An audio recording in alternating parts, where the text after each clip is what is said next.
Well, hello to nobody. Nobody in here yet but me. Okay,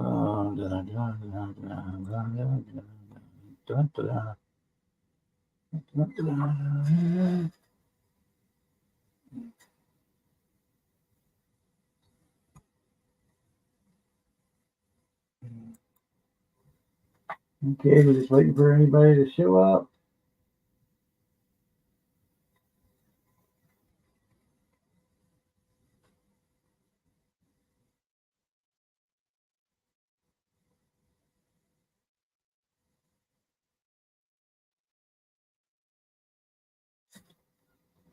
And until then, I guess I'll just talk to myself because I'm the only one here. Until then, I guess I'll just talk to myself. I'm the only one.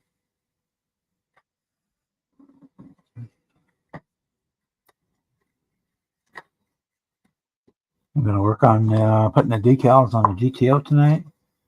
I'll show you where we're at on the Jaguar, and then we'll probably get started on the Pro Street Firebird yet tonight. So that's the plan. So there's nobody here to hear it, but that's the plan. Let's start. Gonna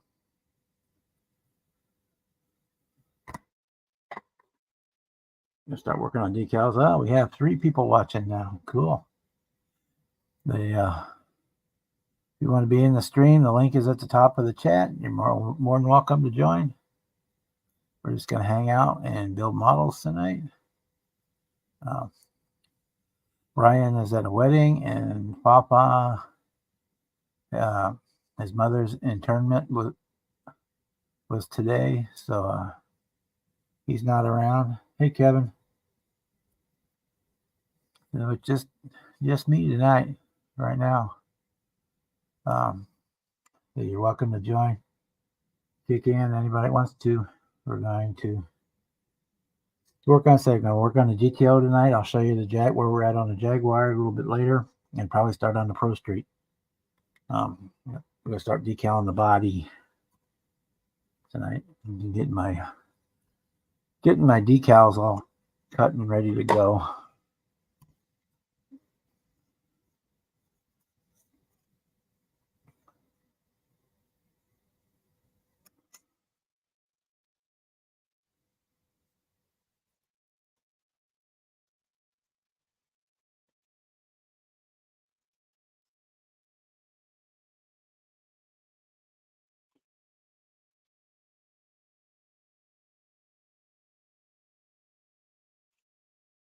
I got these tiny little, I think they're Fiskars, titanium bonded scissors in the crap section at Walmart, and they do really great for getting into these tight spaces for decals.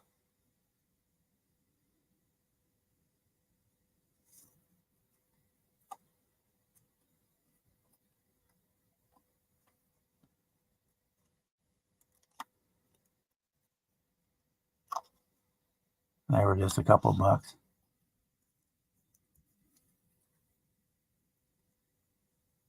Oh, cool. It's been kind of cloudy here, but it's been hot and humid all day long.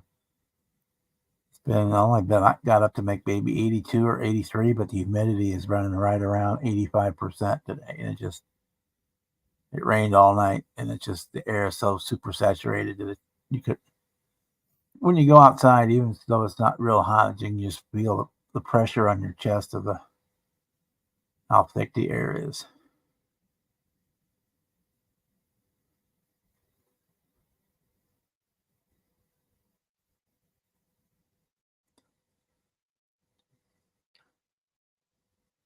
I'm going to use up some of my senior decals on this GTO. I'm going to change the number and make Terry the driver. And I can add it into my race series with the shop truck.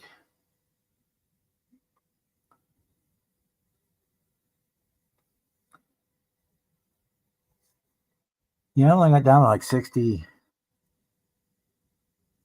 or 68 last night, and the humidity was really high. Well, it rained all night too.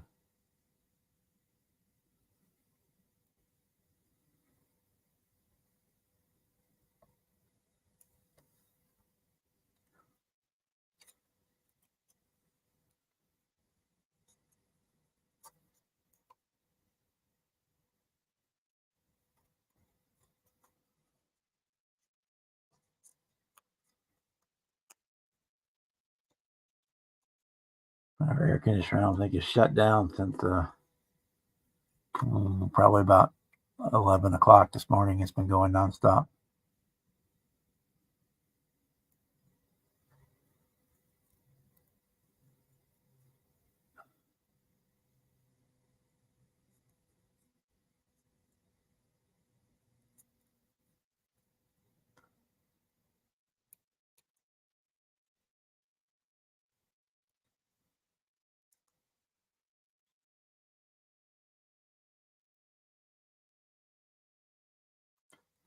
This GTO here, yeah, I painted it. This is Tester's Custom Bug Yellow Enamel. I've had it for years. I don't know if they can still have it anymore. But yeah, it's like a banana color. I'm really happy with it. It's got a little bit of orange feel, but I'm not real worried about that because this is a race car. So I'm not even going to mess with that.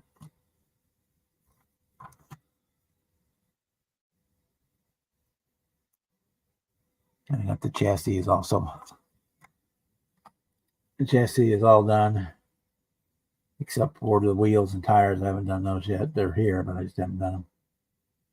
The chassis is kind of nice. It's a kind of a generic chassis, but it's a GM style.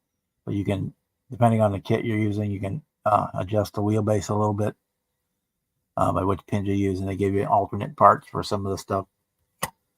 If you don't want to use the 4-link, they've got a leaf spring in there, or 3-link. It's not really a 4-link. Hey, Ron, how are you tonight?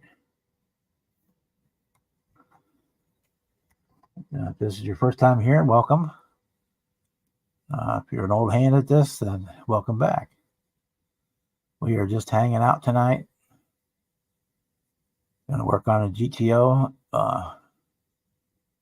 In a little bit, we'll show the where I'm at on the Jaguar, and then we'll get started on the Pro Street Firebird sometime tonight too, I'm sure. And I know this is the time of year when everybody's busy and got stuff going on, so we may not get a whole lot of people in tonight. Is that Brian's at a wedding, and Papa was at the internment ceremony for his mother today. I'm not sure where that was at, if it was here in Missouri or if it was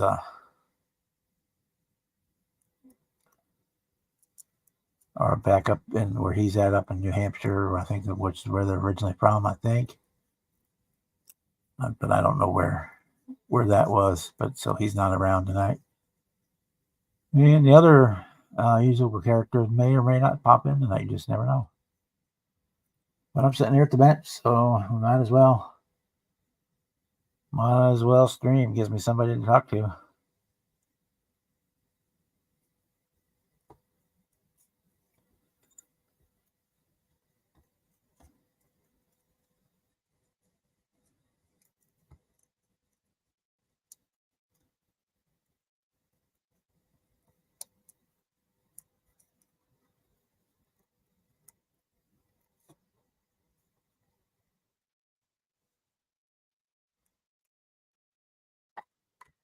Clean this up a little bit before this mess gets too out of hand.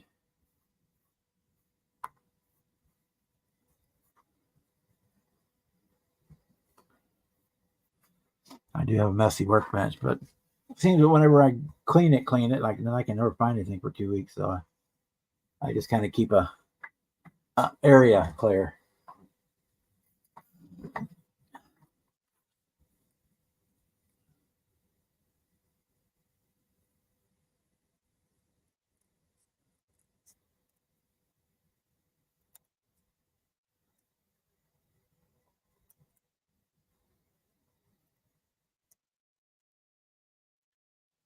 Hey, JB Models, how are you? Mini Mike, what's up? I still got did I? I don't remember if I filmed it or not, or if I still got to film the stash ad for those kits I got from you last week. I don't remember if I filmed it already and just haven't edited it. I've had a weird week. Or if I still got to film it, I have to look when I download my camera tonight. But I'm working on your GTL for your group build, so we should have it close to finish tonight, up to the point of final assembly anyway.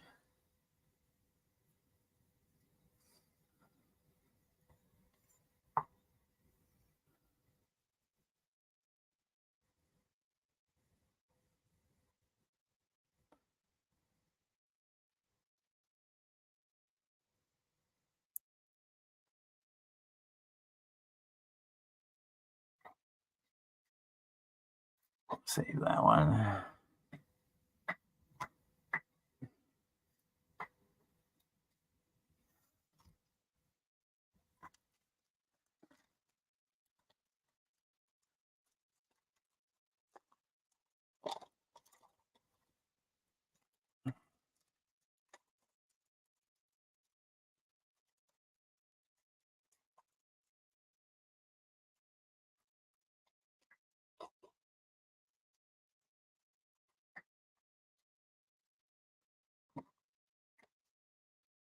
And today here it's in the 80s and super high humidity. All right, well, we'll be here most of the night, so when you get done cooking, if you want to come in, Mike, you're more than welcome, like always. Well, I went to graduation today, so I ate all kinds of barbecue all day long. I'm kind of stuffed.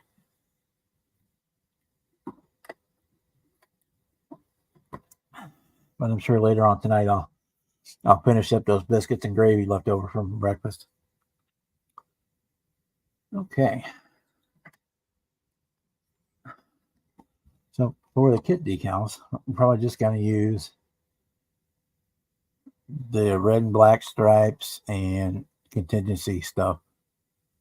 The 52s, the 77s, and all this stuff we're probably not going to use. We're just going to save it for another build. Actually, I'm probably just going to cut that off right now while I'm thinking about it. And put it back in the box so I don't mess it up. Because I can use them on another build.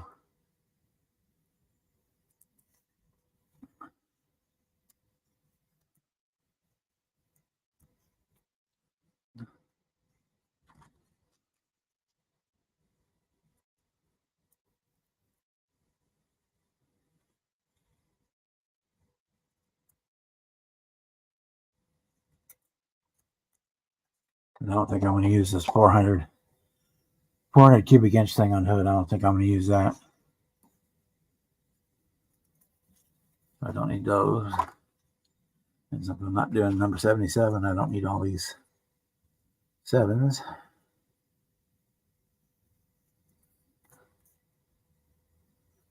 Again, we can save them for another build. No decals should go to waste.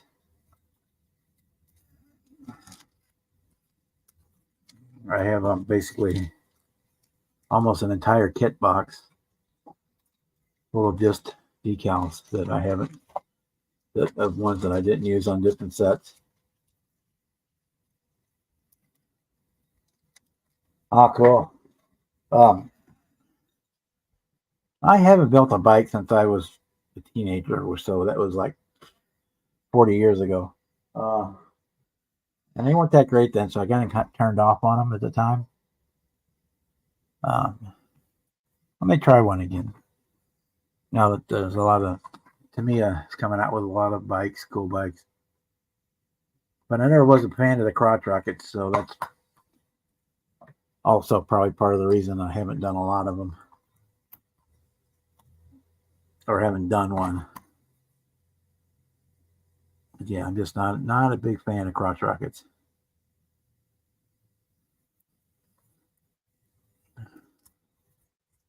I don't really care for the way they look that much, and I always hated riding them. But if I could find a nice Harley probably, or like a Honda Goldwing or something like that, a cruiser bike, would probably consider doing one. Oh, cool. I think I'm sub to you. I'm almost positive. Let me check. And I'm going to give you rent, so you can post your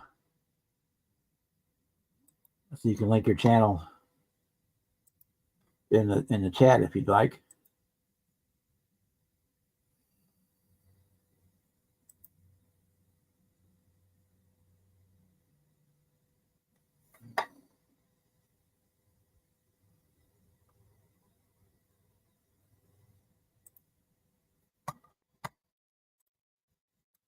I think I am, but let me check to be sure. Hey, Dominic, how are you?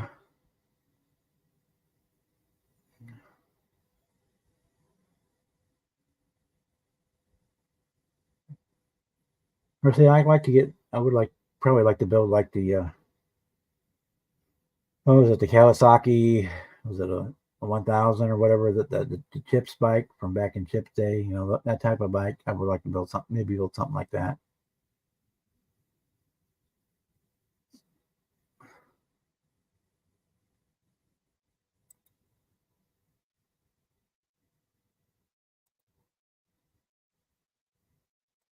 But yeah, I just never have. I mean, I liked to ride bikes when I was young and stupid, but I haven't done it in a long time.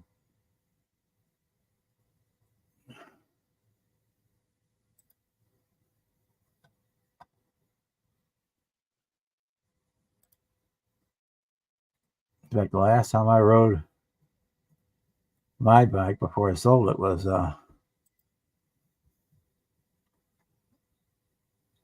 I rode it was like late fall. It was my own fault. It was like 65 or 70 degrees that day. I rode it and then didn't put it away that night. I left it out in front of the house. Parked at the curb. Well, of course, it snowed like 6 inches that night. Cold front came through, temperature up. And it took me an hour to get that thing around the backyard to get it into the garage. And I stored it for the winter, and then that's the next spring I sold it.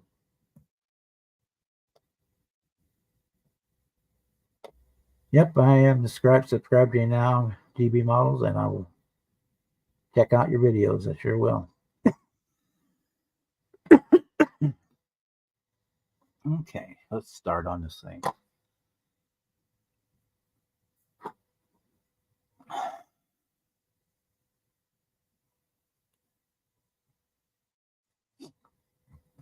I never had a great big bike. I just had a little Honda 4-cylinder, a 350cc, just for putting around town. With me on it on the highway on the interstate, with it wrapped up as tight as it would go, it would probably do maybe 65 miles an hour. But farting around town, it was great because you could run a couple hundred miles on a gallon of gas, and insurance was a lot cheaper than my car. But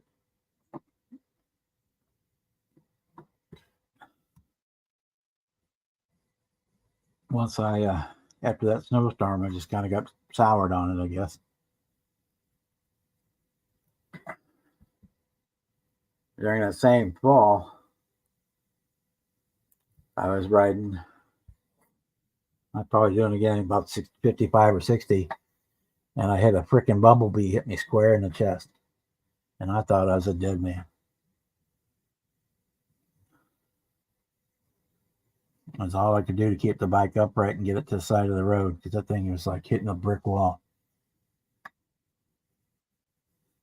And the next day I did put a fairing on it. Just one of those clear plastic ones to deflect that kind of stuff away. But yeah, that was like the last two issues that caused me to get rid of the bike.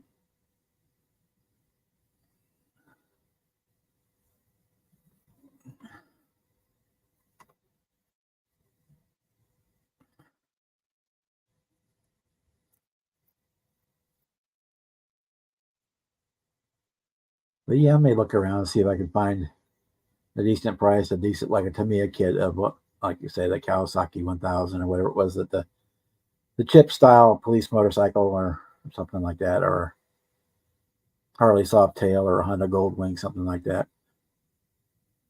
So I just never have been a fan of the crotch rockets.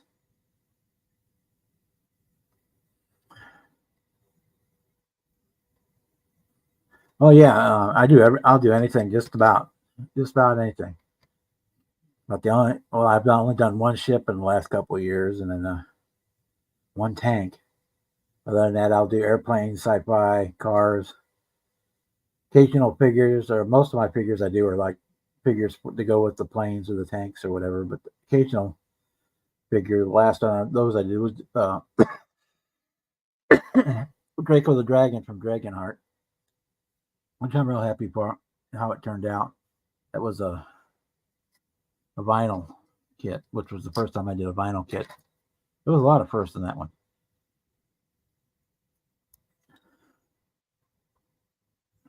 Yeah, that's why I get into so many group builds, is because I'll build almost anything, and sometimes I can't decide what I want to build next, so I go see what group builds are going on and which one piques my interest.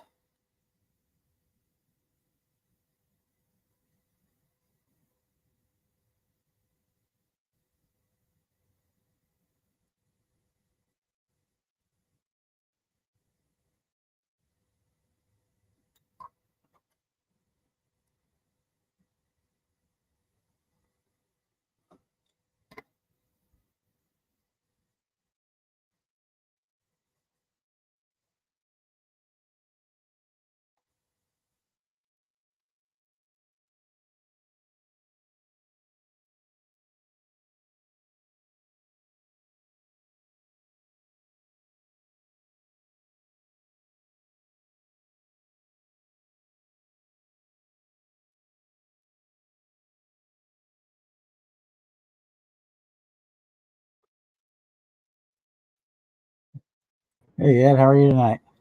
Oh, pretty good, Bob. How you doing? Hey, Not everybody. bad.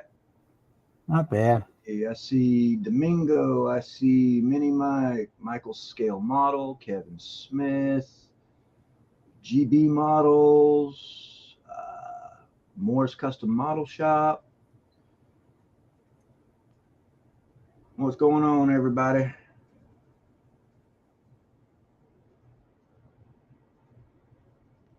I'm saying Brian's at a wedding tonight, and Papa, they had the interment ceremony for his mom today.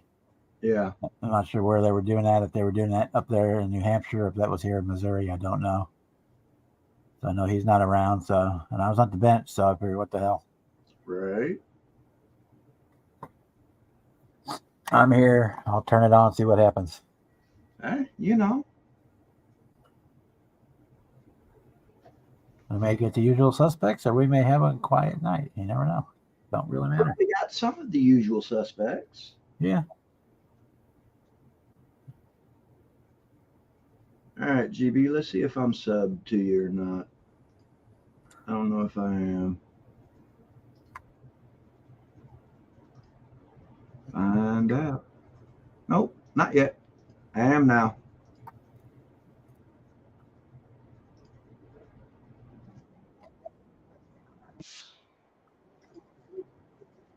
That's the other thing I like about participating in live. Is, it helps people get subs and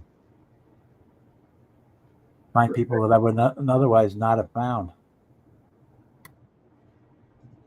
Yeah, let's see, Morris. Morris Custom. Yeah. Okay, yeah, Yes, Morris he already prepped. subscribed to. Yeah, I spent the day at graduation party. Fortunately, the last one of the season for me, so I ate way too much barbecue. Oh, I don't know if there's any such thing as too much barbecue. Yeah, there is. What doesn't bother me now will bother me tomorrow. Right.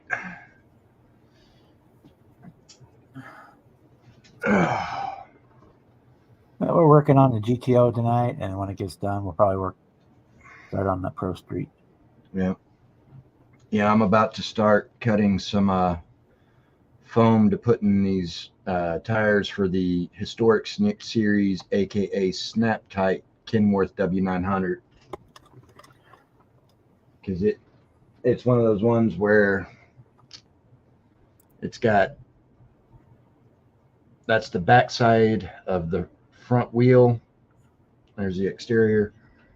There's the tire, and these little pegs on the wheel go through the holes in the tire and then mount up with holes there in the wheel back. But the tire itself, the sidewalls of the tire, especially for this side of it here, they're crap. The Revell's Historic Series semis, they build very easily and they can be built very nicely, but Lord, howdy have mercy, did they use crap for their tires? Yeah, it is almost extremely tempting to try and maybe find a different set of wheels and tires to put on this thing, except for the fact that I've already got the wheels painted up, ready to go. So Yeah, it's no way to sound, no meaning to sound snobby, but I've almost gotten to the point where all I use is resin 3D wheels anymore. yeah. Very rarely do I use the actual kit wheels on and tires on anything. Or I'll steal ones from another kit that I know are really good wheels. Yeah. Like the 67 Chevelle or the 66 Nova. But a little trick that I'd learned from, oh shoot, what was that channel?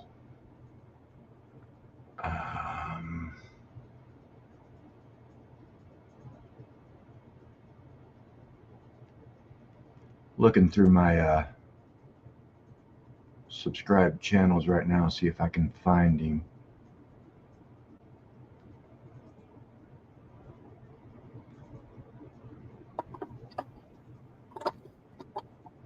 It's mainly just because I can find 3D printed ones. I can get exactly what I want. Generally. Right. I mean, nowhere except in the 3D world does, I can't even find it. Does, Yeah. B&R's Northern Horse Journey is the channel. And he does a lot of semi stuff and modifying his semis and making them more realistic and whatnot, more detailed. And something that he does with all his semis, regardless of the quality of tire, is he'll take stuff like this, just kind of an anti-static styrofoam or maybe the packing peanuts or something like that, and he'll basically cut it to shape to fit inside the tire to fill out the sidewalls and collapse a little better. And that's a little trick that I have personally found works really well. It's probably too dark, but I get these. Like these look good. Trans Am snowflake wheels as drag. That's the only place in the world you're going to get those. Yeah. Is by 3D printing them. See if I put something yellow behind them or something. Yeah, those are amazing. Get them in there. Everything's backwards on this camera. You know, they got the B locks on them. They've got. Yeah.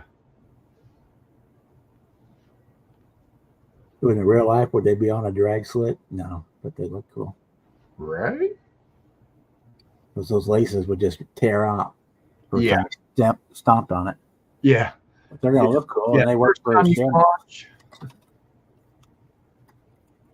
Yeah. The first time you launched on a set of wheels that look like that at a quarter mile, yeah, you're going to rip your hubs right out of the rim.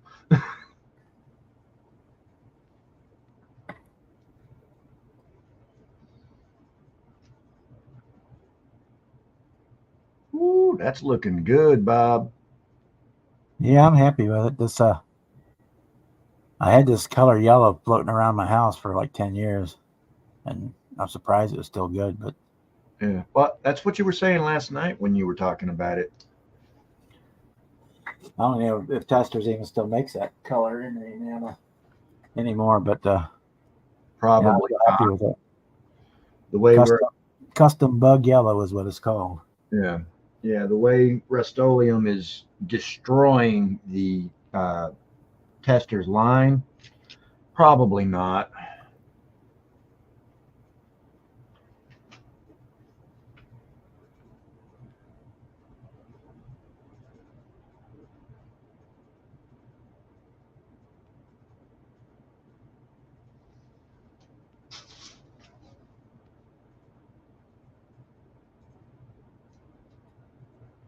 So I think they're sticky.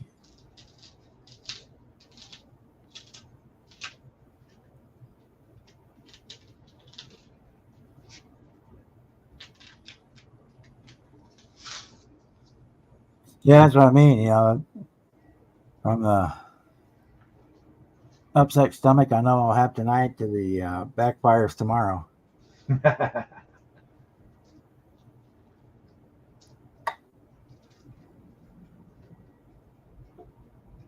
But I only have it once in a while anymore. I don't indulge the way I used to. No, our family doesn't get together like that anymore. Yeah. You know, it used to be when I was a kid.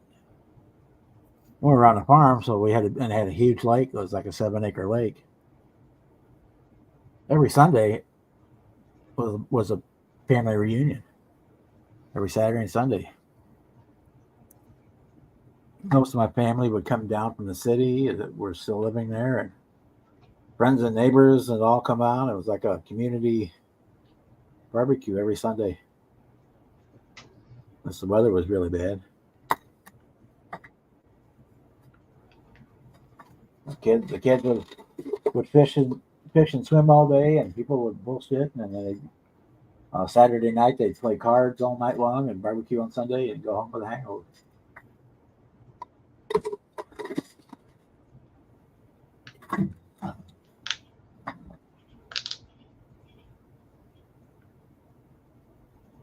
And lots of beer was drunk by everyone involved.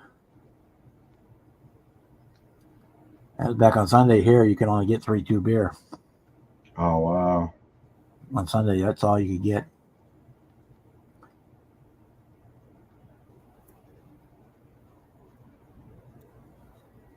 So it took quite a bit to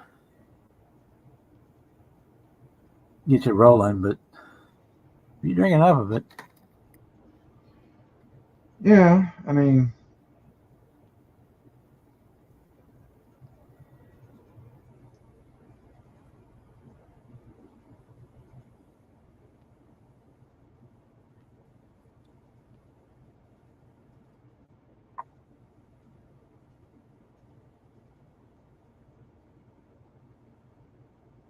But those days are gone.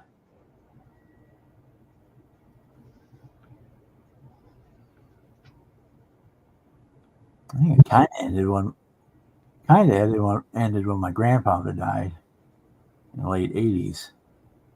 With everybody coming every weekend, and I was like, that's just what you did. right. Then it was down to 2 or 3 times a summer, and then until my dad passed, and after that, I don't think they've been together, everybody together one time. That's well,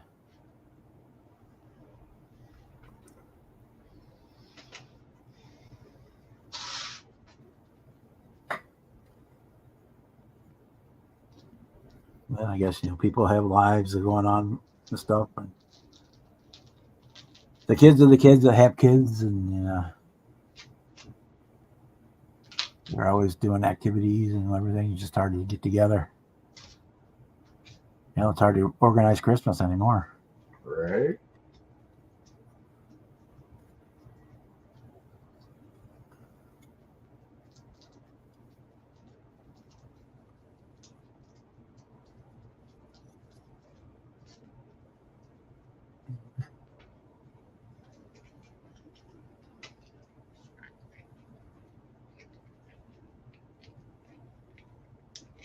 That looks close enough for government work. Let's look at this way.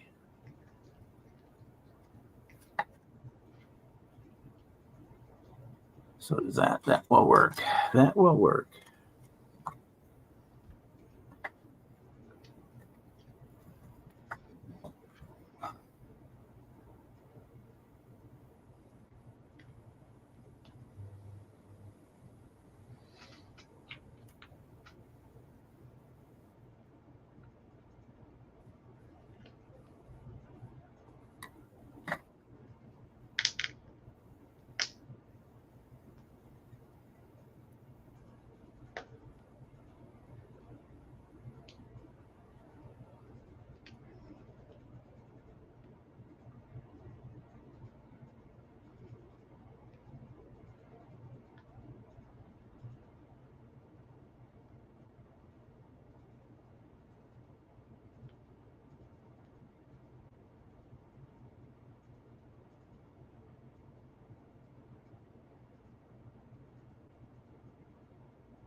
I haven't seen Marcy yet today. I don't know.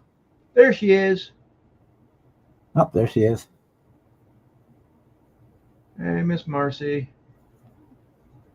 Oh, there she is. Oh, I saw her up there. She's up there at the top.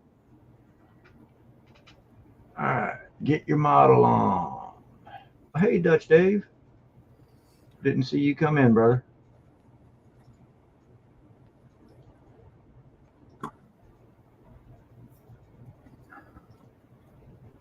Yeah, so when before my grandfather died, it was like almost mandatory that you went to got to the farm every weekend in the summertime, unless you were going on vacation around town or something. I mean, or I had to work or something like that, But otherwise, yeah, Yeah. you were expected to show up on Saturday evening, be there for breakfast on Sunday morning, barbecue, all that crap all day long, drink beer, play poker, get in arguments with your family. That was like standard operating procedure. Right. So there's where we're at, guys, so far. Ooh, The red and black stripes on there. that looks good with that yellow bob. Get there. Get a little bit of salsa set put on there. Just to glue them down. Of course, the way they're sticking, that's not going to be an issue. Right. And we can start on the other part. Ones that are going to have to mess with are the ones here on the hood because they've got to form down around the hood scoop, the ram air scoop. Yeah, we call them ram air. That's them. Yeah, those.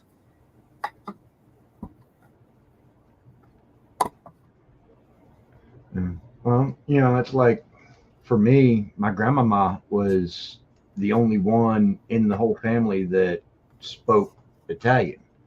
Because, like I'd said, she was born on the island of Sicily and grew up there. And then after immigrating to the States and meeting grandpa, and then having dad and his siblings and all that, she was the only one that stuck with the Italian. So when I went out to California to visit family out there on that side of the family, I would speak Italian with grandmama, and she's the one who taught me how. She's the one who taught me how to cook, and I was the only grandkid that chose to speak Italian with her, and that might be part of the reason why I'm the only grandkid she taught how to cook. Just saying.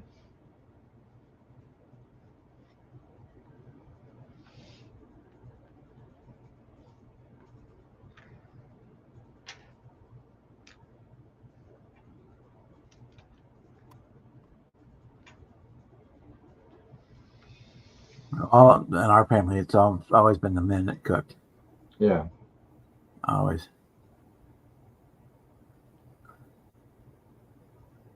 Like myself and my youngest brother, both were certified chefs for a long. Well, he still is, but I'm not anymore. Mainly because I decided I wasn't paying the dues anymore because I wasn't working in the kitchen. So I quit paying the dues.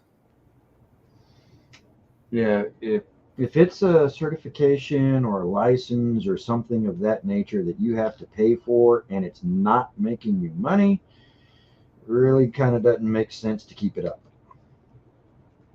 Well, it made you money as long as you were working in the field, but I wasn't working in the field anymore.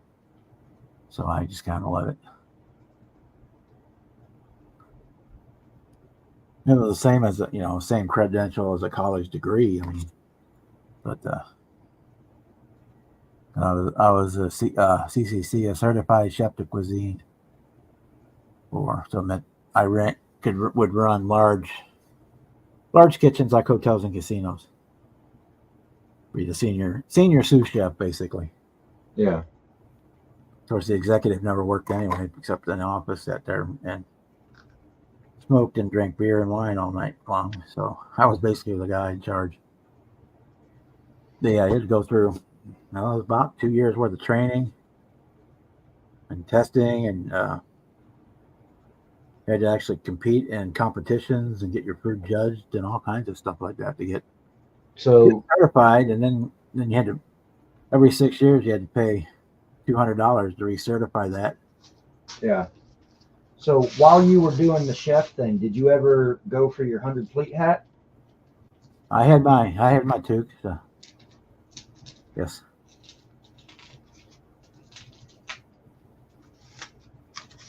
I had and I had my cordon. Where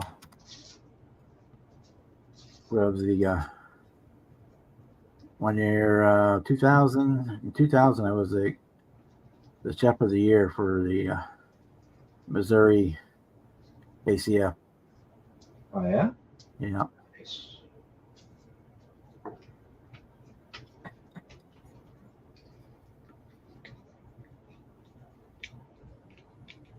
When I quit doing it, I got burned out on being spending every Saturday night in a 120-degree kitchen after 20 some years. Yeah, that can do it. And I took a job in a hobby shop, and I was did traveling sales. So all the swap meets and shows and stuff in the Midwest, I would carry the stuff from the store there. I did that until the economy crashed there in 2011. And I went to Walmart, worked there until I went on disability. So I actually enjoyed working at Walmart. I mean, a bunch of the people, most of the managers were dicks, but that's the way it is. Isn't that kind of how it goes pretty much anywhere? Yeah. Well, we had good managers, and there was always one that was a complete dick all the time. Seems like as soon as you'd get rid of that one, the next one would come in and just be just as bad.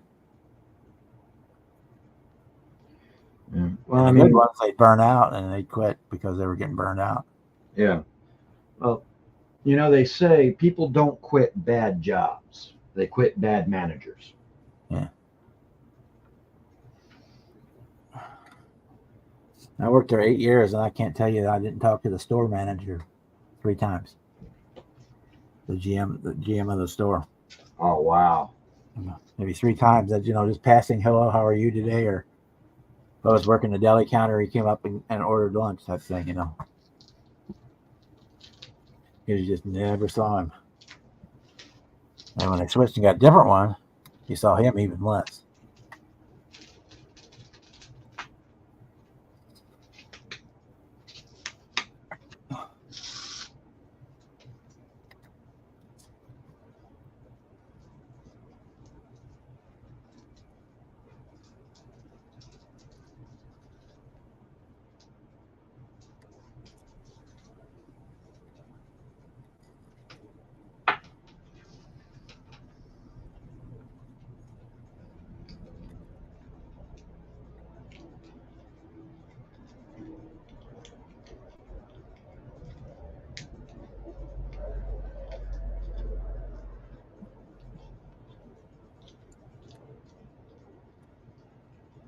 That the place was a shit show for about 6 months after I left because I was the only one at night shift that knew how to do anything.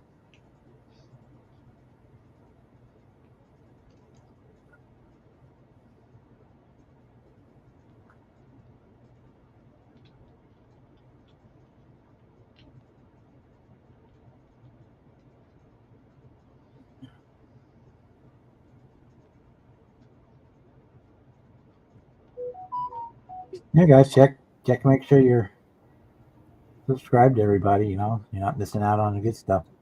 Yeah.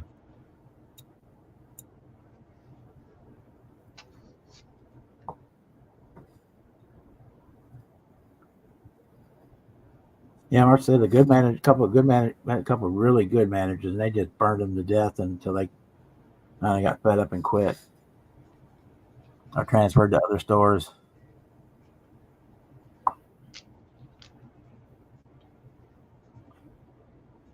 Like the GM that's there now was working. When I first started there was just a regular associate working in the same department I did. Yeah. I was real good friends with her, and She transferred to another store to get and got promoted, and then she came back right after I left. She came back to that store.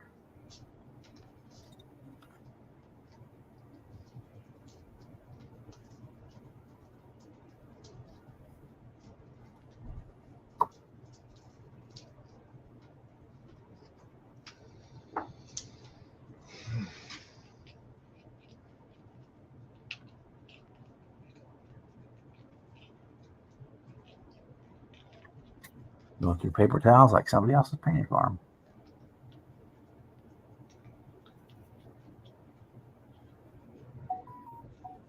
Somebody likes me.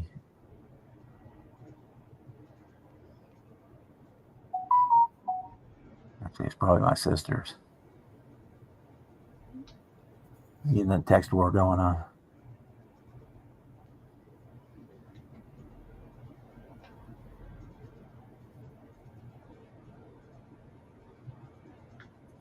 I've never seen three women fight so much and still like each other at the end of the day.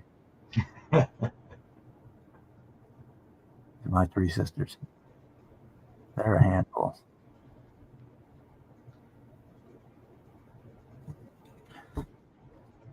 Now us four boys, we just, whatever happens, happens. Who gives a shit? Yeah. But yeah,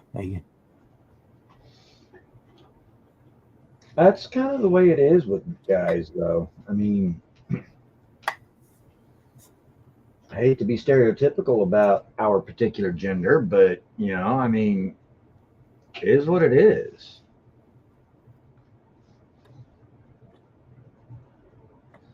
almost put money. That's what it is. It's their argument again.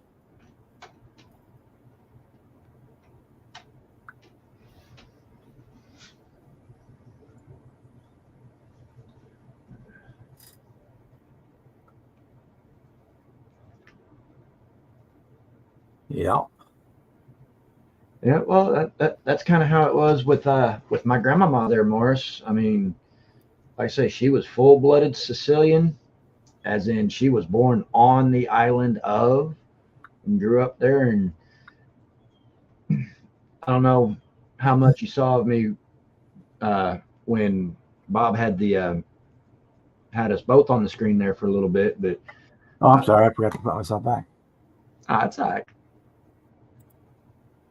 But as you can see, yeah, as you can see, Morris, I'm kind of a bit of a toothpick there, and I'm really the same size now, height and build, as what I've been since early mid-teens.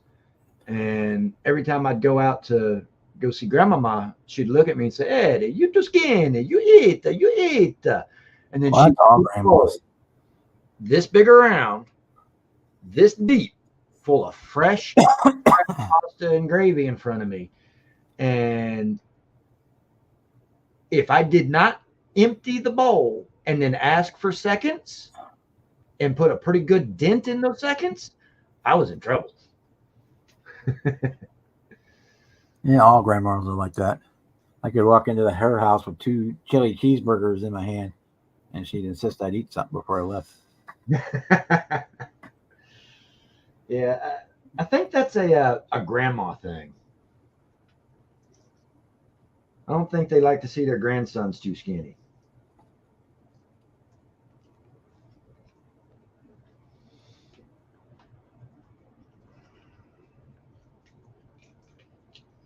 Now, bear in mind, Grandmama was 4'7", 4'8", and like 500 pounds.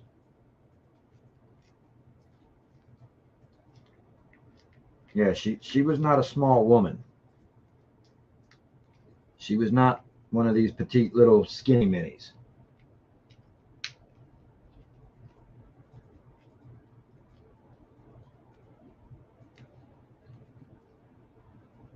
And she definitely had Sicilian temper too.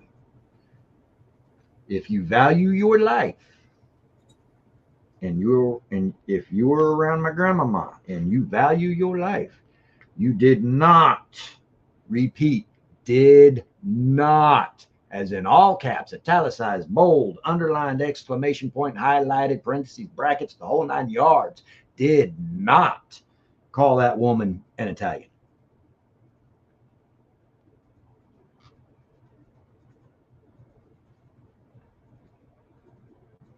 Of course not. They're Sicilians. Because, I mean, granted, yes, Sicily is under the rule of the Italian national government. I get that. But ask any Sicilian,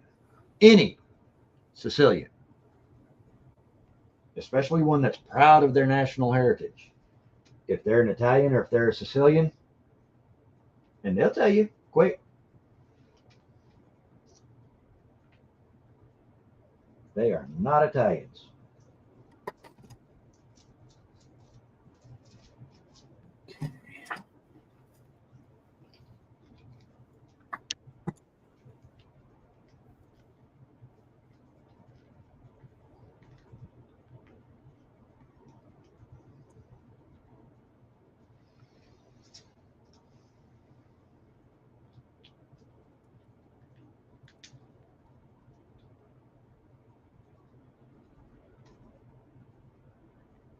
Okay, since I got them, we decided that when they made this car into a stock car, they never got around to take the GTO badges off of it. So we're going to put GTO badges on it. On the trunk and the fenders.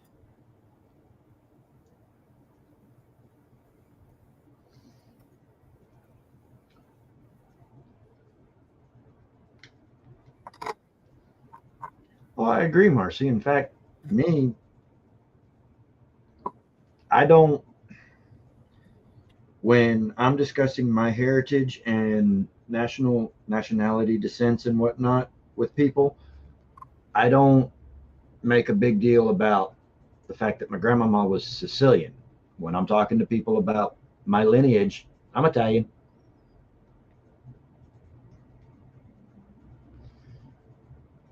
Grandmama would slap dog snot out of me for saying that if she ever heard me, but hey.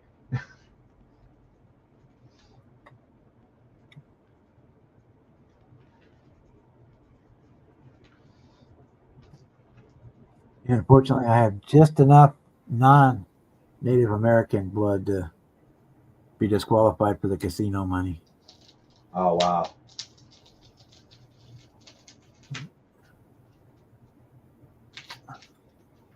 Then people think I'm full of shit when I tell them that my family has Kickapoo Indians.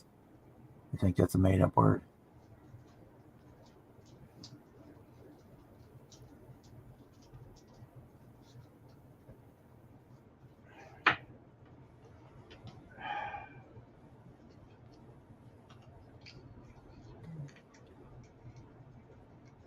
Sounds about right, Kevin.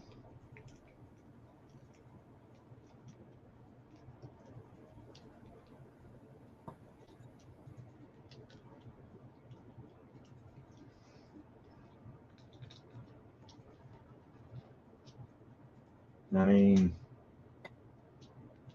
on the TV show Golden Girls, granted, yeah, the character was fictionalized, but what was her name? The oldest character. There was the mom, and then her daughter. I want to say the daughter was. I know one of the characters' name was Blanche. Rose was the ditz. Dorothy was the daughter. Blanche was the promiscuous, to put it politely. And then Dorothy's mom, or was it that Dorothy was the mom? I don't remember. It'd been a minute since I've seen Golden Girls.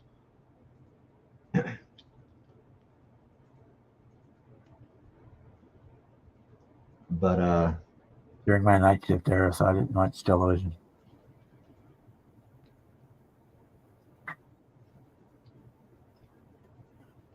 Chief Gullwing.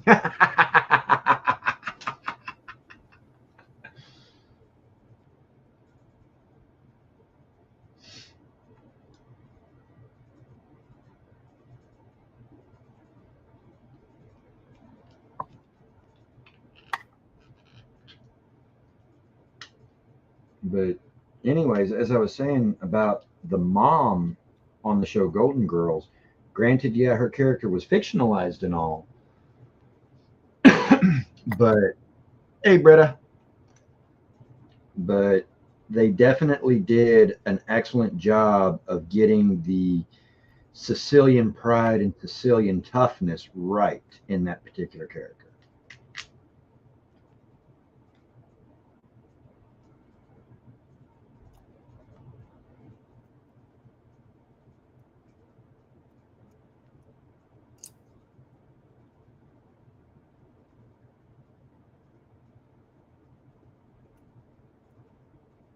Sophia, yes. Thank you, Jimmy.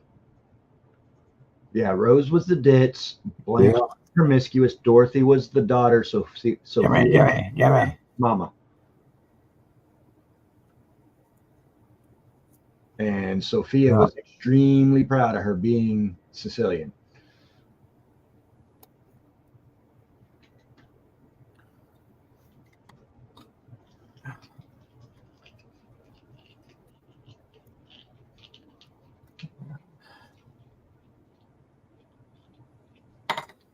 Guess they skid. If you to screw up, they gave you 3 of each one.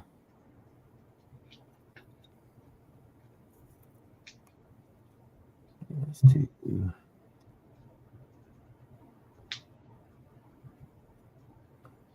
The champions.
Hey, Britta, how are you tonight? Daryl Waltrip.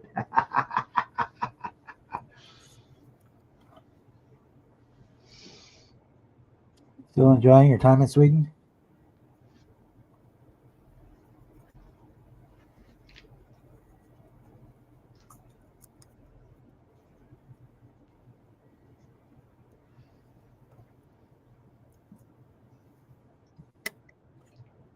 Okay. Let's see the rest of those for another day.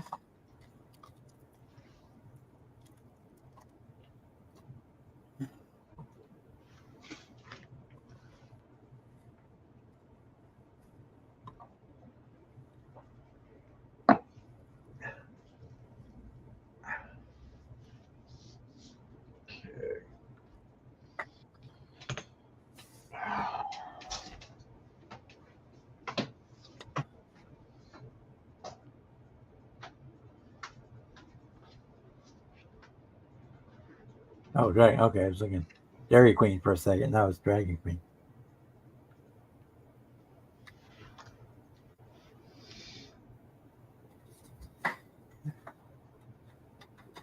All right, Britta.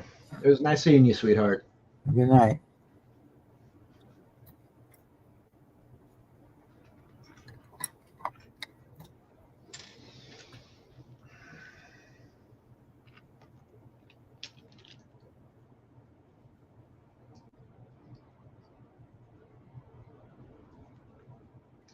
That's all right, Kevin. You can keep that storm with you. We don't want it here in Houston. Been having enough rain here in Houston. Don't need or want any more.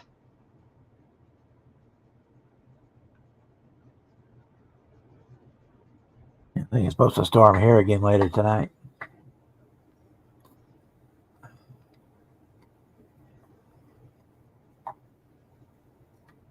between the humidity and all the standing puddles that are constantly getting refilled, breeding mosquitoes, and just Be right back, guys. no, we don't need any more of that. You just right, definitely true there, Kevin. Definitely true. Just mention a name. Here, I'll mention a name for you. John Force.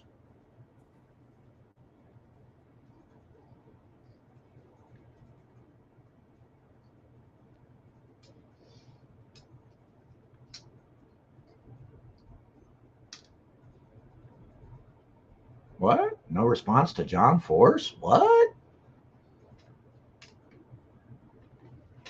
It's a little shocking.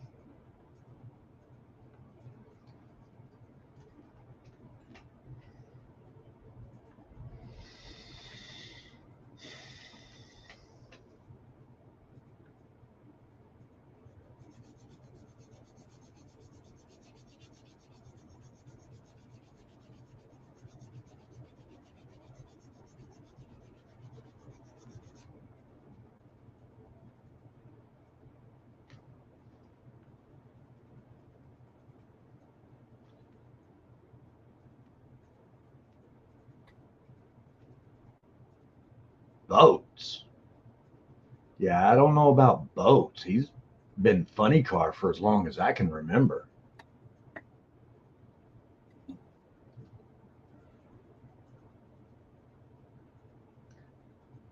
Uh, well, you know,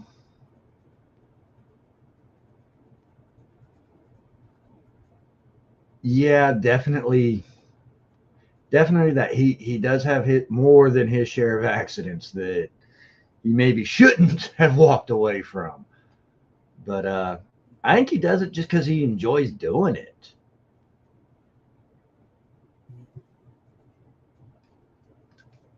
Or at least that's the vibe I get from him when the couple of times I've actually met him and talked to him in person, which that bubbly, energetic, effusive persona that he puts on in his interviews when he's doing a after run interview or whatever, he's like that all the time. Every single time I've met the man, and I've met him a couple of times, he's just exactly like he is in the interviews.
Hey, Bubba.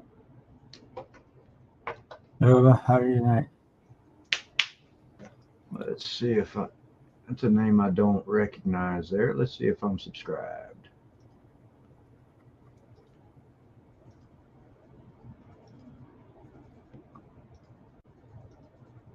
I am now.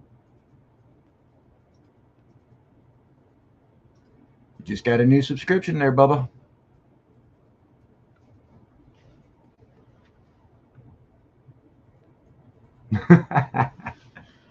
No problem, Morris.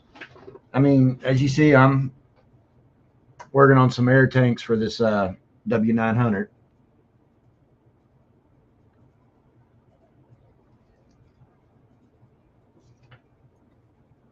Getting rid of seam lines on them.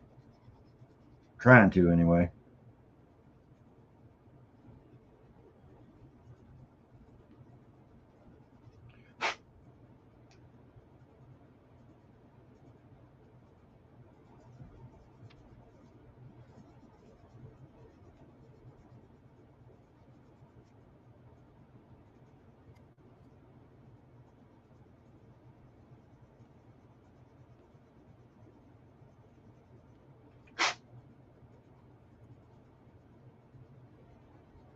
Okay. Champion. Where do we want to put champion?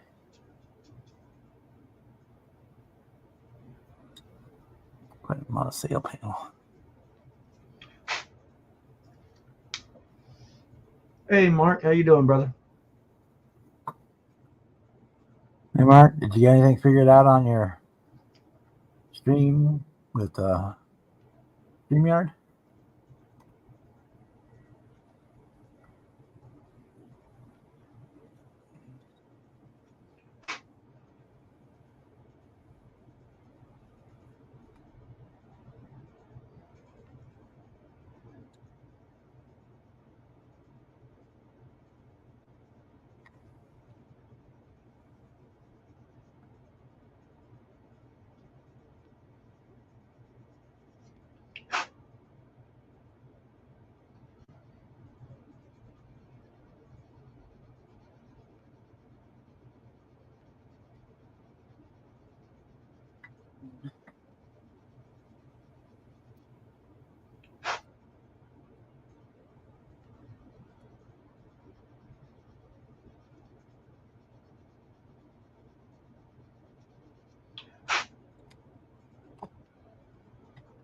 Yeah.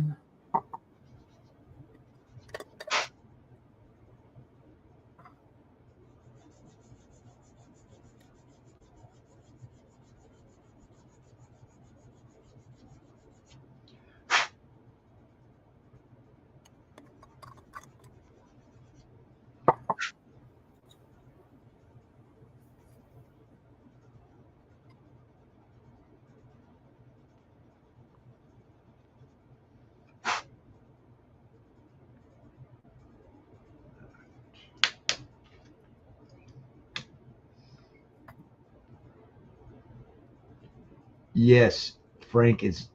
He is hilarious. All right, Morris. You have a good day, brother. But yeah, Frank's Model Works. Yeah, dude is. I laugh more watching Frank's videos than I do watching comedians.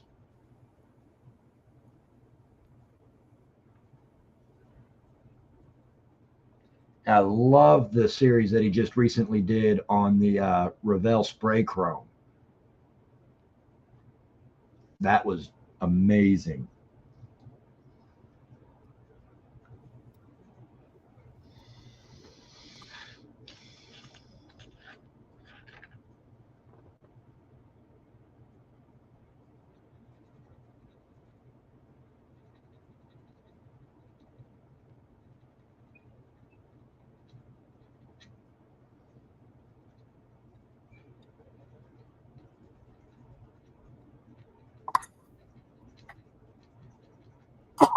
Excuse me.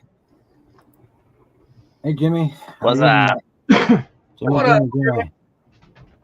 What's up? Hey, you were just talking about John Force. There we go. I might like. I love John Force a little too much. That whole shelf is John Force. Nice. Yeah, I got him to sign these two. Awesome. Yeah. Yeah, those are pretty freaking Having cool. met him, am I lying when I say in person he's exactly like he is in his interviews? Yeah. Yeah, I'm lying. Oh, yeah. Yeah. No, you're not lying. He's definitely A very energetic individual. very. Judas Priest. I was drinking that day, and he was more energetic than me. Right? Like, how the fuck does that happen? I mean, he's what, 60-something years old now? He's pushing 70. Because I know he's older than my dad. Well, let's see real quick. Go up here to one of my other screens. Now, I know Kevin in chat mentioned something about that little cocksucker Darrell Waltrip. That is a bad word in my house, that man's name. Darrell Waltrip, Rusty Wallace, Kenny Wallace, and Tony Stewart. Those are bad words in my house. Yeah. All right. I just Googled John Force. He is 75. Damn, he's older than I thought he was. Then I thought he was pushing 70. Yeah. No, he is 75 years old. And that man is as energetic as a 12-year-old. Oh yeah. And then there's the fact that he does not know how to make an ugly daughter.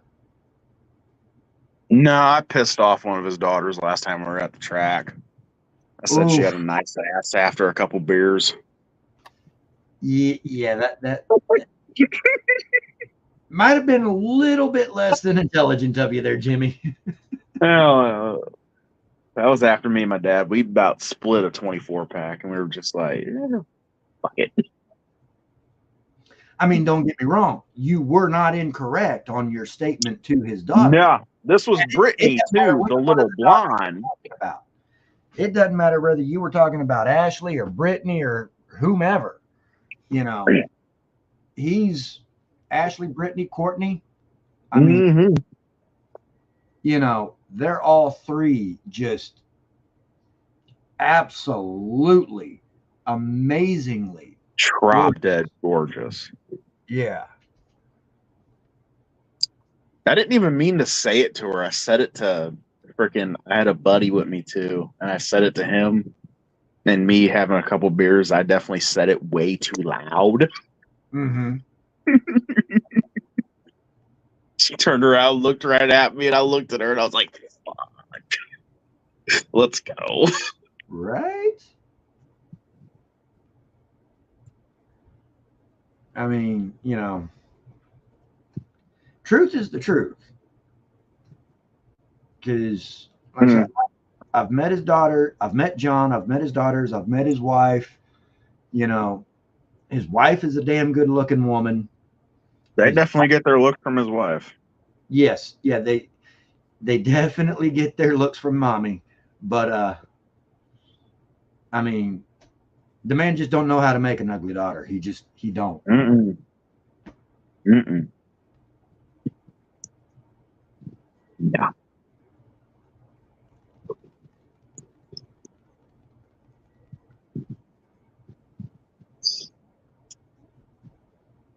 Oops.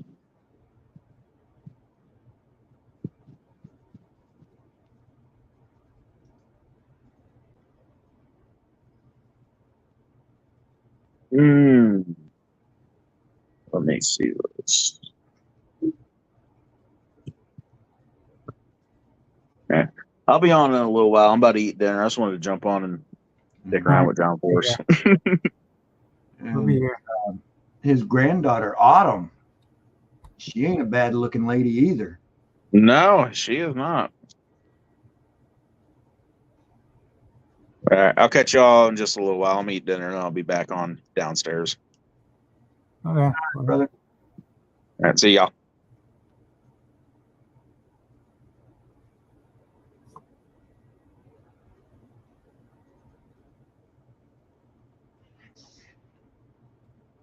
One more.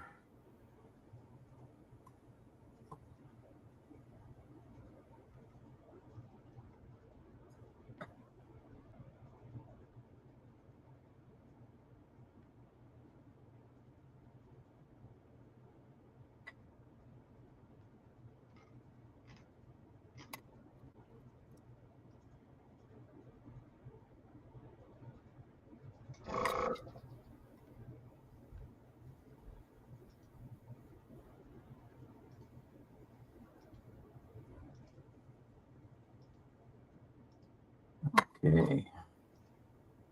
The decals there are done. Put the hood back on here for a second.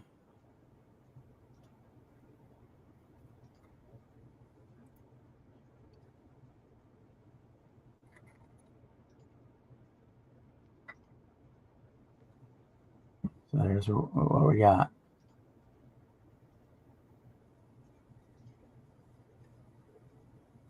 Turn this off for a second. Oh, nice.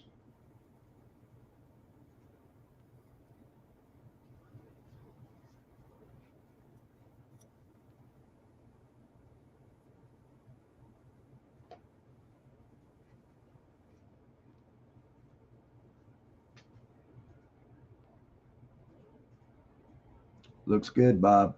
Yeah, I'm happy with it.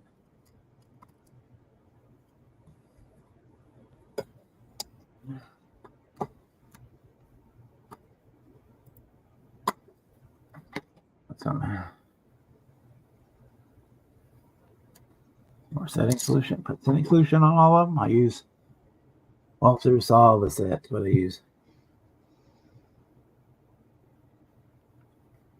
That's all I've ever used for ages and ages and ages.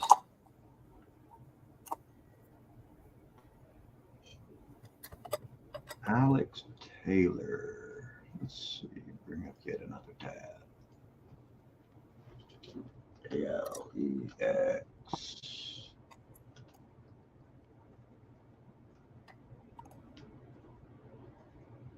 TAYLOR.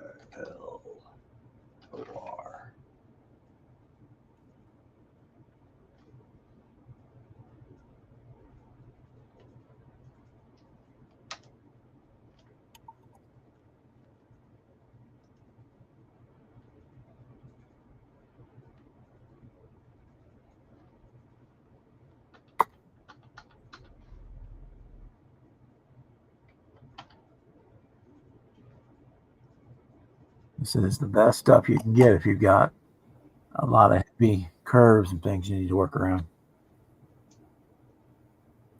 Hey, Andrew, how are you tonight? Good. Hey, Andrew. What's up, little brother?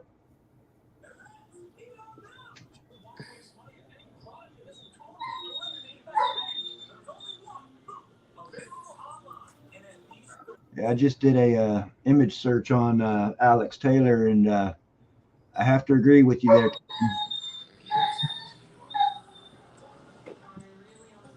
He's not happy. The other dog must be there.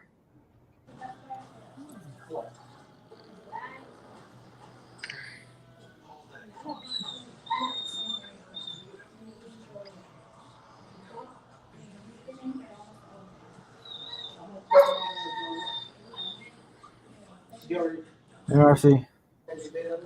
Hey, Miss Mercy. Hey, everybody.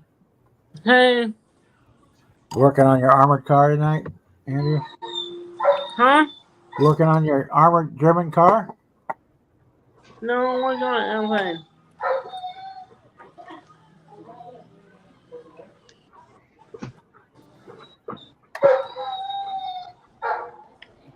Sounds like somebody's doggo is a little on the unhappy side. It's Andrew's dog. That's Andrew's dog having a hissy fit. Mine is flopped on the kitchen floor, minding her own business. I think his big dog doesn't like it when the little dog gets all the attention. Okay. Okay, these are.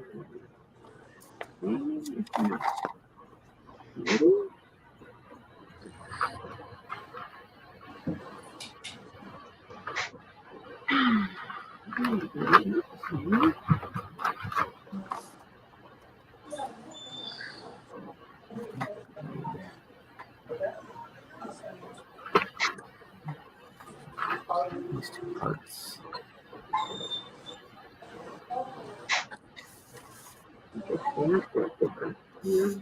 Okay. No.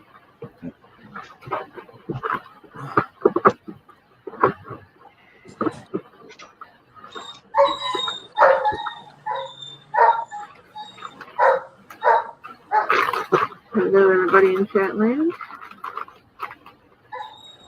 Hello to Andrew's barking dog. Thanks, Michael.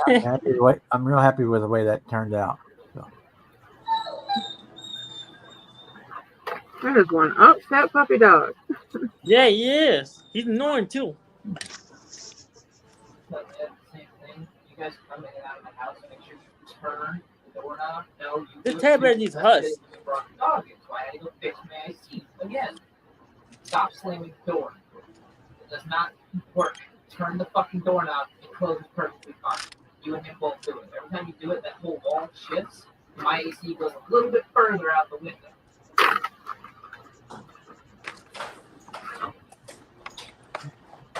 Calm down, Ted Bear. The damn near just fell out. slam the fucking door when he came in. I was busy as shit. Fire wall. So I know what happened. Kind of sounds like Marcy's putting them boots to work. I'm about to.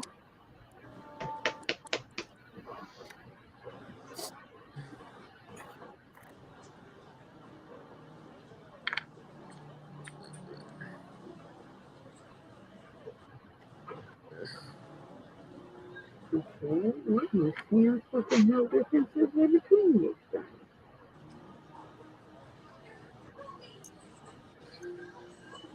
Same damn color scheme.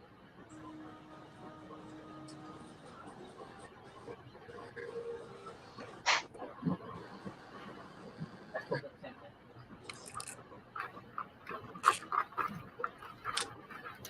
Rather not go forward.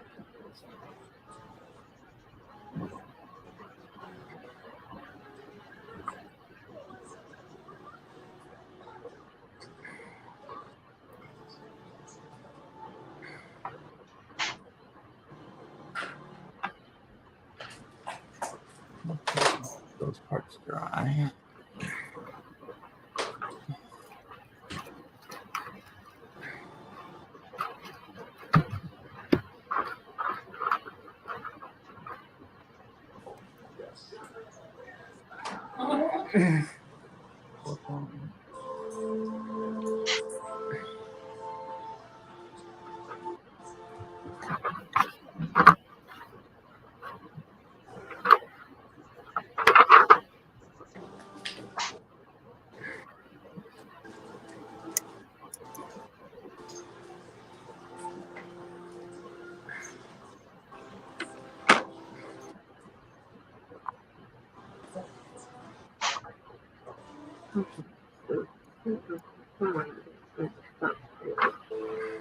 Okay.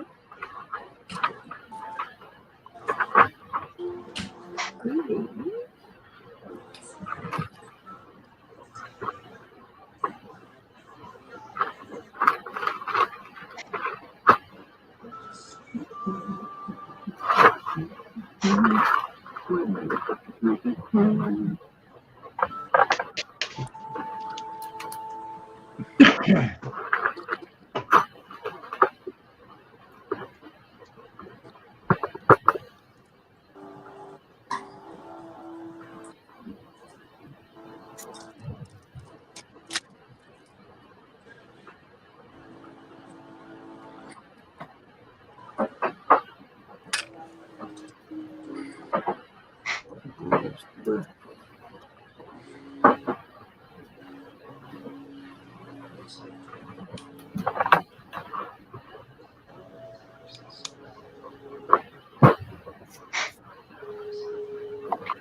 Go. All righty.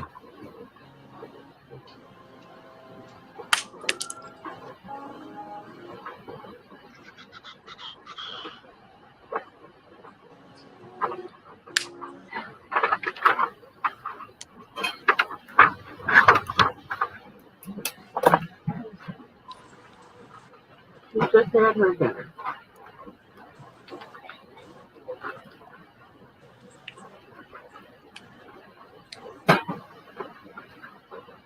Hey Ted, how are you tonight?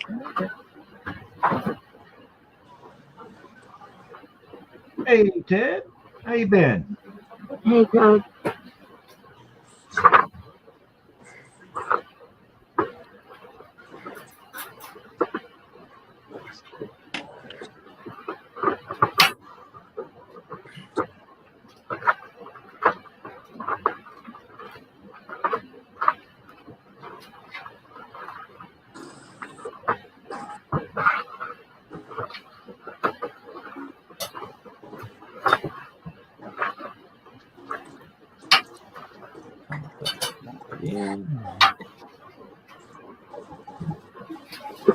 Still up again tonight.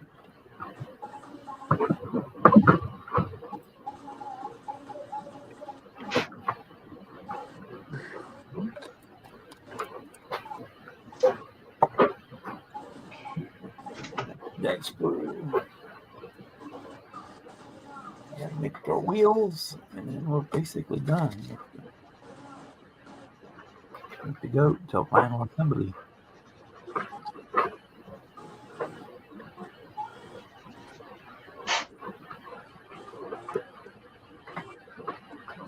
Yeah.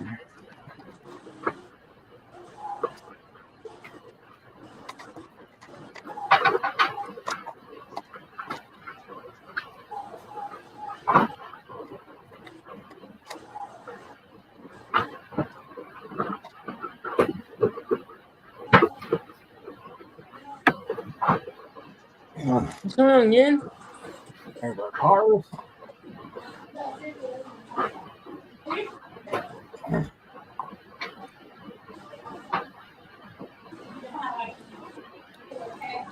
That's the arrow. No, the one to the side. You see the arrow point next to home? No, the arrow next to home. And go there to 2 arrows. And go next to home. Down.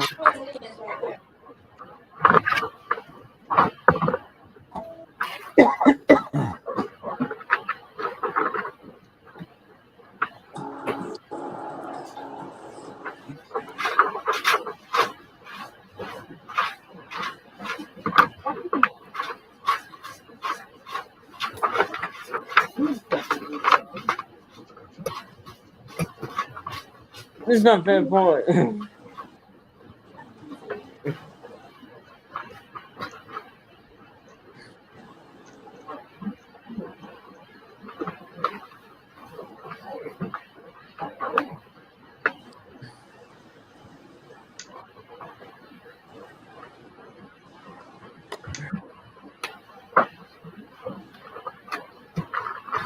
Did you guys get any of that rain yesterday, Bob? Overnight we got some. Supposed to rain again tonight. Yeah, it's been looking like it all day here. Yeah. But today it was like 80 degrees and 900% humidity. Right? The humidity wasn't too bad until about 2 hours ago. You sure you're not describing Houston weather? The swamp just kind When I walked outside to go to the graduation party, it's like I couldn't catch my breath. It was so thick. of, yeah, you were like walking into water. I haven't had to use my Buterol in probably 6 months, and I had to hit it twice today. Wow. Yeah, that means my mom was probably about the same. She uses that stuff too. Yeah, I'm fine. Here you go, Marcy, in case you didn't get it. Nice. That looks great. Jessica's gonna love that.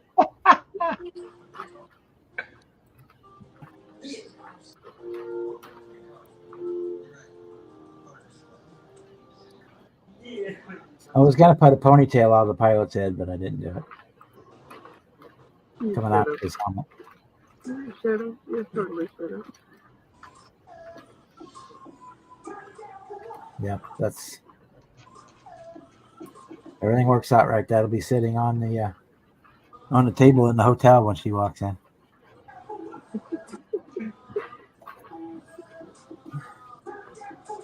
I would love to be there to see the equipment interface for that one.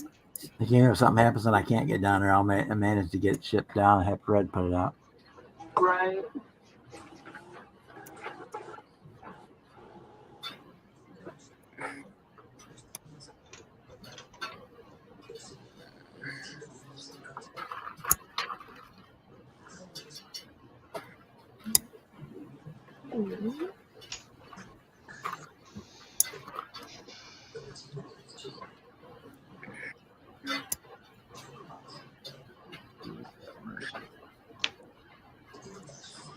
Seam lines, seam lines, seam lines. Urgh. Seem Lines makes a little go around, don't you know?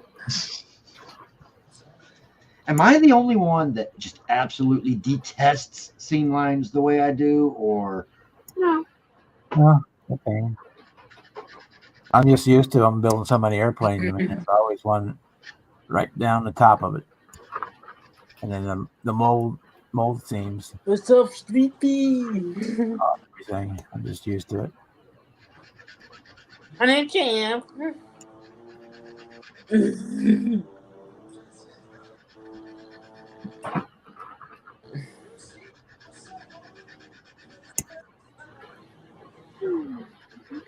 My name's Champ.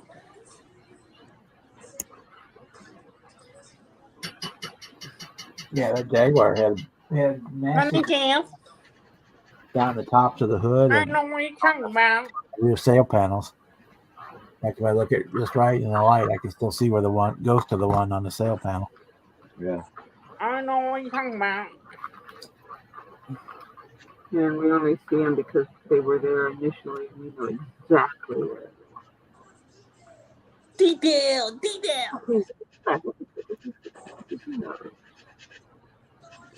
Yeah, and almost every airplane is built left the right fuselage half, so you at least got to Yeah. get the top one. And bullets. You can get away with not doing the bottom one, but you always got to do the top one.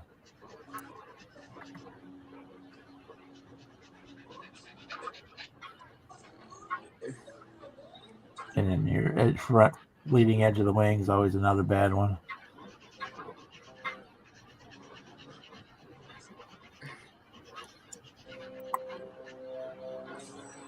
And then the wing root and the tail root are always a bitch to deal with too. Yeah.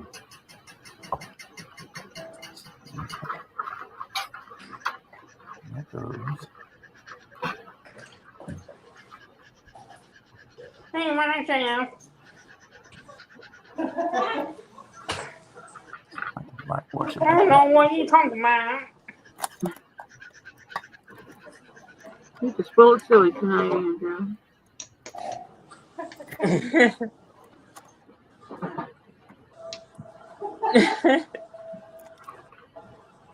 Oh God, I definitely hate when you go.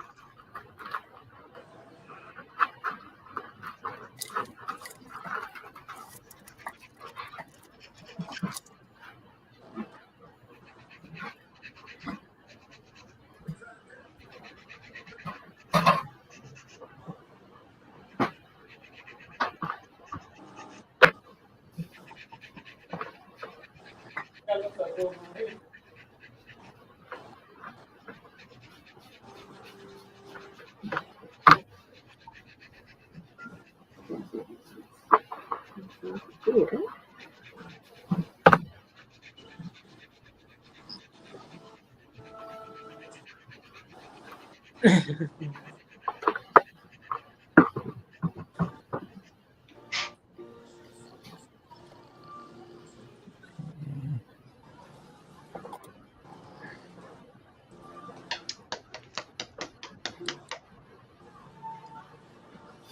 I hate when they put All right, Ted. use the rubber tires on the screw molds. Right there. Tell Amanda hi. See you, I'll Ted. talk to her in a while.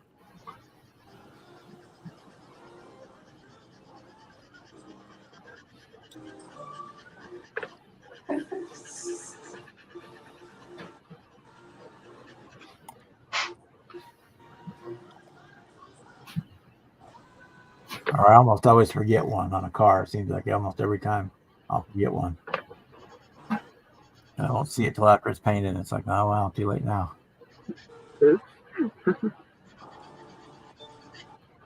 One thing I hate is the rubber tires and they're on like the piece of rubber screw. And Oh, you yeah. gotta cut. There's 2 spots on every tire. Then you got the web in the middle. Threading. Yeah, where Web in the middle is what I hate. That's Yeah. a pain in the ass. with what Marcy's talking about is you got the sprue coming out this way that you got to cut off and clean up. Yeah, You got a And little on the other nib side. screw direct opposite of it that you Yeah. gotta cut off and clean up as well. That or if they have the little inner webbing on the Yeah. inside that you have to cut out. The Ooh. inside one doesn't bother me because it doesn't affect the tread pattern. So I always end up cutting the tire when I'm trying to get the other one out. Yeah, that's always been a problem for me, cutting the inner one out without cutting up into the sidewall. Yeah, I don't have any trouble with the inner part. Like I said, that doesn't show, and I'm usually okay with. I can get in there without messing that up. But Yeah, even this Jaguar head has the spider inside of it.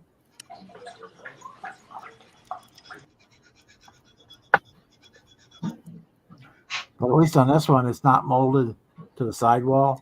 It's inside Yeah, of the actual. It meets inside of the wheel, so you can just snip it off, and it's not gonna. yeah.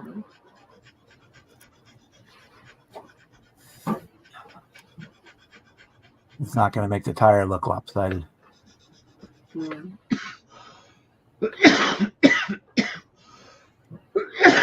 Excuse me. We didn't grab. And then again, Yeah, I think it's the old thing.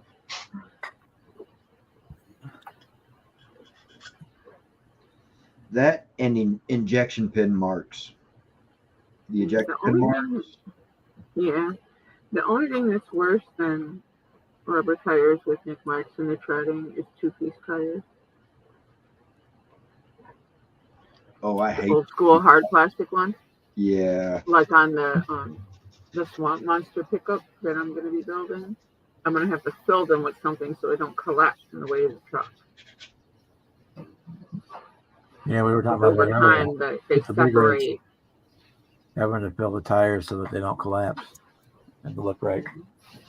But to find something to stuff inside them. I hate two-piece tires like that to the point that if I just absolutely don't have to use them, I won't. Yeah, I'm considering that option to 3D printing. I can do that, or And pay someone else to. yeah, and with the 3D printing options that are available now, makes it so much more less likely that I'm going to have to use a two-piece tire than ever. So Yeah, the ones that I have are for Yeah, a I hate 124, these. 125 scale, or I use those, but that thing is huge. I need to have they're like 5-inch or 6-inch tires.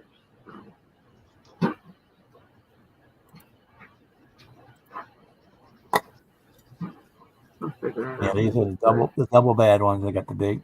I got lash all the way around, and the back ones are two piece. oh, Yeah, those that go in the bin. Huge seams. I That's bin why- that shit right there and 3D print those. about the most I would use those for is Hey, diorama Boston. set pieces. That's what these are. Right. Right. Yeah, diorama pieces most definitely, but putting them on a model, not if I don't have to. Yeah. Yeah. What I'll do is I'll clean these up and glue them together, and then I'll put them on that piece of the trailer that's removable. Mm-hmm. I'll glue Yeah. them onto there. Yeah, up that There's on some that tire rack. air up there. tires, yeah. Tire rack on that trailer. Yeah, So if I have it on there, it's got tires on it.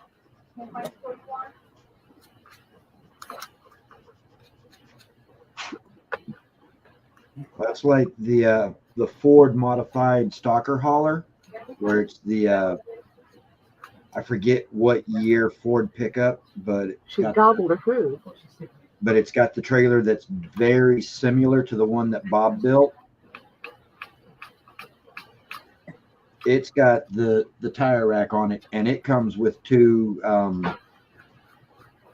molded in white plastic slicks that you have to glue together, and then you can put those up on there, and it comes with wheels to put in them, but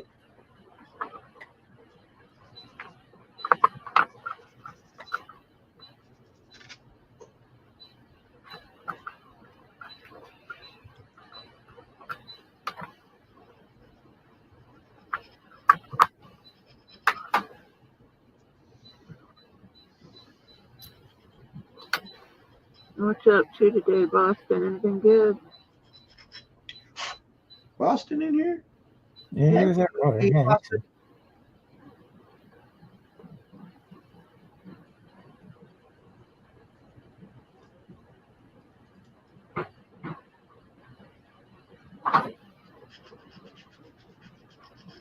Hey, Boston, if I'm working on a batch and nobody has a live, I'll probably have one no matter what night it is. If somebody else have one, I just go on theirs, obviously. But Yeah, Jeff had a rough day. They finally put Mom in her burial place. So I I saw didn't that, expect so to I see figured he him. would be there. And I know Brian had a wedding tonight, so Yeah, I totally didn't expect to see Beth. I knew that was coming up. I just wasn't sure when. so I was sitting here and nobody else was putting one up, so I jumped on it. Well, if either Bob or Marcy is able to get in touch with Jeff directly, or if anybody in chat can get in touch with Jeff, aka Fafa, let him know that we're thinking about him and that he's in our thoughts. If you haven't already.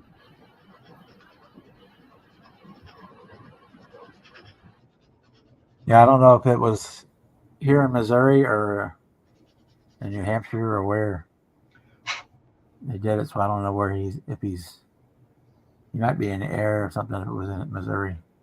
I don't know if he's staying with his family all weekend or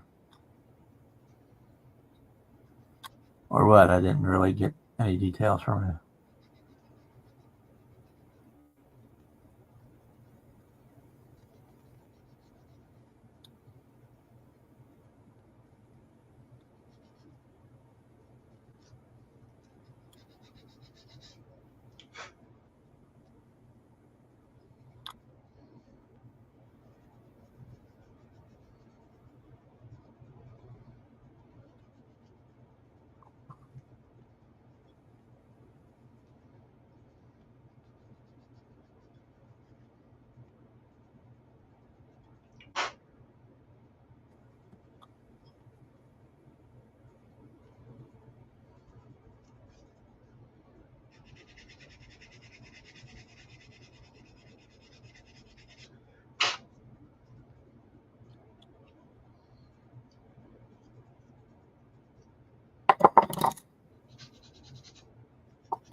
It's all right, Boston. Set up here at the ranch, and might as well just click two buttons and start up one. If somebody wants to come in, they do. If they don't, they don't.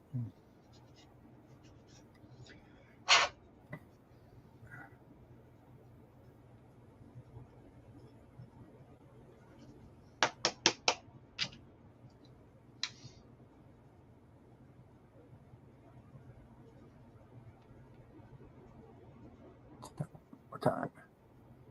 Put a little more withering on that one.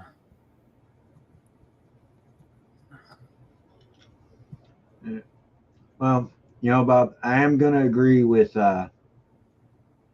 Boston on that. We do appreciate you doing the lives. That's no problem. It's the only time I get to talk to people, not my mother most of the time. Same club.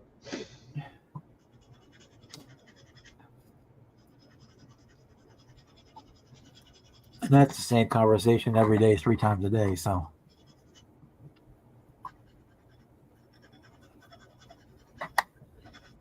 I mean, the only social interaction I get other than this is with my coworkers and things like that.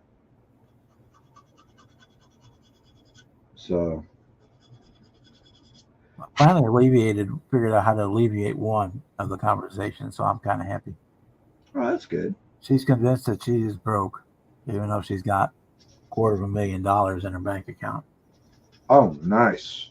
Wish I could be that broke. Well, it's all in annuities and stuff, but she still gets like 10 grand a month in retirement, pension, all that stuff, which pays all her bills. So broke. But if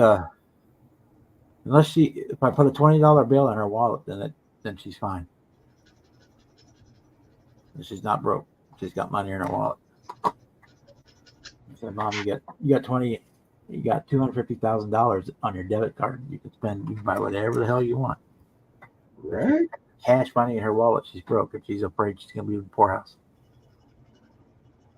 By Wow. putting $20 in her wallet takes ended that conversation. Every time she goes to the store or buys a soda or something, and I get she's below $20 in cash, I stick another 20 in her, and then makes her happy. Keeps me from having to listen to it. Hey.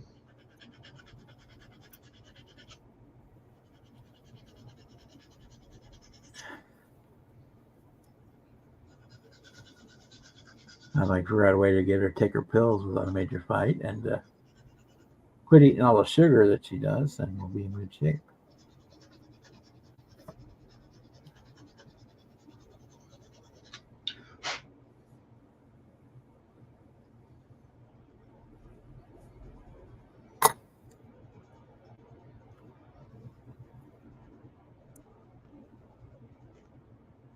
How much that actually sticks out?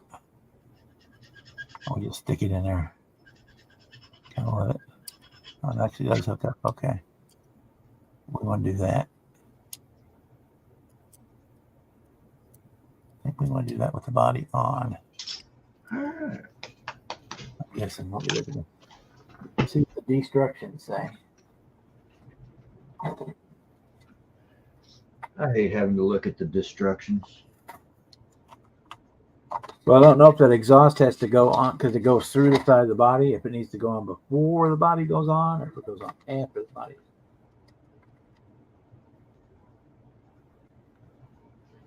I mean, they can be handy from time to time, but Now, there's someone putting it in before.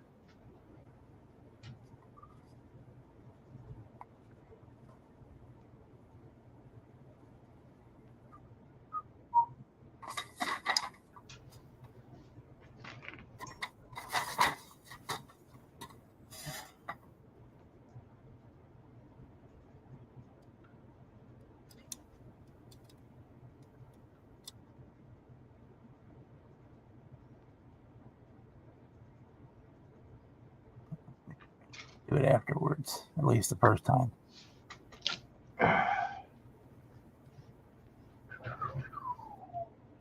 hey, what's up, Donnie? Because I think we're gonna have to cut it shorter. It looks like it sticks out awful far. I need to fill it anyway. Fill it. Fill it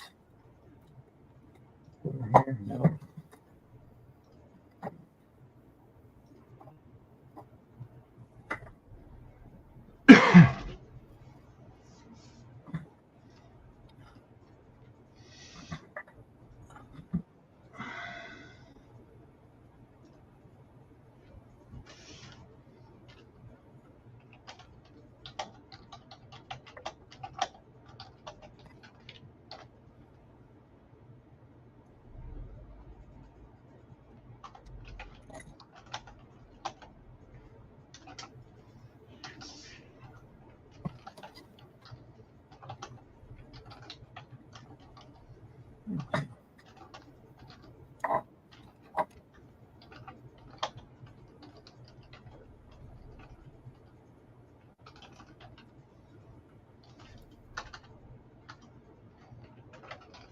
Comes there. It comes.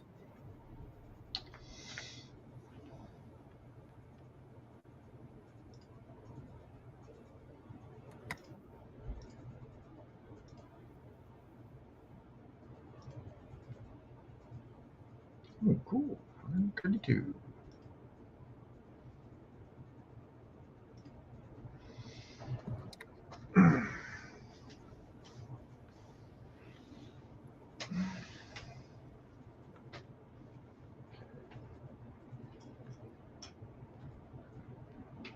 Okay, let that dry.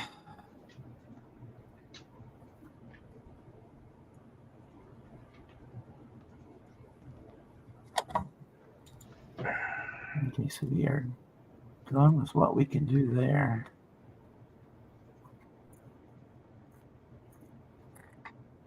All right. Nicotine time, y'all. I shall All right. return momentarily. We'll be here.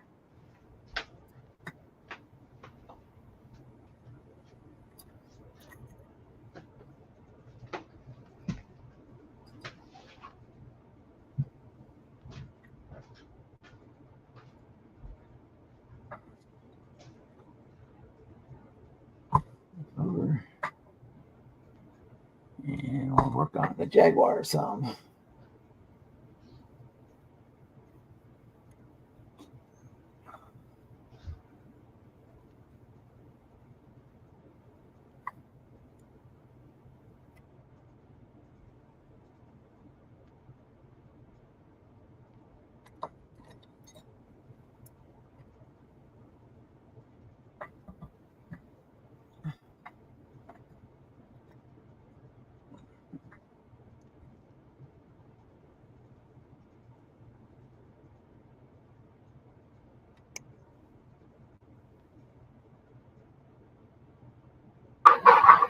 Hello to all the new arrivals. Jimmy, anybody else I missed? How are you tonight?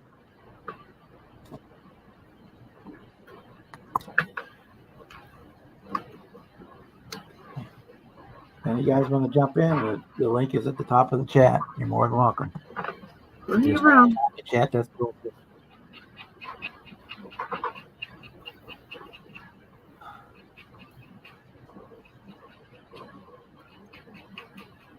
I went to my model meeting the other night, Thursday, and I took the Swamp Thing truck with me because they have big tables at the UAW hall, so I could spread the whole kit out all over the whole table and inventory it. Never seen a bunch of military builders so interested in a fucking pickup truck before in my life. Had half the club around the table asking what I was doing. Well, all the axles and stuff came out of a military truck to begin with. Right. I was just kind of surprised. Usually those guys aren't really interested in anything I'm doing unless it's something that's like 3D printed or something that's, you know, really super detailed that I've built and I've actually brought to the club itself. I generally don't have in mind unless I approach them first.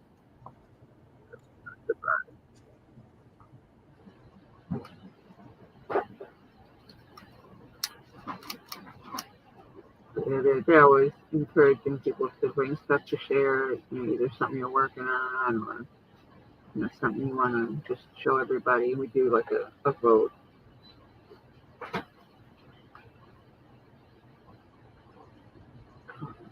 I never really get to go to my Once a week. club because there was always something going on at night whenever they had the meeting. I've managed to squeeze it into the right day of the week, like the day that I don't work. And it's just a couple of hours, you know, one day a month. So, and it's like 10 minutes away. I managed to get into one every once in a while. I'll get into the live build sessions, online build sessions, because I'm available for those. But the actual Yeah, we're not doing that. I need to see if we can get somebody to do something like that. they do a monthly meeting, a monthly in-person build session, and a weekly online. Yeah, if we did it in person, it would have to be at somebody's house because we can only get the hall once a month for free. They do it at the library. Now, thing there with the in-person build session, you can't airbrush or Yeah. you can't paint. Yeah, we would have to do our in-person build You at can do somebody's acrylic house. stuff, but you can't do airbrushing or Yeah. spray cans or anything like that. And then they do the online one once a month too. And I mean, a lot of our guys are older, so they're not into the hanging around on the internet aspect of the hobby. So doing it online may not even really be feasible for all of us, but maybe I could probably get 4 or 5 people to participate. Yeah, that's all you need. Dixie Hutch.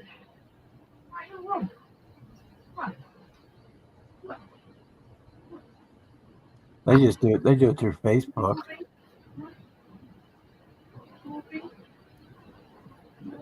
Yeah, we get the hall once a month because our club president is in the union.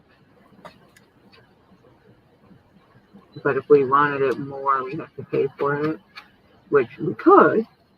But then, you know, we probably wouldn't be able to eat in a rush or anything like that in there.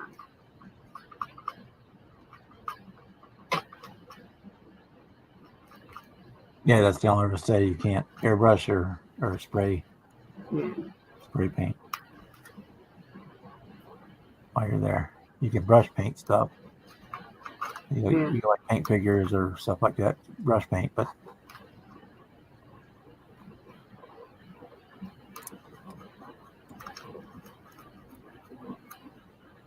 I mean, I could print a bunch of soldiers and do a make and take.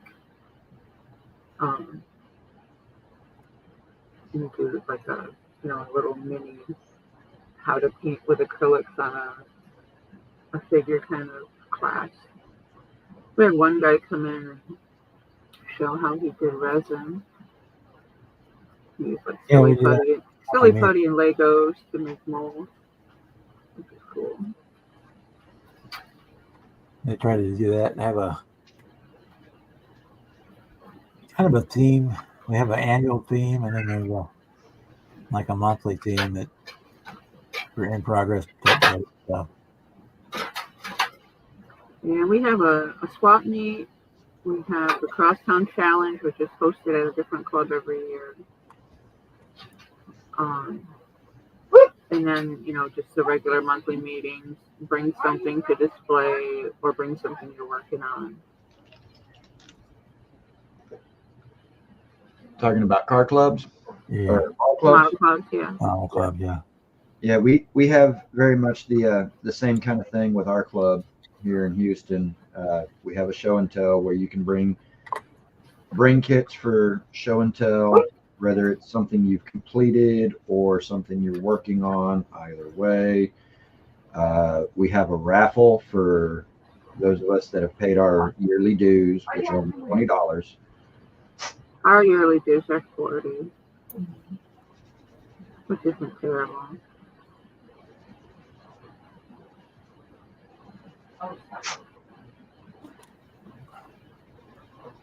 Money gets used every month, pretty much.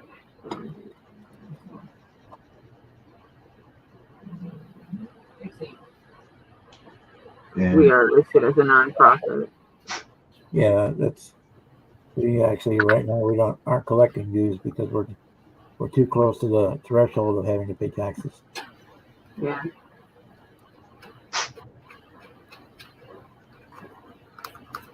Even though Joe's wife is our accountant.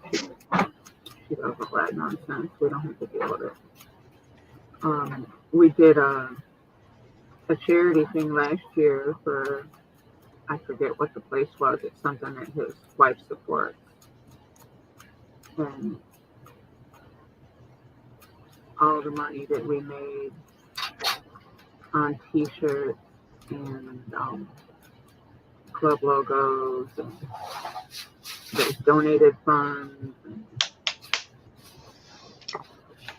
all kinds of different people hopped in on that, and that was pretty successful.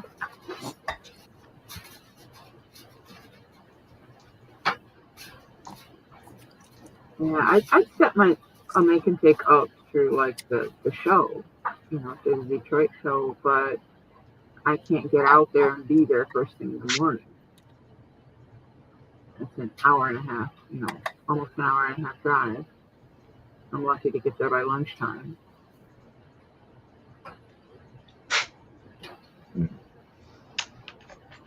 I know that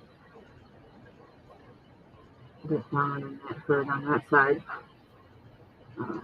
Mike, Chuck, I don't know the wives, I don't associate with those kind of women.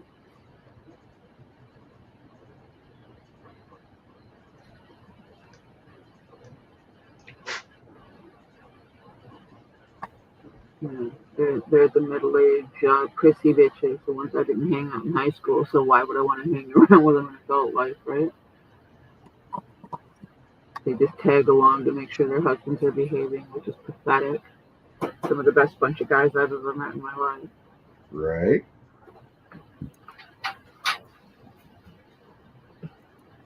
Makes me wonder what they do on Sundays. I know it ain't going to church. Yeah, back when I was a kid, one model would get one can of spray paint. With one of the Chester's cans. I mean, yeah. That's didn't know any better. That's the way it was. You sprayed that shit on till it was gone.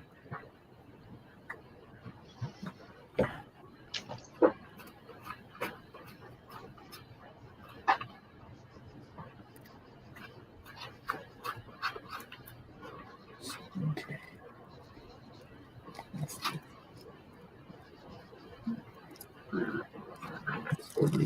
Nobody's gonna be eyeballing my tires anyway. And if I did want to do like a drag car that had wide tires on it, I just glued 2 sets of tires together. I've done that. Old mock Julies. You know, like a Cutlass jacked up with its nose dragging the ground with 4 tires in the back.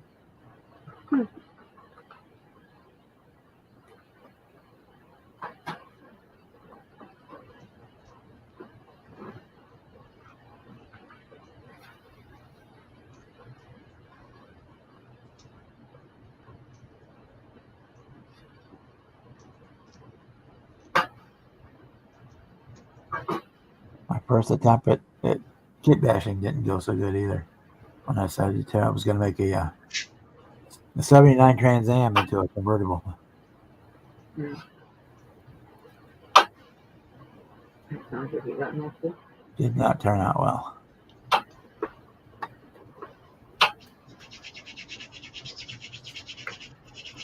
But my 12-year-old self was happy with it. As long as your 12-year-old self is happy with it, that's all that matters. Though to be fair, when you're a youngster and you're very first starting out in the hobby, your shit's not supposed to look just absolutely amazing either. She's looking at me like, tell him to give me some. I'm cooking dinner and the dog's over there begging broccoli. Like a couple of years ago, I was in Mom's basement and found a box of my models from when I was a kid still down there. And they were bad. Yeah, but you had fun, and that's the important part. Exactly. You had fun and you learned a little bit. Hopefully you learned a little bit. I mean, I did some innovative stuff and cool stuff, but it was just not good.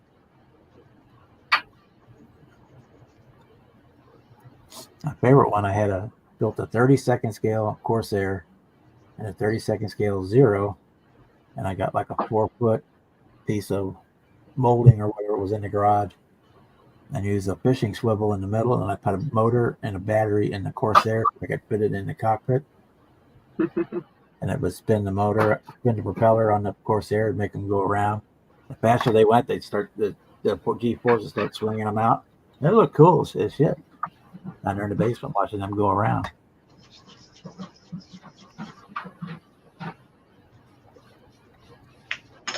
Probably dangerous as all hell, but it looked cool. Yeah, I was going to say, that's not exactly safe, but it was fun.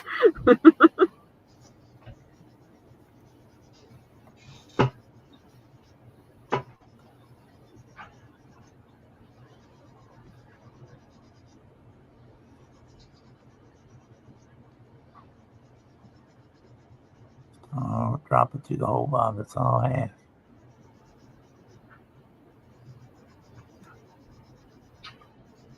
Yeah, success. Good for you. Looks like that. Don't do that. Now that I said that out loud, these last two are going to be difficult. There we go. Well, on the other side, it'll be easy because I didn't cut it in half. See if Dad's ready. He ate kind of late. Huh? Some more blue.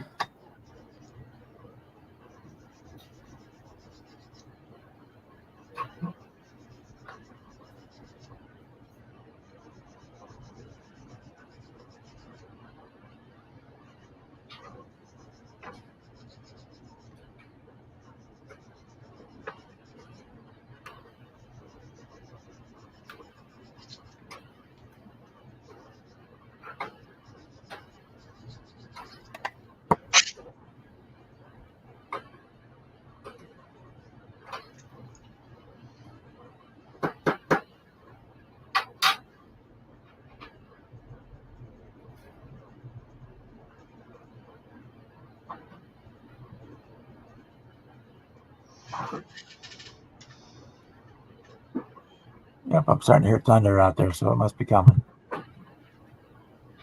It's been gray and it was sprinkling a few minutes ago.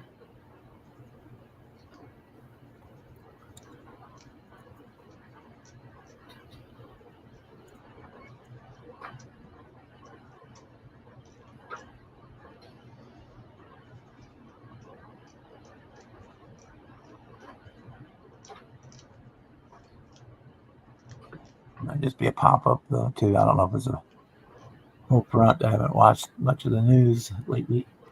Yeah, I didn't look at the radar. I just went outside and looked at the sky.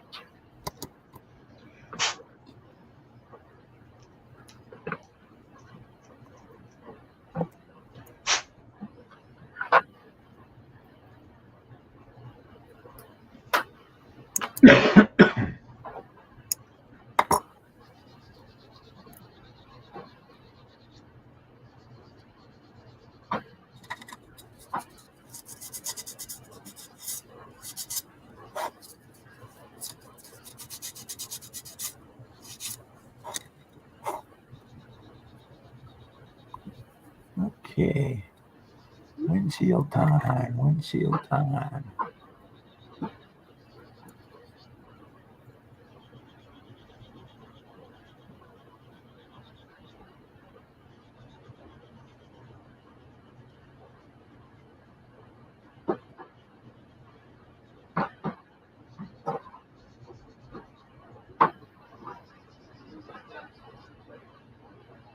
I do like the design of this Jaguar, the way they engineered this. Where you got the windshield opening and then the frame is chrome that goes in first. And then the windshield goes into the chrome frame from the outside.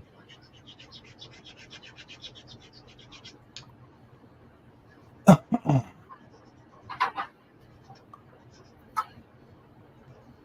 all sits in little channels molded into the body parts. All the windows do. So I could actually put bare metal foil on the actual clear parts for like the window trim. Of course, true test, does it fit? Does it fit? Yes, it does. Alrighty then.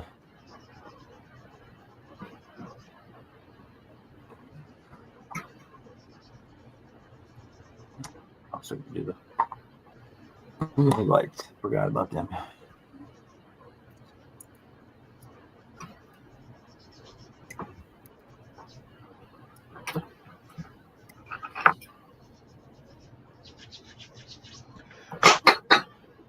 Come on, goes where? Goes where?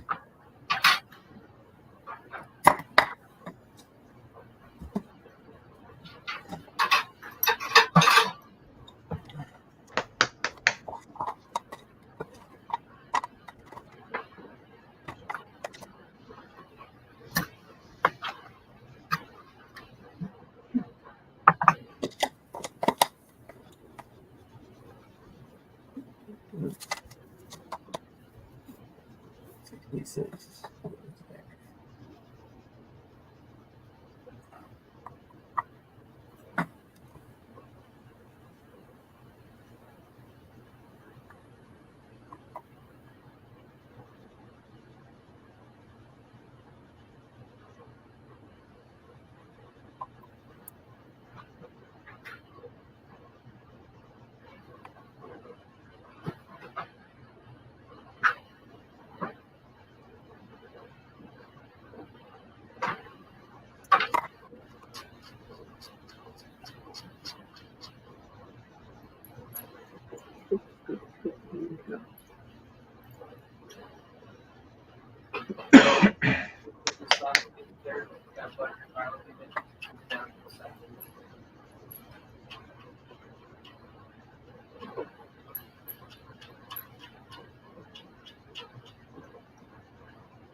It's my hand drill. It's kind of worn out.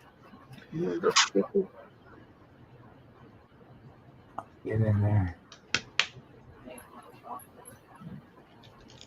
No, the Dremel is like nail on shop for it.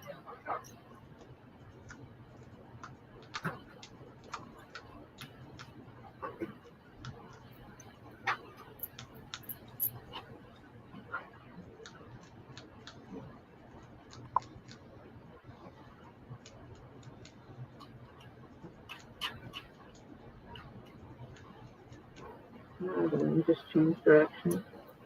Well, food ready, you said all right.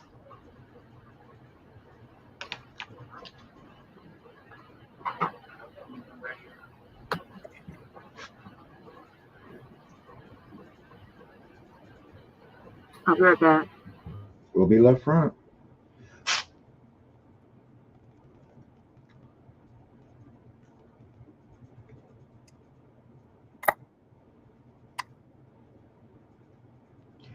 Yeah, it's nice to have family around sometimes.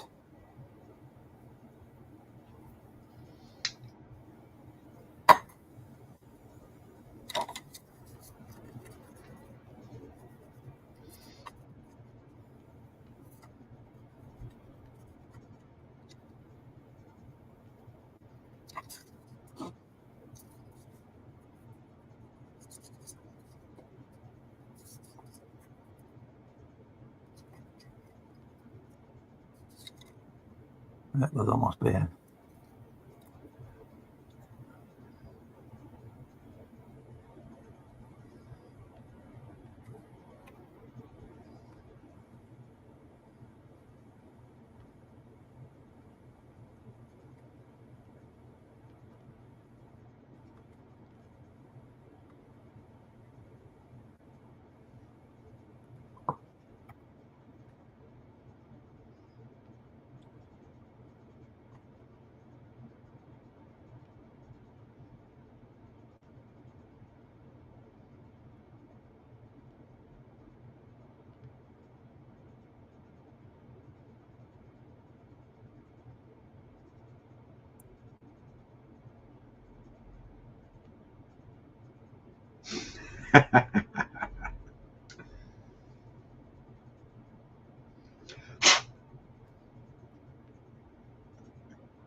Hey Cliff, how are you tonight?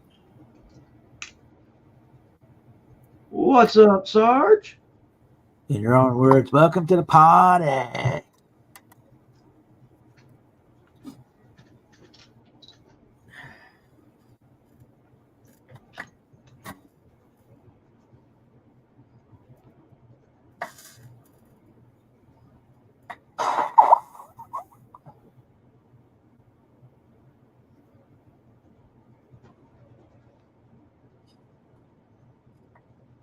That reminds me that this week Cliff and I are doing our monthly life swap. So I'll be on Monday night and he'll be on Tuesday night. We have meetings this week. Ping ping. Now,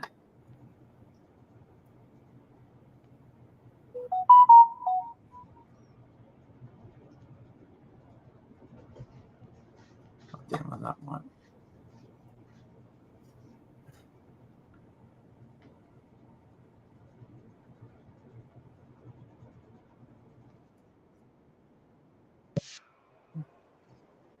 No, I do not want an animatronic Walter from Amazon.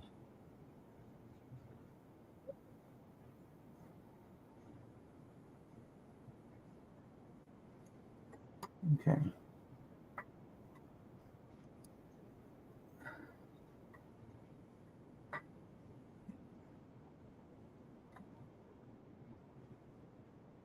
So this is where we got to leave the Jaguar until the wheels come in. We got it. Everything but the wind, like the windshield, what the little fiddly parts. I'm not gonna put on until I've got the wheels mounted because I'm gonna break them off. So we're gonna put the mirrors, the doors, and windshield wipers on. I'm not gonna put the antenna on top because that's guaranteed to get broken. Supposed to have a little antenna sticking out of the. Looking good, Bob. Roof for him like that.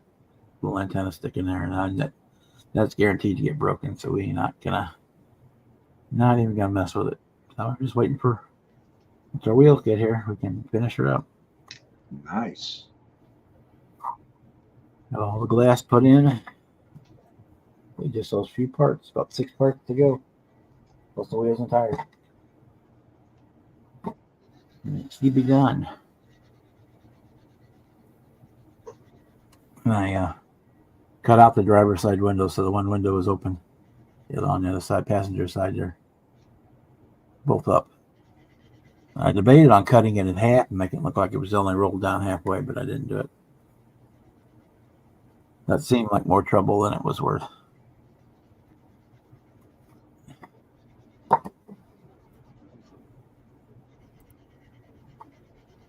So we got a couple more parts I can glue onto the chassis of the GTO, and then we're going to start on the Firebird.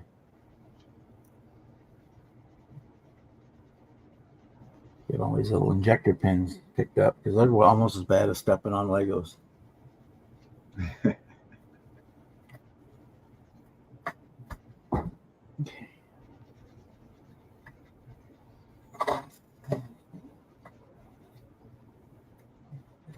Box. We got a wrap the Jaguar up. The wheels are here so it doesn't get messed up.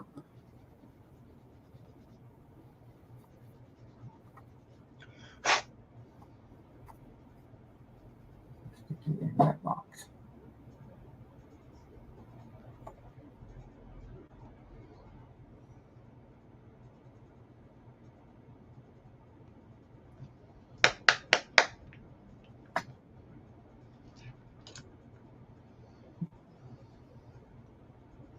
Okay.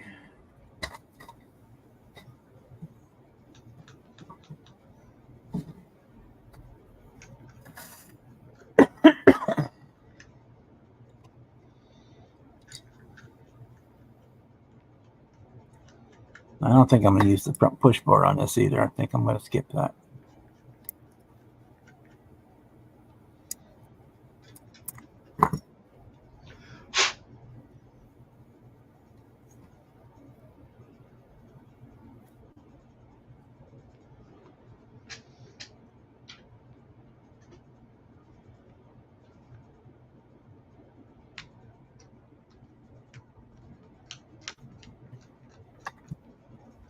Jimmy found Papa as a teenager.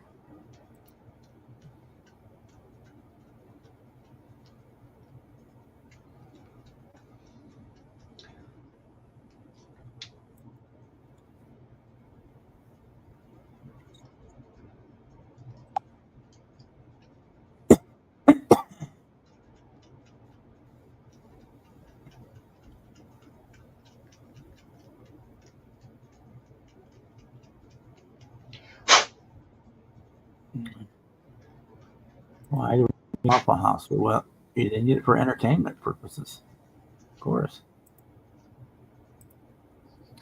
And drunk food. Entertainment purposes and drunk food. That's what we need Waffle House for. Right? And hey, I am not ashamed to admit I like Waffle House food. I do too.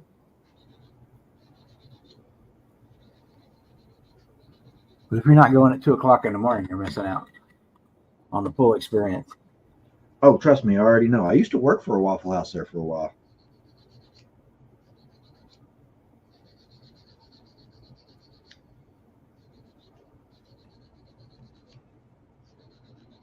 They're the only place that stayed open all night when the pandemic hit.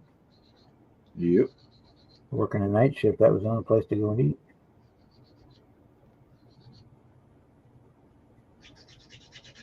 Everybody else shut down. They had their magic bullet to get out of being open 24 hours. It just cost them money. Way back when I'd started working for Waffle House, I was depending on day/shift is if I clocked in as a waiter or if I clocked in as a cook. Either way, I made tips. I always made really good tips as a waiter, and on the bar nights when I clocked in as a cook, I always wound up making tips as a cook because I would put on a show with my cooking. Because the Waffle House cook station is just right there in the big open. On the front, yeah. The whole restaurant can watch you cooking. And I'm like, well, shit. I'm gonna make some money at this. I'm gonna put on a show and get these people to tip me. Sure enough.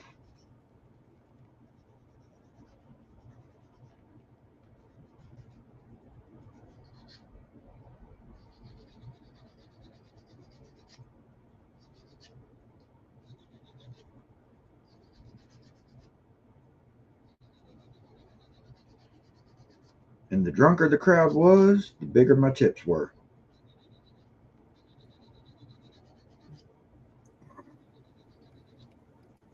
I don't think so. But you're supposed to get that high.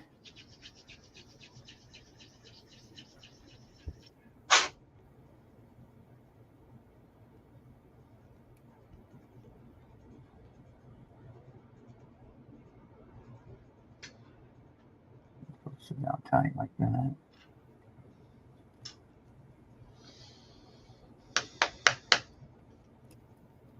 I'll go by anyway.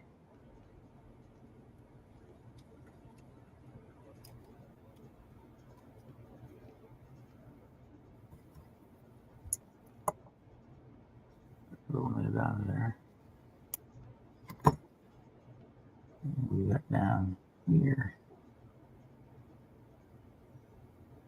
Like that.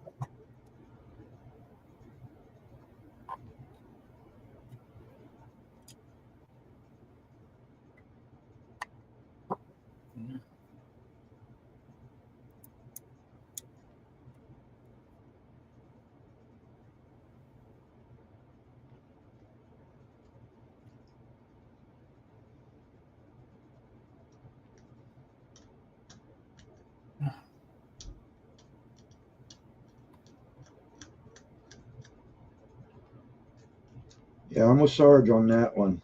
You know, Yeah, Patriot guy, yeah. being a veteran myself, anything that works, anything or any group or whatever that works to support vets in any way is a plus in my book, especially if, like with this motorcycle run that he did yesterday, where it's more meant for the ones that didn't make it home. You know, that's what I'm talking about.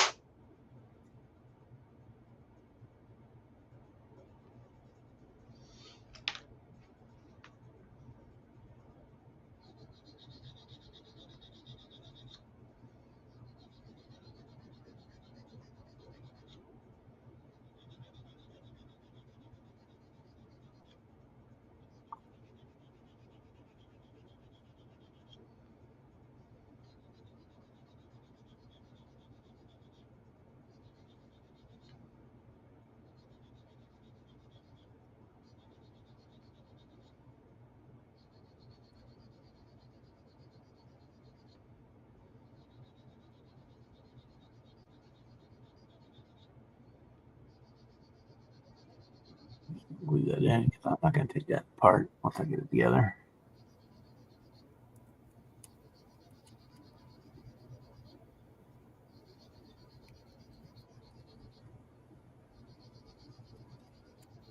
I'm just going to glue that in. Just put it on into the body.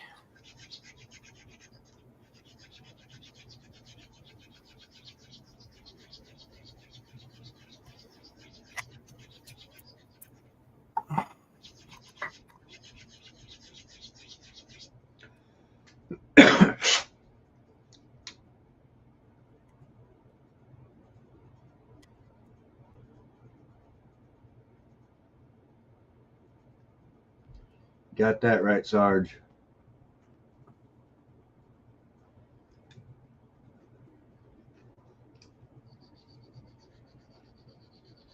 Yeah, anytime I get the opportunity to help the family of a fallen vet, oh yeah.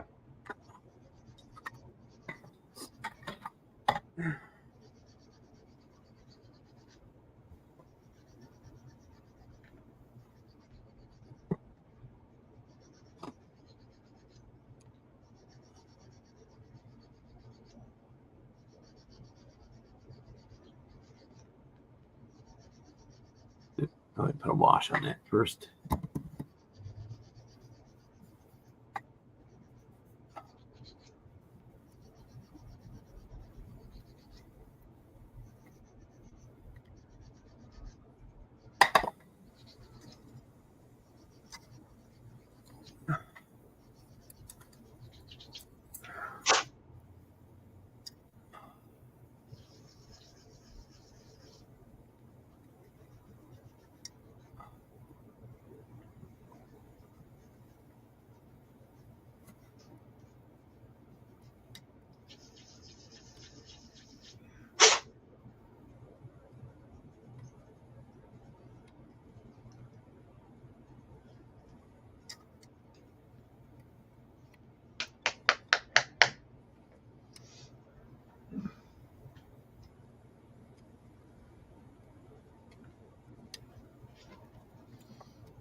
It's just a crying shame our government doesn't do more for our veterans, especially the families of the fallen. It's just, I don't have words for how strong of a crying shame that is.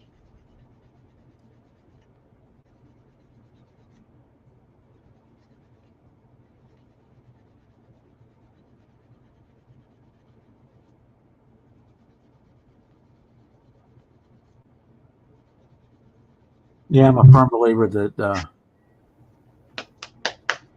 anyone who pays the ultimate price, their children and stuff should get free education, and Oh yeah. you know they more than paid the bill. Right. You know that I mean- college degree, basic college degree, should be paid for, and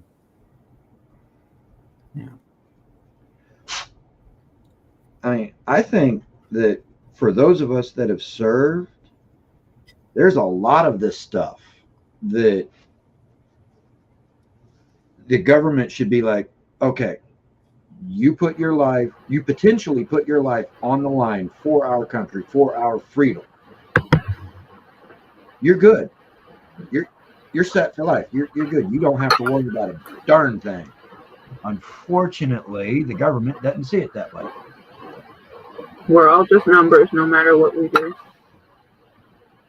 yeah. Hey, Cliffy and anybody else that came in. Time for a dinner break. Nice to know the cooking talent's multi-generational.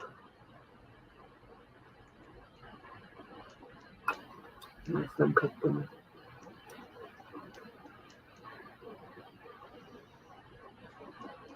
And he remembered how I make the white sauce, so he has officially learned his great-grandmother's sauce.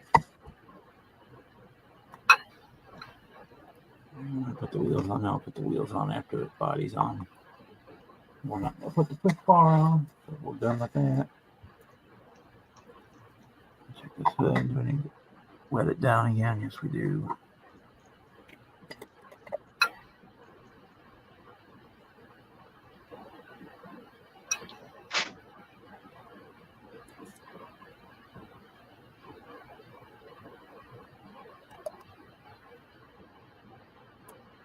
I'll set it up here on my computer because that's like an instant warming spot. All right. Put you up here out of the way.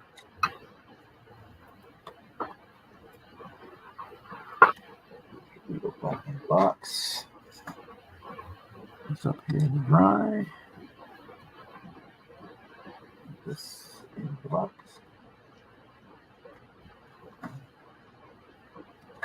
This way, we don't need them anymore. Leave that piece on. Leave that piece on now.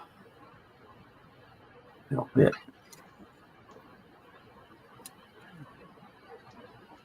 You down to assembly, Bob? What? Yeah, I'm doing what I can. I still got to clear coat it, but I can put this bumper on before I clear coat it. Yeah. Because that'll help dull the plastic chromy look out of it.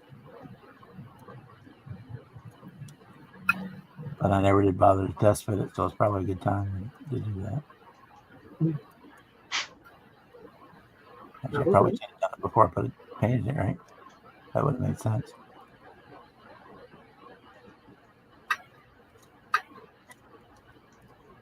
Yeah, it'll work. Get her done. Now it's currently trying to rain, so whatever rain you didn't get, Bob, you'll probably have tomorrow. Well, the thunder quit and it never did rain here, so it could have just been heat lightning.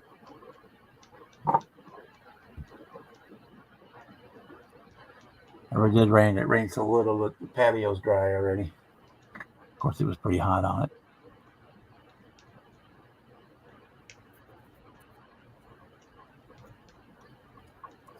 Leave the tape in there because we got to paint clear coat it tomorrow after everything's dry. Okay. Next one.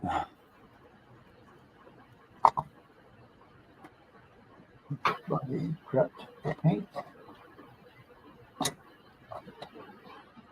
Good.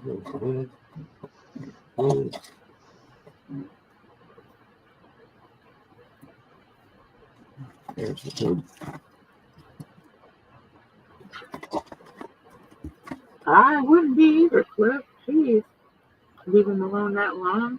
Did he manage to not make a mess? Okay.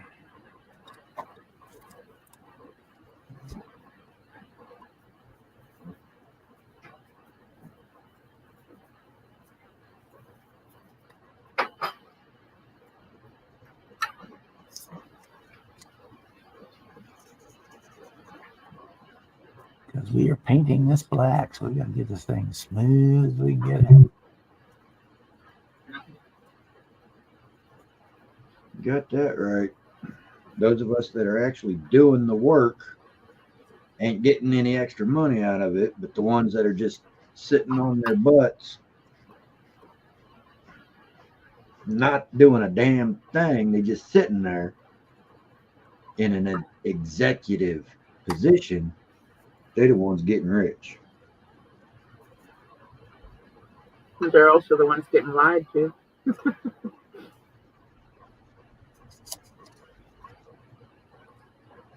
Our executives actually get off their ass every couple of weeks. They do store tours. They come in, they spend 15 or 20 minutes in the store, walk around the loop and walk out. It's the most work you'll ever see him do. Right.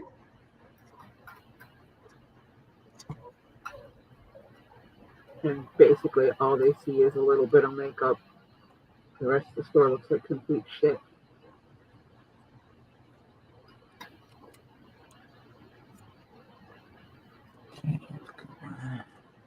They spend so little time in the store, it's not worth the drive from all the way up north to get here. I don't think it's part of the casting. I think.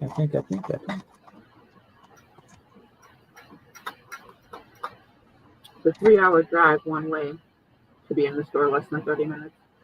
Wow. Unless the firewall is part of the chassis. And that's just my store.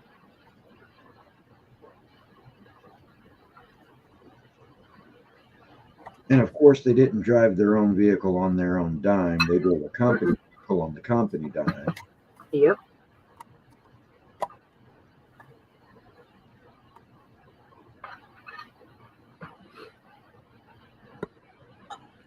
You multiply that times 302 stores and yards and gas stations. We're in like 3 or 4 states now.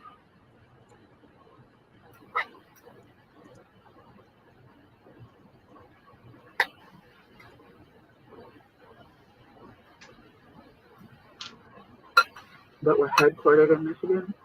So if they have to go out of state, they'll send a couple people and they'll actually fly. Mm-hmm. A driver will pick them up, which is even more expensive.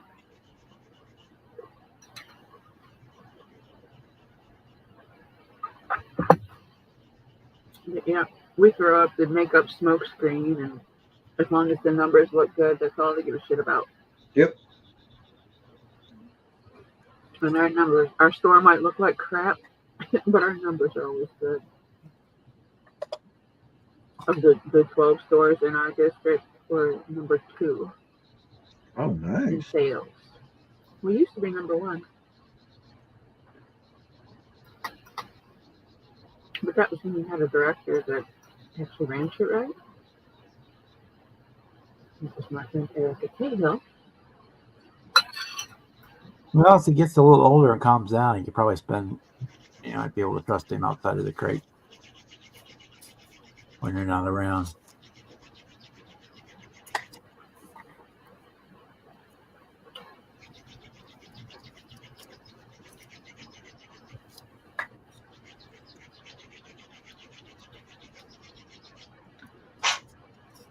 And our dogs grew up on a farm, but you would let them out of the house in the morning and you wouldn't see them again until about dark time. Yeah, just like the kids.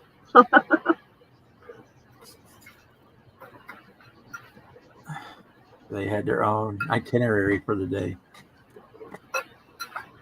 Once it was really, once it was really hot, you could find them because they'd be down at the lake, sitting in the water. Well, if you didn't have anything else to do during the day and it's a really hot day, isn't that what you'd be doing if you had the opportunity? What I'd be doing. Our Dalmatian loved the water. We had to fight to keep him out of it. Yeah, that'd be like this one. I gotta watch which community we decide to move to. If there's a body of water nearby that's even ankle deep, this dog will be in it. When we moved into town for the Dalmatian, we bought one of those little type pools. We put it in the backyard. About 6 inches of water in it and be out there laying in it all day long. You didn't want to come in the air conditioning. You'd be outside in the shade in this pool, just hanging out. Yeah. Okay. We have enough rain. Yeah, we got enough rain. So should that be in Google Boston or in YouTube?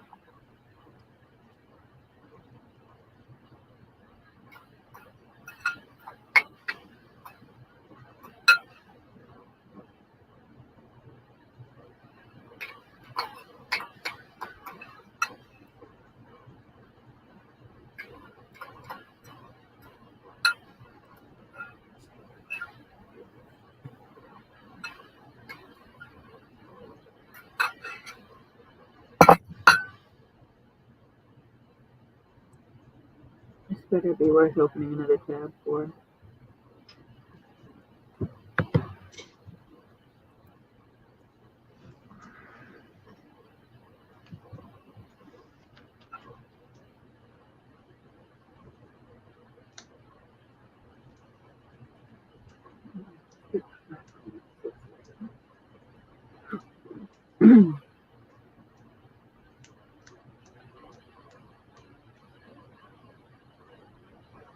All I get is a 112 scale F1 car. Is that what we're supposed to be looking at?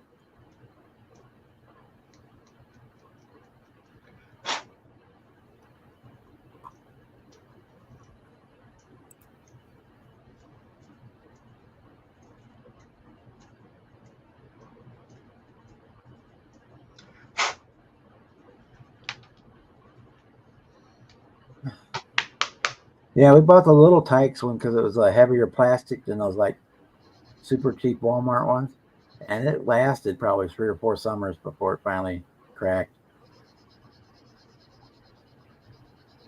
And if we'd have put it in the garage in the wintertime instead of just leaning it up against the house, it probably would have lasted longer. I think its sun actually, the UV finally made the plastic so brittle it cracked. Yeah. Yeah, and about once a week we'd dump the water out and put new water in it so it wouldn't be growing skeeters in the backyard. But yeah, he loved it. He'd sit in that thing all day long.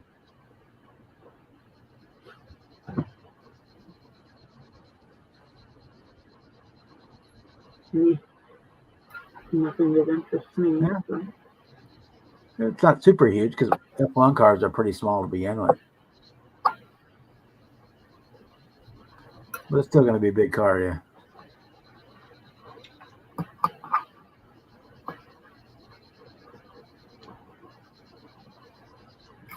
Yeah, the one we got had steps and a little slide in it, and it was that heavy blue plastic from Little What are Tyke. they doing? Selling a 1-to-1? What the fuck? It lasted either 3 or 4 summers before finally the sun finally cracked it. Even then, we still got the rest of the summer out of it because it cracked up towards the top. Just couldn't put as much water in it.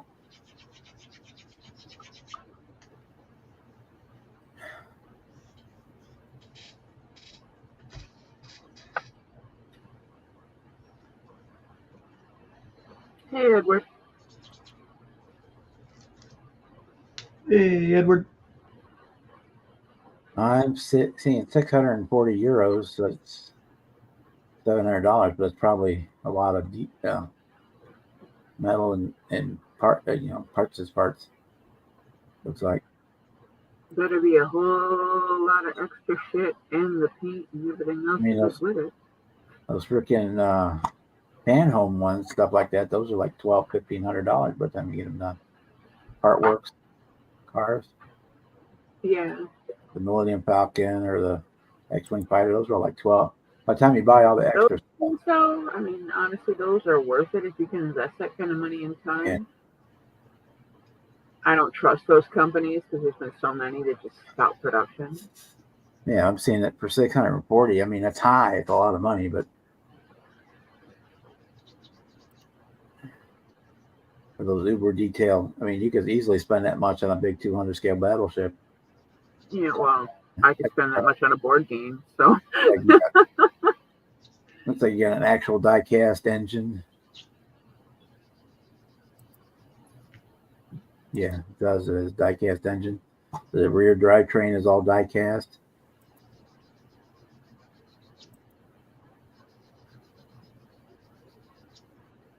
Yeah, it looks like any parts on the real one, it would be metal or metal on this car. And the fiberglass parts are plastic. So that's expensive, but it's not out of the world expensive. Expensive enough, I won't be buying it. And probably better value than a $120 Johan kit. I'd rather pay $120 for the Johan kit. Can't help it. Totally into anything that has to do with cars in Detroit. I'm not really into the racing stuff, so.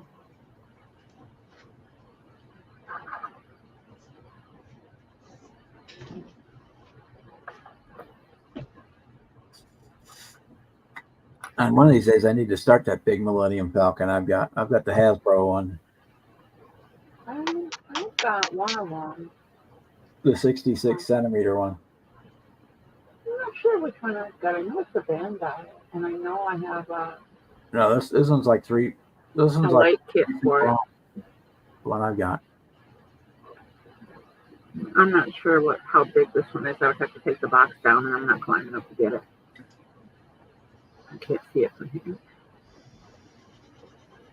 But it's Bandai, and it's got I have a light pack that goes in it.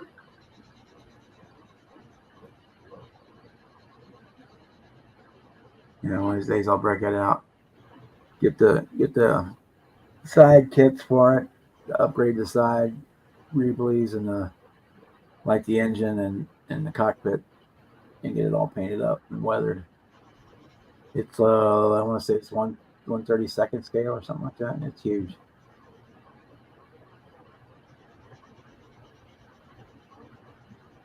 Yeah, this one's just got the stuff to put the engine light in.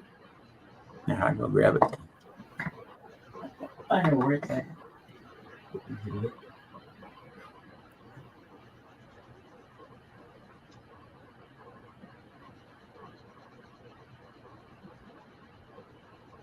You reading or sleeping, Ed?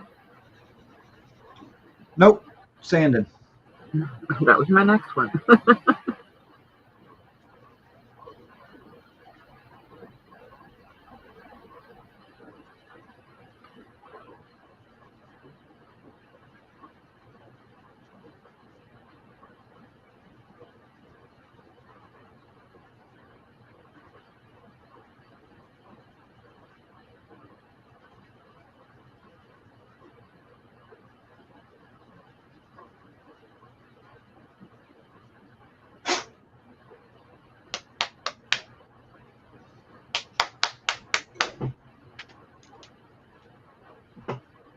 Yeah. Adjust again so it can fit.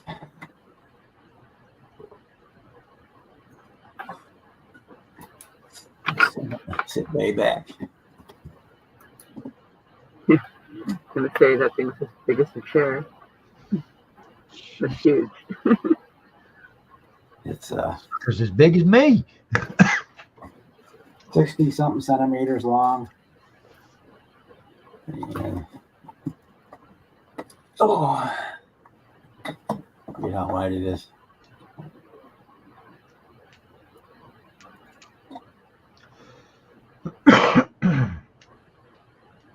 Like 50 millimeters wide.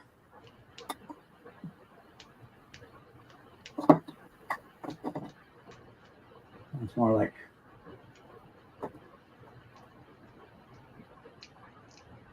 80 centimeters long. What's that in inches? I don't know metric. What's that in inches?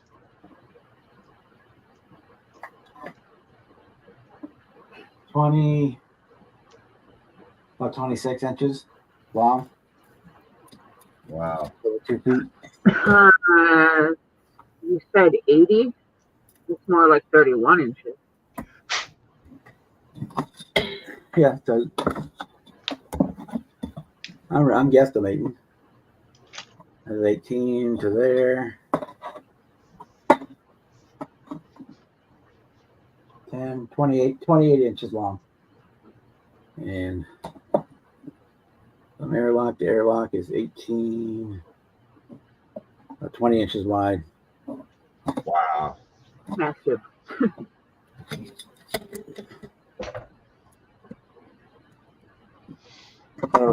It comes with just stickers for all the side greeblies. Mm-hmm. But there are 3D files to print all that stuff. Put it in. Yeah, one of these. Yeah, paint is funny that way, Edward. And then paint it and weather it.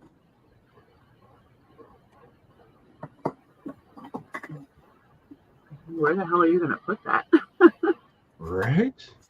That would be the only reason I'm not in too big of a rush to pick up a Millennium Falcon. I have a lot of kits that have a big footprint, They because just so redid I'm not digging into those. the MPC one that just round 2 just redid it and fixed the sidewalls so they're the right height now. Cool. because as much of a Star Wars and Star Trek nerd as I am, I would love to have a Millennium Falcon about that size. I would love to have an X-Wing in the same scale. I'd love to have a TIE Fighter in the same scale. I'd love to have a Star Destroyer in the same scale. And then Wow. on the Star Trek side, give me TOS Enterprise, give me TNG Enterprise, give me the DS9 station. The original Enterprise and the DS9 station, definitely. Yeah. Give me the Defiant. Give me the Voyager. I have the Defiant in Give me 124 or 125. a couple generations worth of the Klingon warbirds, as well as the Romulan birds of prey. Yeah. Problem is, I don't have anywhere to display all those once I get them built. Hang them from the ceiling. They all fly. True. But then I'd be walking around doing this around my house. What it's worth, round 2 has recently announced that the 350 scale Reliant is back on the production. Yeah. It will be coming eventually. Hopefully soon. That's a freaking license to print money. Yep. And get that done. And they're thinking about a larger Enterprise D also. Oh wow. Cool. Yeah. Got to do the snow speeder. You got to do Luke's land speeder from New Hope. They got that coming. That's on the production list. Yeah, I want that one. The big scale land speeder. So, and again, I would love to be able to build all these kits and put them out on display. I just don't have anywhere to display them. In I mean, that's 2025, they're releasing the black hole models again too. Yeah.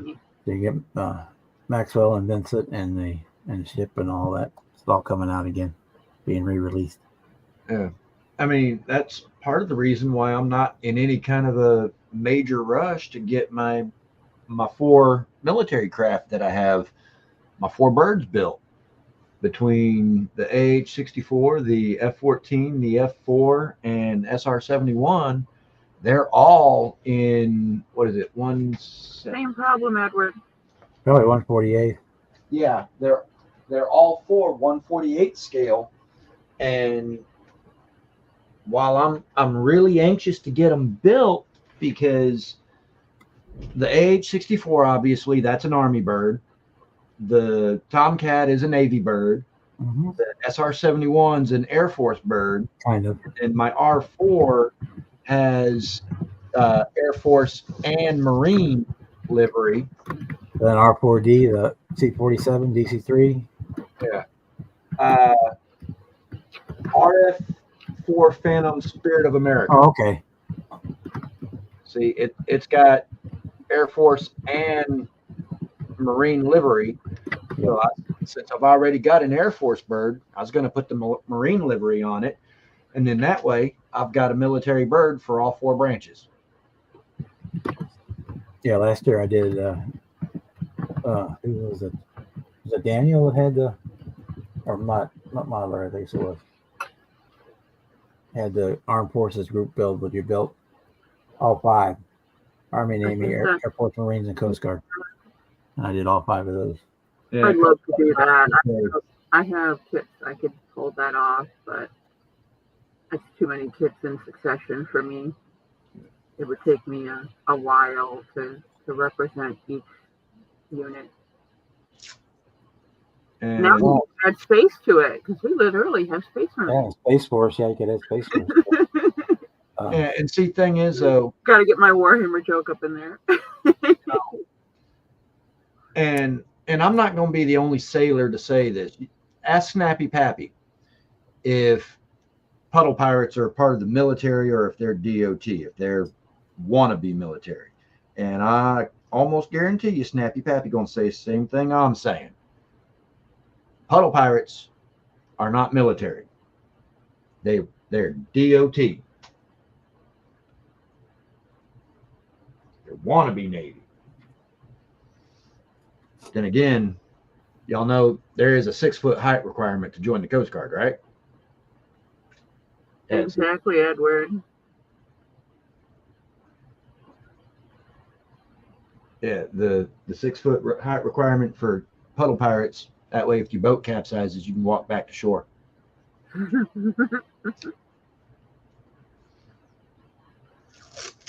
Yeah, skimmer skippers. They takes 6 skimmer skippers to perform a Coast Guard at sea burial. That's 1 to dump the body overboard, and 5 to stomp it in the mud.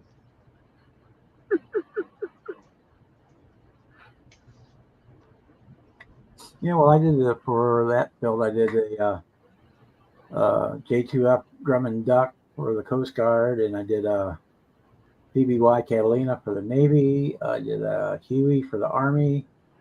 Did a Cobra for the Marines, and then Air Force. I don't remember which one I built for Air Force. Could have been any of these. I got 100 of them on the table. I got pterodactyls. I got the brachiosaurs from the Tamiya line. What the hell else did I get? The Stegosaurus. And the one I got yesterday. I don't remember what it is.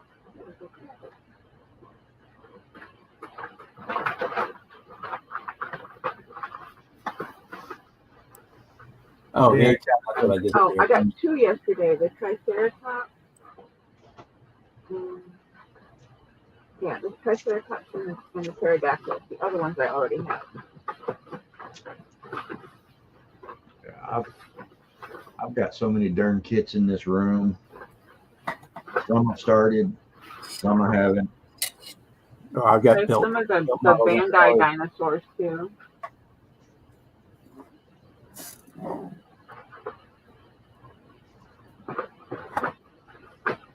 There's a couple more mini art figurines that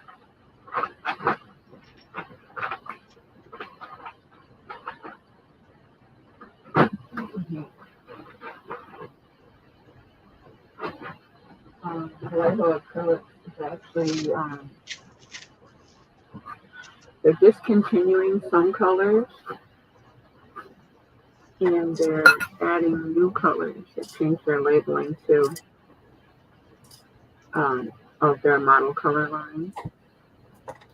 They've got some more bold colors, which I kind of like. And the problem is some of the colors they're doing away with are colors that are common in military painting. The brown and the tan glazes, the verdigris, the light sea gray, Sorry, Mirage blue, ginormous. golden olive, and a lot of the other military colors are getting dropped. Yeah. Sarge, those would be ginormous knockers.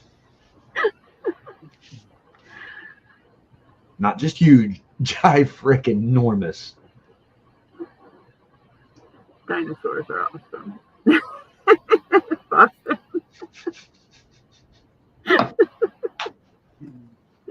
That's all right.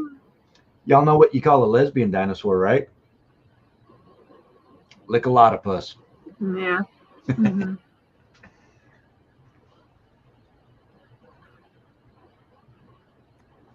Well, if you just take Megalodon and add a G to the end of it, you get a whole new meaning.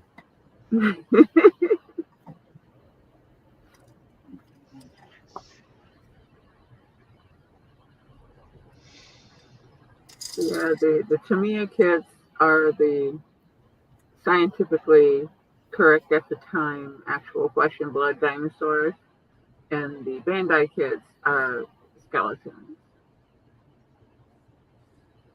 So there's, hostile or in the flesh option, and I have both. I'm still working on getting the other Bandai ones. I've built a couple of them. All right. I gotta go water garden, and I think I'm gonna have more nicotine time. So Yeah. return momentarily. Leave me by myself, I'll walk off. I'm here. I'm spray painting primer.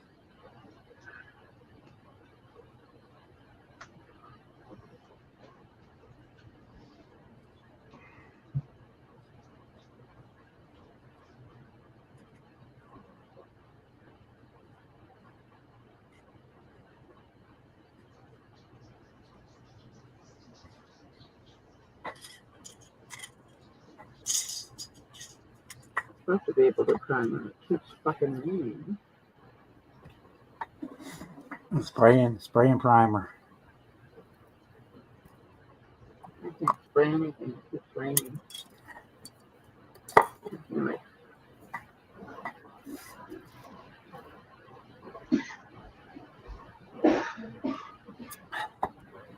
He went to eat dinner. He probably fell asleep. He was finishing a beer last I saw him. He was old enough to be drinking.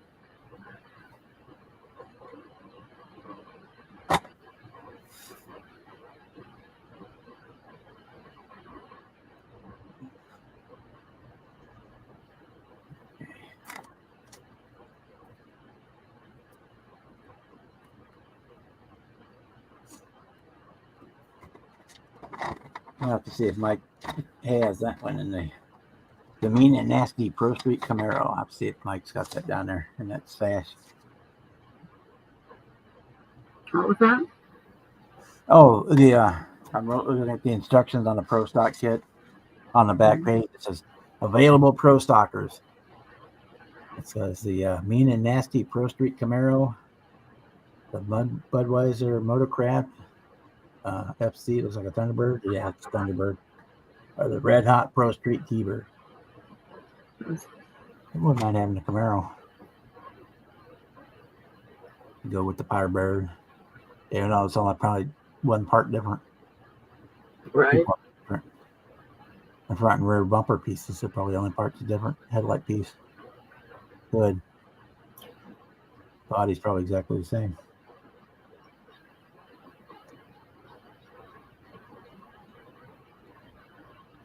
I gotta find my other two devices. I'm sticking in the desk.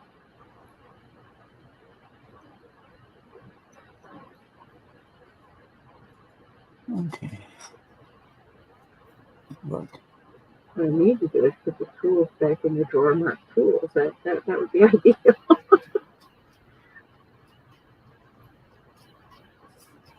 It looks pretty smooth. I'm not really seeing any screwed up parts on it. Seams are gone.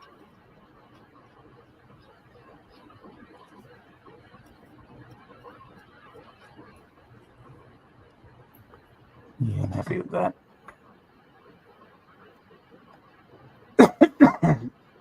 Let that dry and get paint on it later.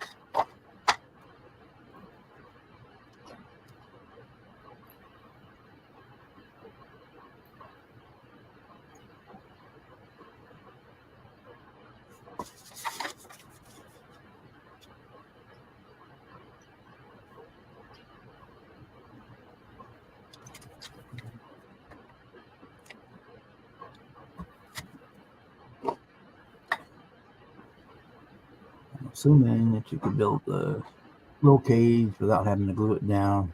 So you can take it out and paint it separately and put it back in there. Like a NASCAR. Look at the chassis. Look at the chassis and find out. Yeah, it's got holes in it.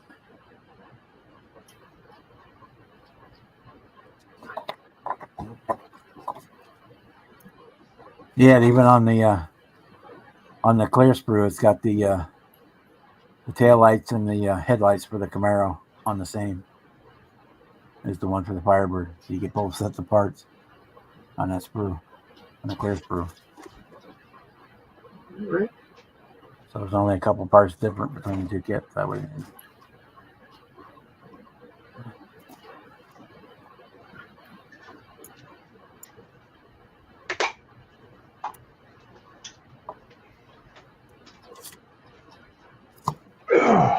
My Kniffle. Oh, it's my Kniffle.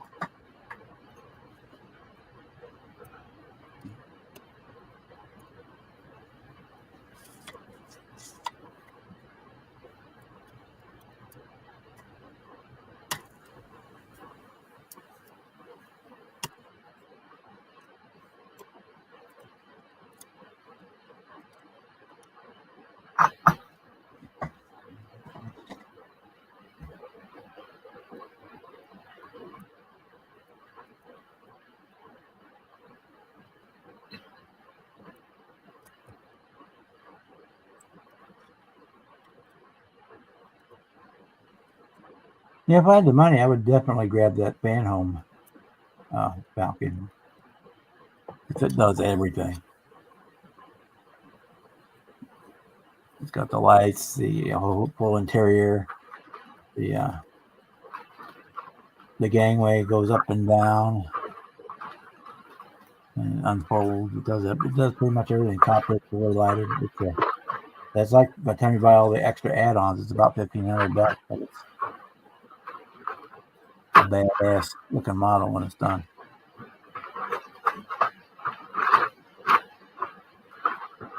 Like a lot of the car ones I see when they kind of don't put together as well, very well.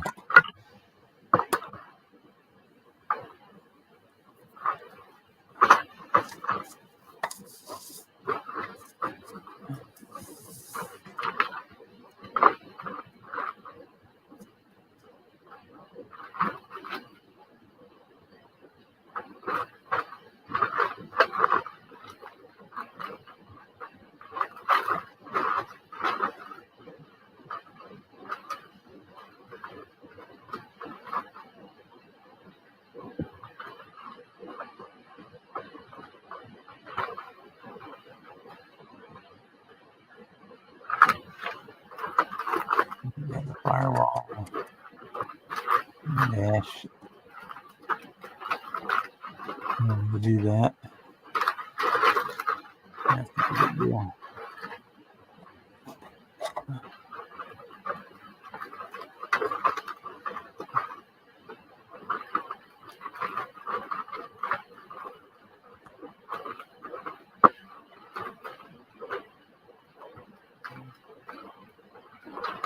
Yeah, I send all my rain to Marcy and Bruce. They get all my rain when I'm done with it. You can do the fast. I'm done with it.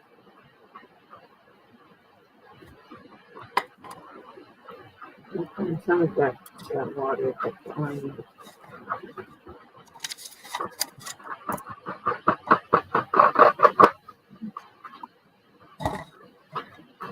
Yeah.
Edward, does he have the group marked private or is it open to public viewing?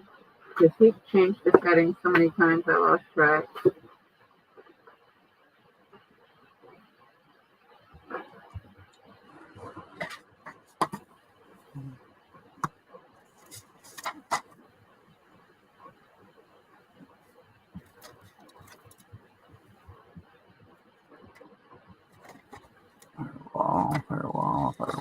Firewall.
Yeah, I seriously think I'm addicted to spray painting my fingers because out of the 2 or 3 boxes of gloves I've got, I again didn't damn put one on. Yeah,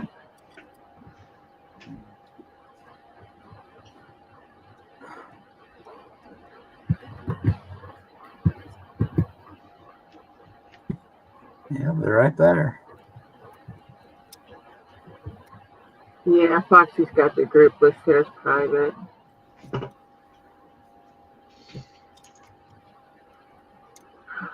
He doesn't have Facebook. Okay.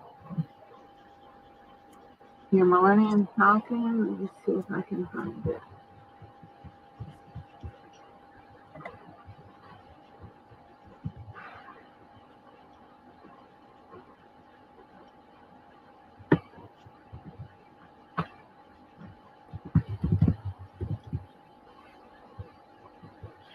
All right, Chris, we'll see ya.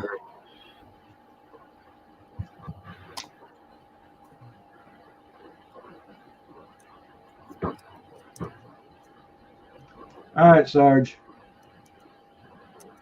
Have a good Clicking, night. running away. Have a good one.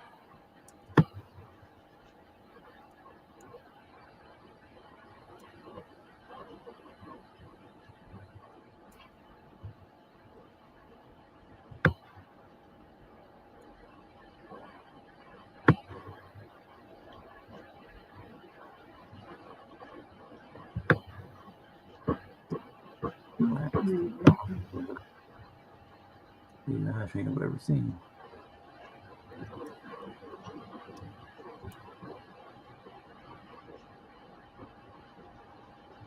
I'm seeing everything but the Falcon. What the fuck?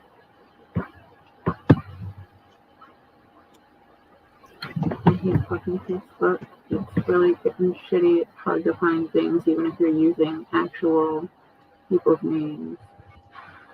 And you're in the same group with them, you can't fucking find anything. How long ago did you post it, Edward?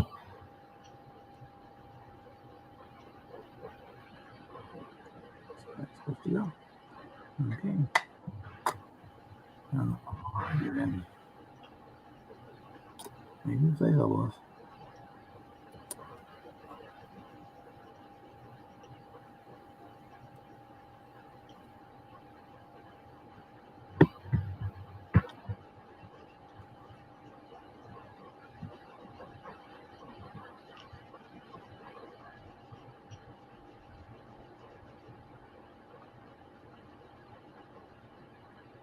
How long ago did you post it, Edward? I'm not even seeing it by search. It should, but it's not. I'm seeing a lot of your other stuff, but not the Falcon.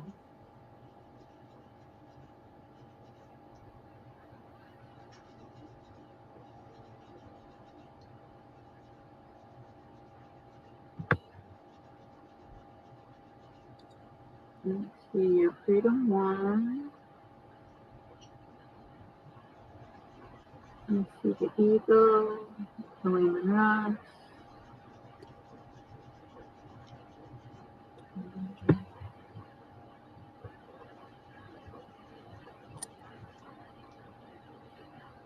Here's 57 Bel Air. The Ferrari. The abandoned log cabin.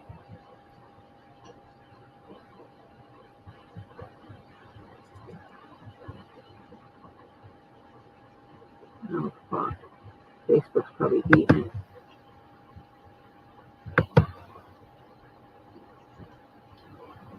Let's see. Not Lego brick building, a little motorcycle.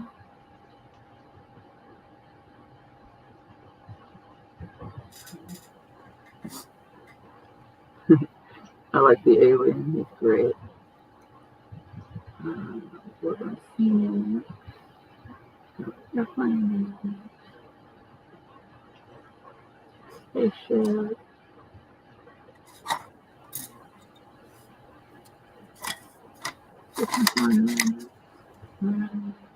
Everything bought so far. That's in a sec. We can put build the cage without gluing it in.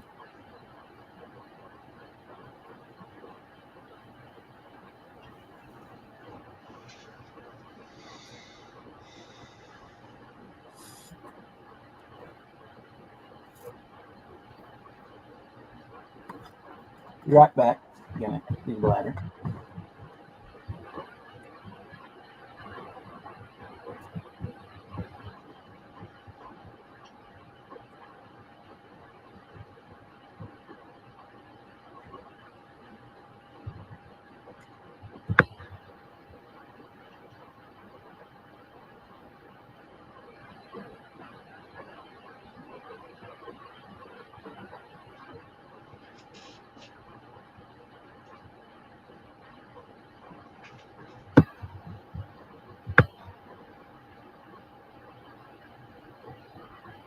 I know you posted it because I remember seeing it. There it is. Posted it October of last year.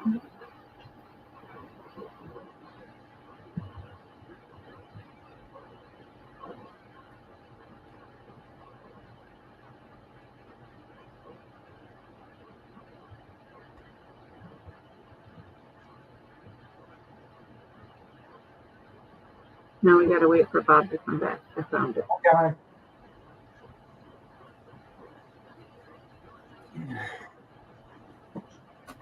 I found it. I'm just waiting for Bob to come back. Okay.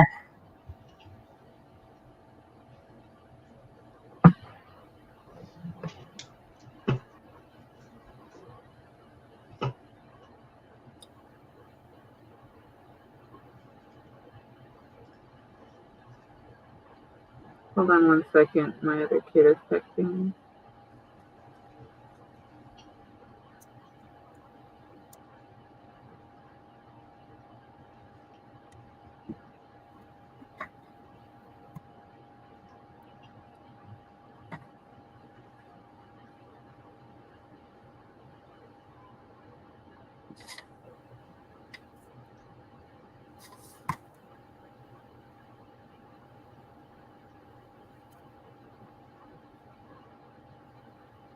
Put it on backwards. It's a great start.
Yeah, I found them.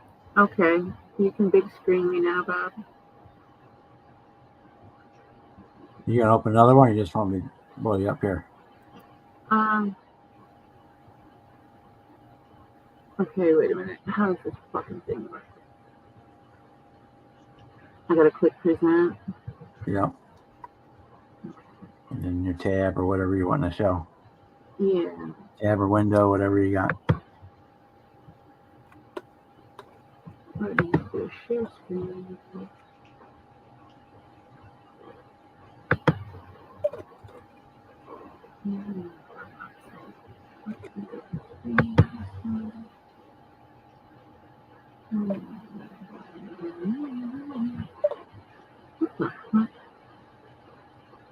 Okay. It says select window or screen, and it says StreamYard Studio, browser, web advisor, toast, entire screen. Is it the browser one or the entire screen one that works best? It depends on if you're doing if it's another window or another tab or whatever. It's another tab. Just it should show in the list the tab you want to open. Click on it, or the one you want to show. There should be a list of them. Okay, that way. Can I do this? All right. Can you see it? Because I can't see your window now. No, it's not showing.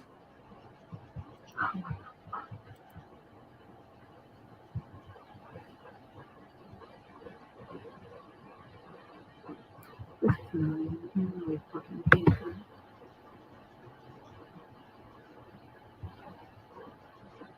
Let's see if that works.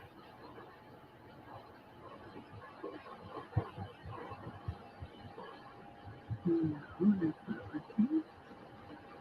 What? Is that a yay or a nay? Not yet. Nothing.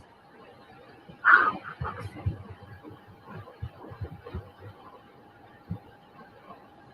Now, if I click on present, I get the share screen, slides, extra camera, or video file. So I click on share screen, and I get tabs, window, or entire screen across the top. And if I'm on tabs, there's a list of whatever tabs are open. I can click on it, and And I don't see anything on here. it'll light up on the other side. It'll show it, preview it on the other side. Then you hit share, and it'll pop up a window for me to blow up.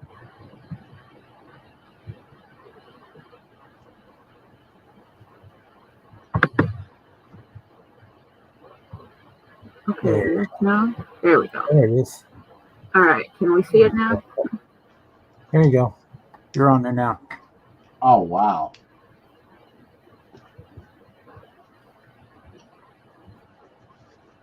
I can't see the chat. Is Boston looking?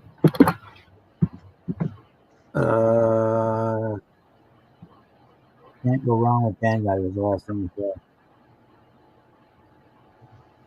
I guess he's here. Yeah, 901 should be here. You seeing this, brother? Yeah, he sees it. Yep. he's Okay. seeing it. I'm clicking. Oh, wow. That is nice, Edward. Excellent, Yep. brother.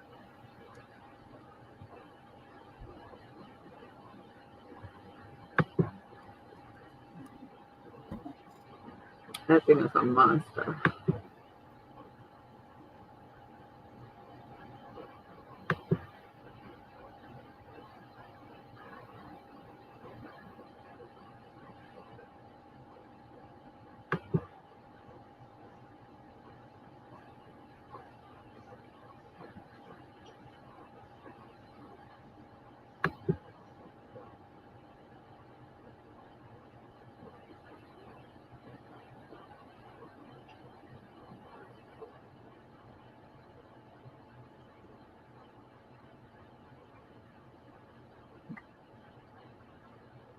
No, no music.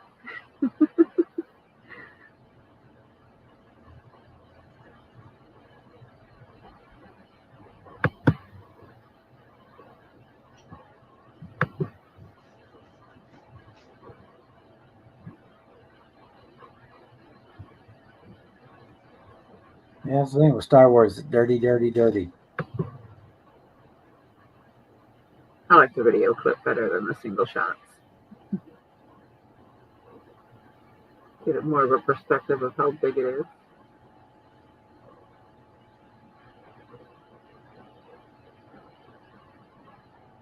It's even got Han and Chewie in the cockpit. That is cool.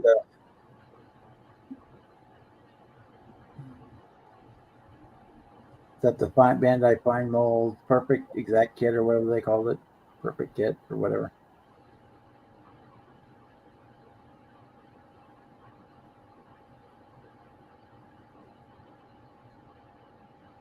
I didn't notice that Han and Chewie were sitting in the cockpit until the video clip here. That's pretty cool.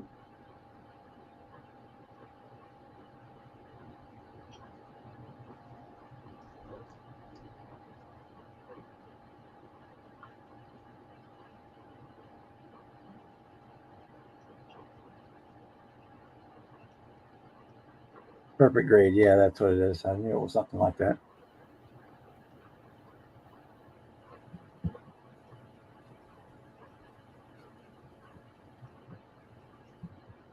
I remember it's got like 1,000 parts or 900 parts to it. It's got a lot of parts.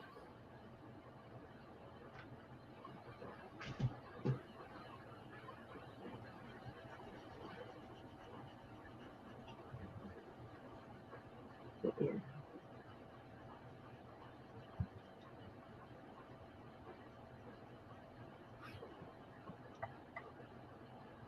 Yep, that's pretty awesome.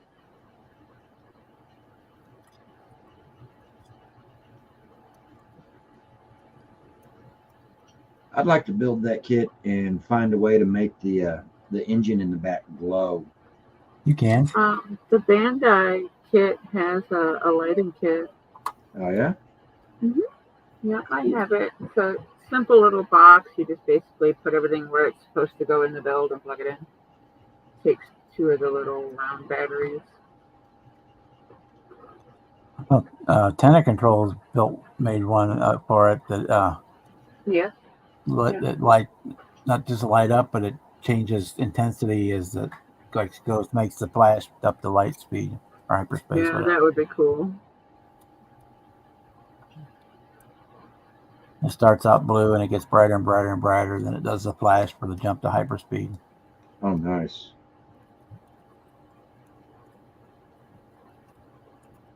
I don't need all that fanfare. I'm good with the blue tail light. Yeah, if you just want to light it, you could just use blue strip light back Yeah. there. Oh, there's an actual Bandai actually makes boxes. They're preset. All you gotta do is put them where they go. Plug them in.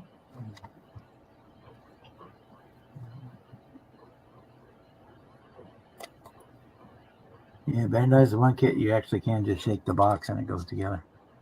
Yeah. You don't even need the glue part. Like you do it to me. Just shake the box and it goes together.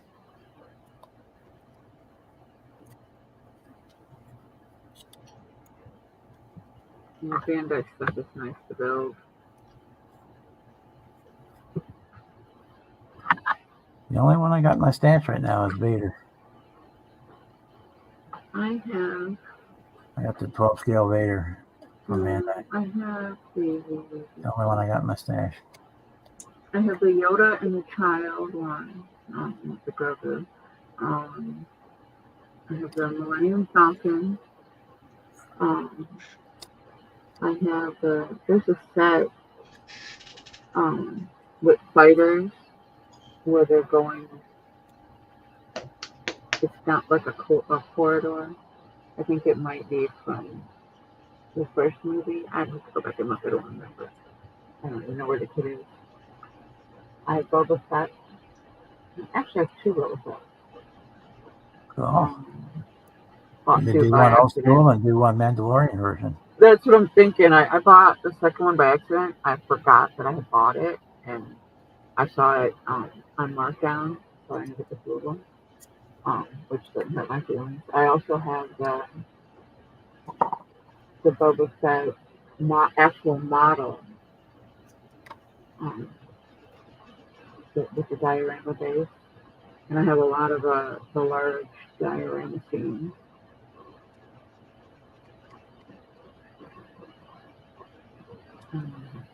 There's something. Dry for a while. Let's close I this up. think I have the Stormtrooper.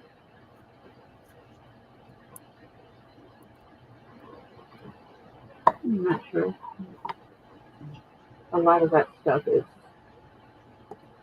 packed up We've got a into couple of not up on shelves. 3 boxes of the Bandai's that are in Academy boxes. I got a couple of those. My Gotcha Man Phoenix was a Bandai kit reboxed by Academy, and what is the other one I got? Mm-hmm.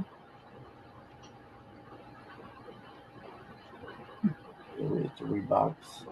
And then I got a bunch of Star Trek stuff. And Oh, the no, that one wasn't. It was. I got another one. It's it's boxed in an Academy box, but it's a Bandai kit.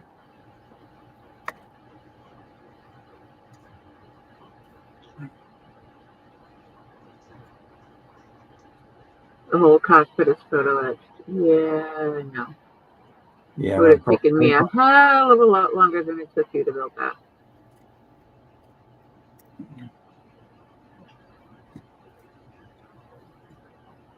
Yeah, and it's on. And it's got film that goes in front of the photo etch so that you can light it up, and all the little like winky blinkies work in the cockpit too.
Yeah, they're like armor models. The paint finish is everything on the Star Wars model. Oh yeah, absolutely. The other thing I have is I have 2 of the walkers, the AT-ST, and then I have the AT-AT as well. And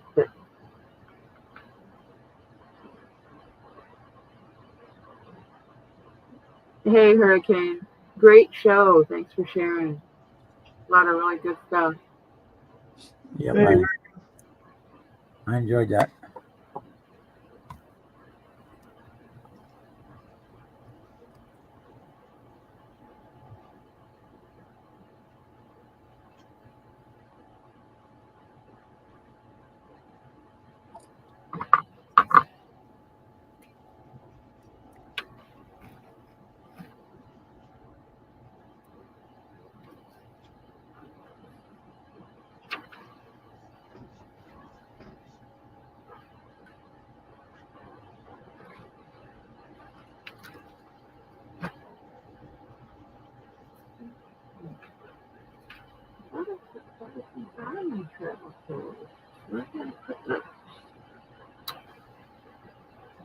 This is why I hate putting stuff out of the house.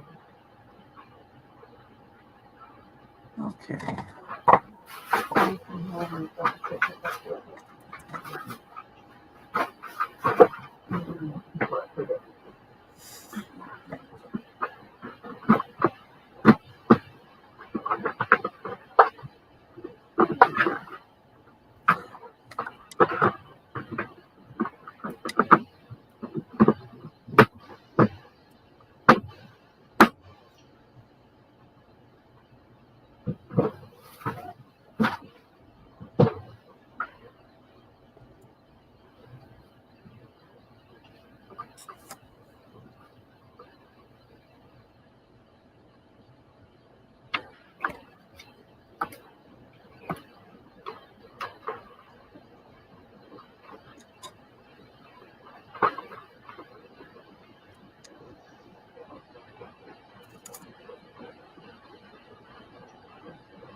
Okay.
Hey, Lewis.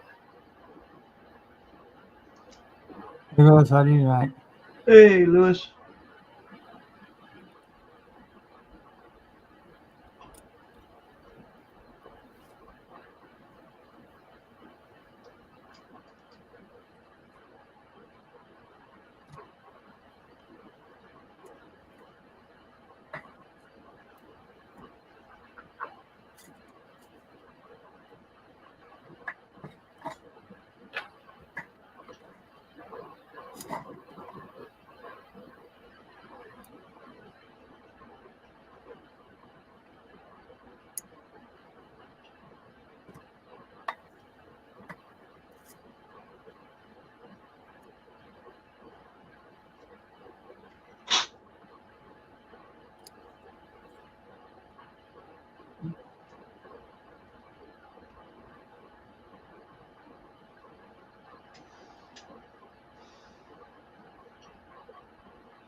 Yeah, they're great. Yep.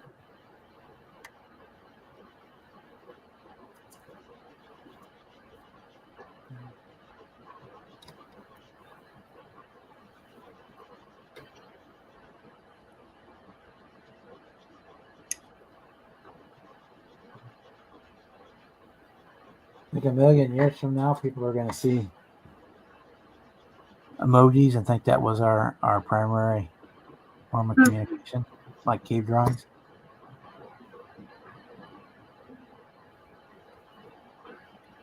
Yeah, they're gonna also think we have basically a thumb and two fingers.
New Age hieroglyphs, yep, would be about right.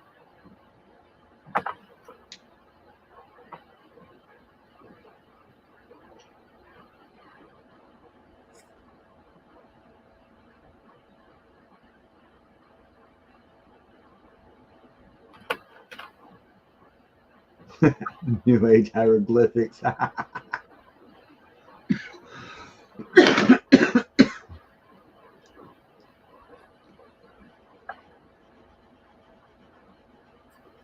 mean, it's not too far from wrong. I mean, half the kids can't even freaking read an analog clock anymore.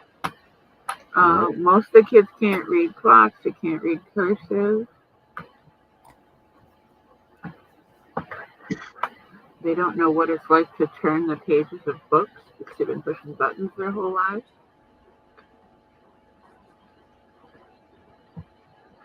More and more classes are offering digital books instead of real books.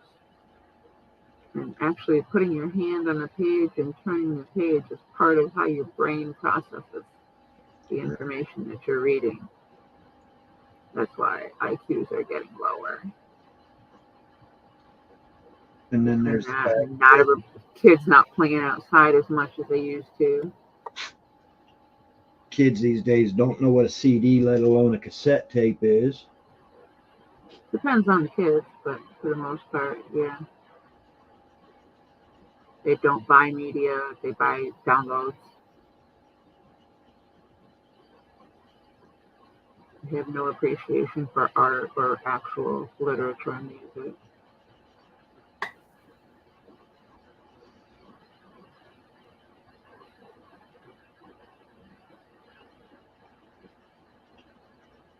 It's basically all a bunch of tag fags because they think that wearing expensive things is more important than working for the money and earning it yourself.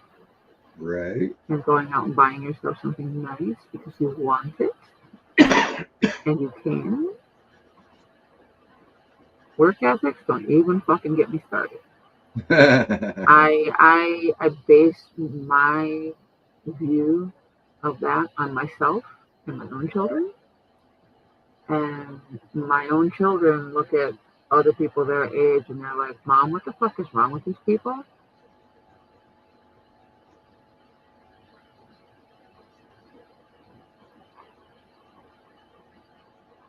Yeah, if we wanted something, we had to go out and work for it. You know, they're handing electronics to toddlers who, you know, basically should still be learning how to ride a pedal bike.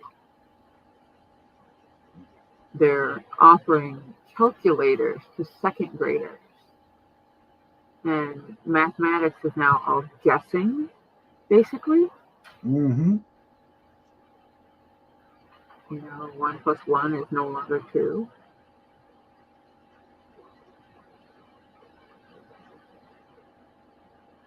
But then again, that's also due to the exact same folk that will do their absolute damnedest to try and tell you that there's more than just 2 genders. Not at all. This was happening long before that became a thing. I should say a public thing. That has fuck all to do with it.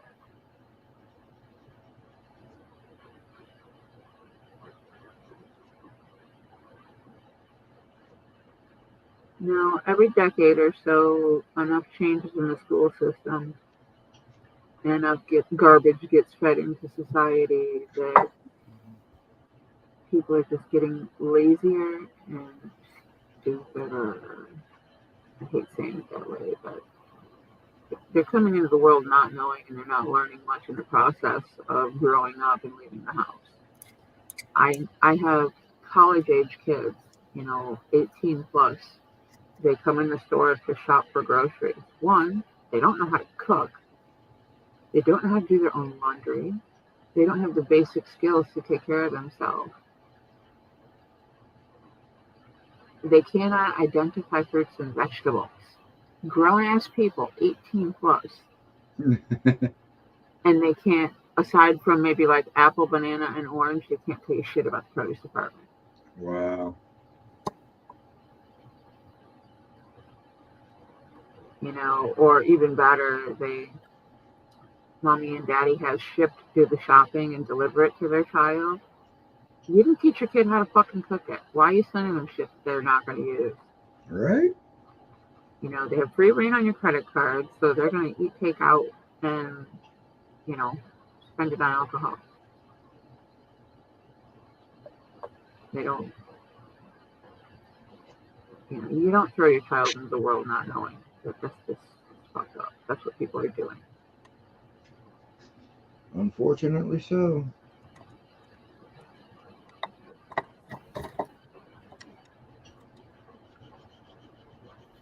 You know, they've got it beat into these kids' heads that they need a degree instead of, you know, getting into trade, something where they're always going to be able to make money.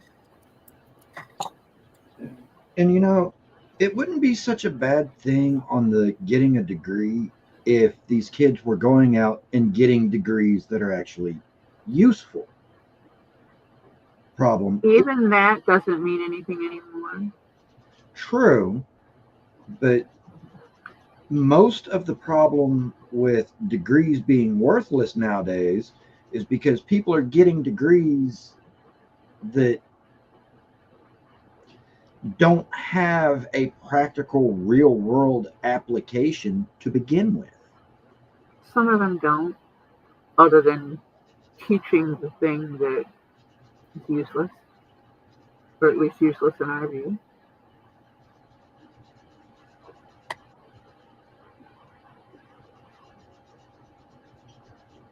Now, the education system lost my attention when they started changing mathematics. I'm glad my kids were well out of school before they fucked that up.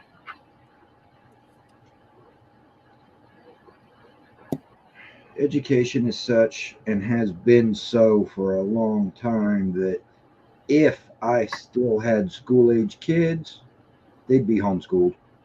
Mm-hmm.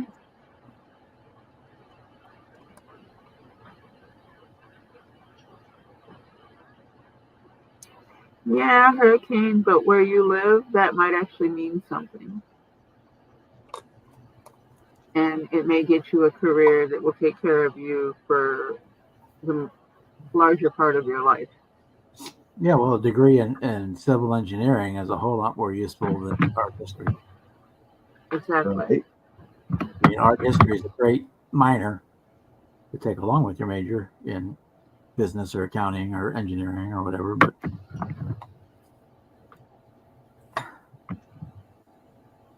unless you plan on actually being an artist, but you know.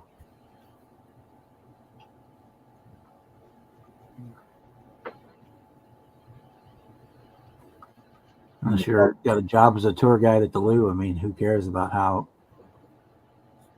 Michelangelo or Leonardo da Vinci did this stroke or that stroke or on the Mona Lisa? Yeah. Yeah, well, the Sistine Chapel is much more important than the brushstrokes. The Sistine Chapel described the human body as well as they knew it in that era. So not all art is useless. Not all art and language is useless.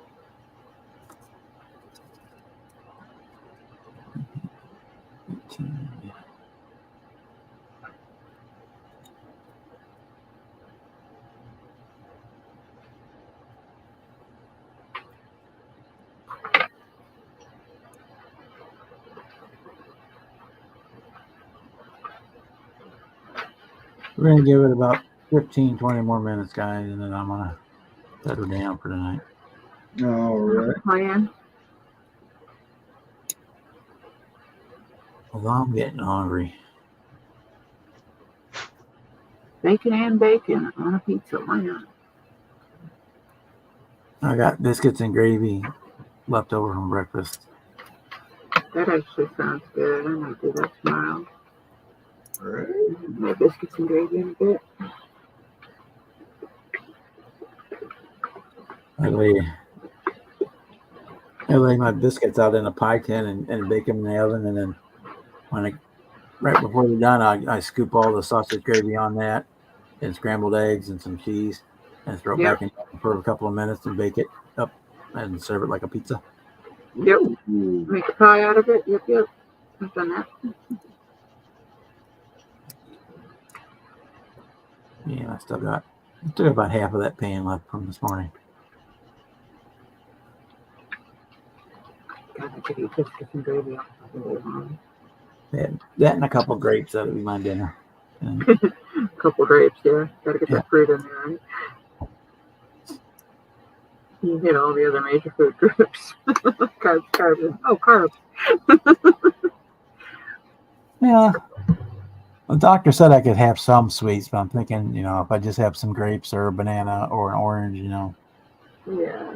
He said you could have an ice cream. I Enough. said, well, if I just stay away from that and stay. Yeah. I'm If gonna you've got sleep. yourself conditioned to stay away from it, it's better not to. Well, I don't, but if it's not in the house, then I won't eat it. If it's in the house, I'm gonna eat it. If I go buy a gallon of ice cream, I'm gonna eat it every day till it's gone. Yeah. If I it's have not the same there, then problem, so I very rarely buy it.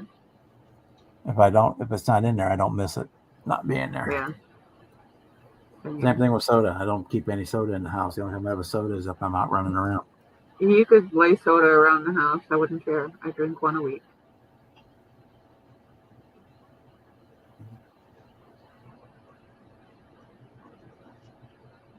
I drink a lot more soda than that. Yeah, your one is a 2-liter. You drink soda the way I drink coffee. Well, I drink coffee the way you drink coffee too. And I drink energy drinks the way you drink coffee. You shouldn't drink energy drinks the way I drink coffee. That could be fatal. Well, considering as I generally go through about 4 or 5 cans of energy drink a day. You're lucky you still have a stomach. That stuff's bad for you in so many ways, dude. I already know. Couple that with the coffee and the soda, you're literally drinking battery acid, dude. Yeah, my insides are a wreck. I know they are. Kidneys? What kidneys? What are those? Liver? Yeah. Stomach lining? Ah! Not hardly. Correct calendar is a matter of opinion, Hurricane, since time is a human construct. Yeah, I am definitely not the healthiest individual in the world. That's for darn sure.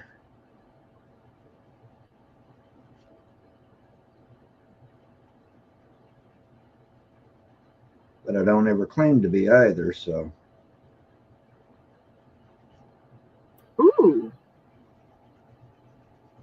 Yeah, boiled bacon. That might actually be good.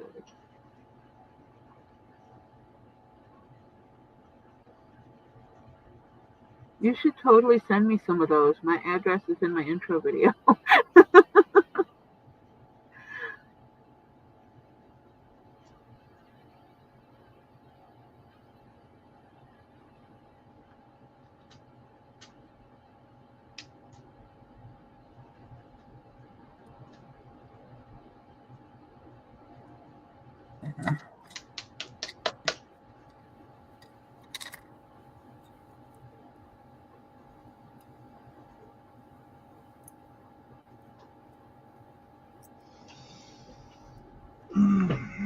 Yeah, you can trade him some pork rinds for it. No, I wouldn't do that to him. I'd send him something better than that.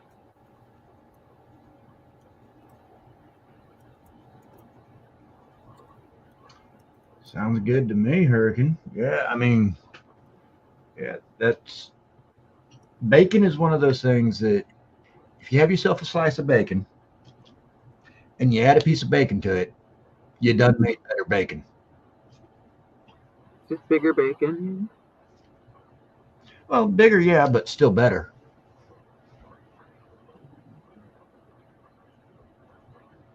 My non-existent gallbladder would argue that.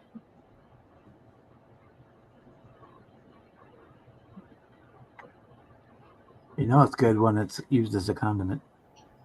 Right. When a meat achieves condiment status, you know it's good. What do you like with your bacon, you know? Bacon.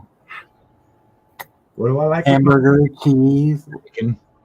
onions. Hamburger, cheese, onions, slice of tomato, a little bit of lettuce.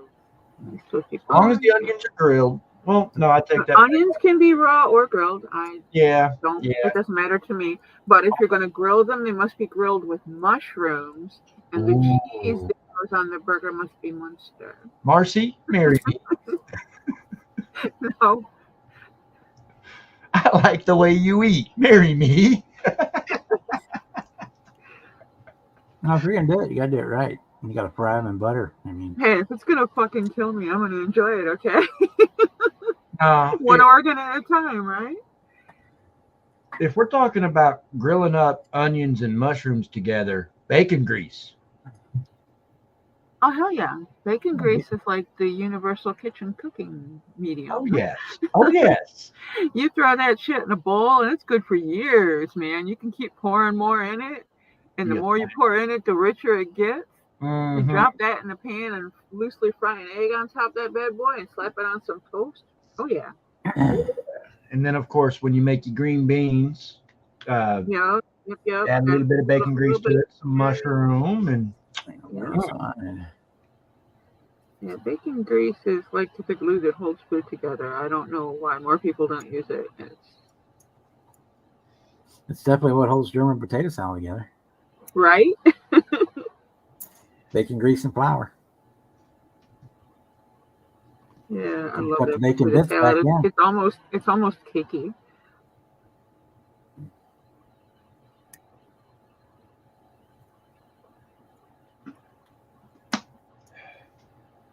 speaking of Mountain Dew.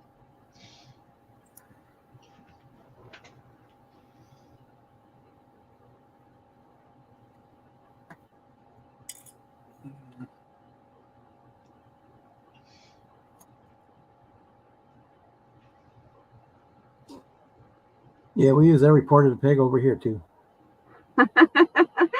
Ain't no Yeah, problem. you'll make a good houseboy, right, Hurricane? Very much so.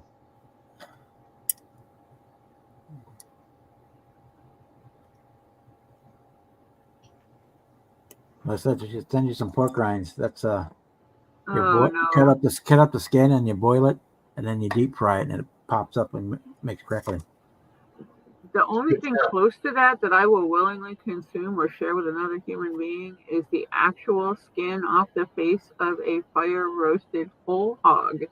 While it is still on the spit being spun, you peel the face when it gets crunchy. That is the only pork rind you will ever see me share with anyone. Those mass-produced, nasty corn syrup-filled pop crackles are not pork rinds. True. No, they're supposed to be cooked in lard. There's a lot of stuff supposed to be cooked in lard, but it doesn't get cooked in lard anymore. No, they put artificial crap in it, and then they use corn syrup as the base for all salty snacks. Yep. They ruined them all. I remember when they used to taste good. Now they taste like nothing.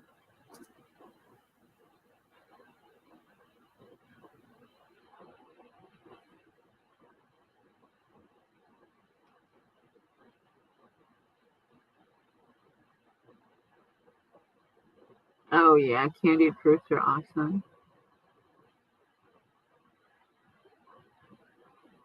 Describe your Balkan pancakes.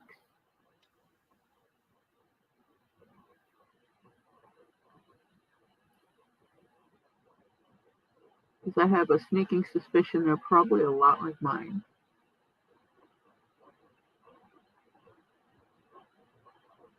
Yeah, they're super, super thin. That's almost like a French crepe.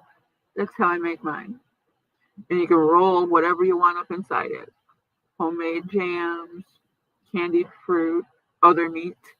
You can roll them up like a little burrito and stuff bacon and cheese inside them. It's no biggie, Edward. It's just Facebook being a dumb tart like it always is. Made it work in the end. That's all that counts. Yeah, Nutella inside a crepe would be awesome.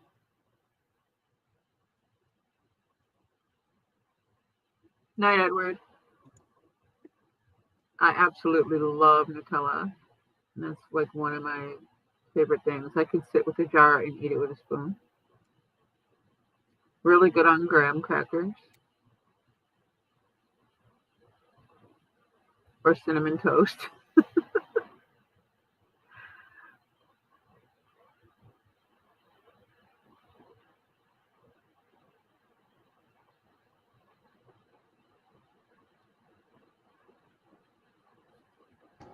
All right, Edward. And as far as for the Nutella inside a crepe, put some bananas in it, and that actually is good. I have had that because Yeah, one of the concepts that the catering company I work for does is called Arts and Crepes, where we make my son does that. They do a brunch, a cookie brunch. yeah, because my boss, the owner of the company, his mom was born and grew up in Normandy, France, and Hmm. it's her family recipe that we use for our crepe batter. And I'm then surprised they let that out of their sight. yeah. So, and then we spin them out on a crepe griddle and make them fresh whenever we do the crepe concept anywhere. And one of our crepes that we sell is a Nutella banana crepe. And yeah, it's good. Oh yeah, chocolate, almond butter, and manners in a pancake. I'm all over that. Oh yeah. You got to put some whipped topping on it too. Yeah, we use a lavender whip topping. Lavender whipped topping would be nice, or just like a buttercream. Yeah. Yeah, for ours we take the CO2 charged whipped cream dispenser canisters Yeah, and we pour a I think I forget what size it is, but it's a little small carton. It's not even a half gallon. It's more like a quart or maybe a pint or something like that of the heavy whipping cream. And then we pour lavender syrup in it, close it up, and then charge it up with two CO2 cartridges. And you want to talk about some good stuff? Oh, yeah. yeah. Oh, yeah. We also have a creme brulee, which is the vanilla custard on the inside, and then granulated sugar been caramelized with a propane torch on the outside. Yep. We have a cookies and coffee, which is a speculoos cookie cream, a little bit of vanilla custard, and a coffee sauce on the inside. And then it gets the crumbled speculoos cookie on the top with, and it comes with the whipped cream, and yeah, it's good stuff.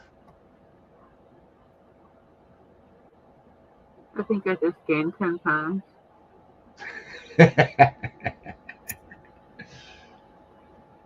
And then we also do savory crepes as well. We've got a turkey ham and cheese. Yeah, turkey ham and cheese would be good. We have a sauteed spinach and cream mushroom. Yeah. That one's actually pretty good. I don't normally like spinach, but I like I our. like spinach, I like mushrooms, and I like crepes, but don't you dare put them together. They don't Try go it together. sometime. No, my brain can't get around the concept. No. Mm-mm. We have a As steak. my now 8-year-old grandson would say, there, Kaka.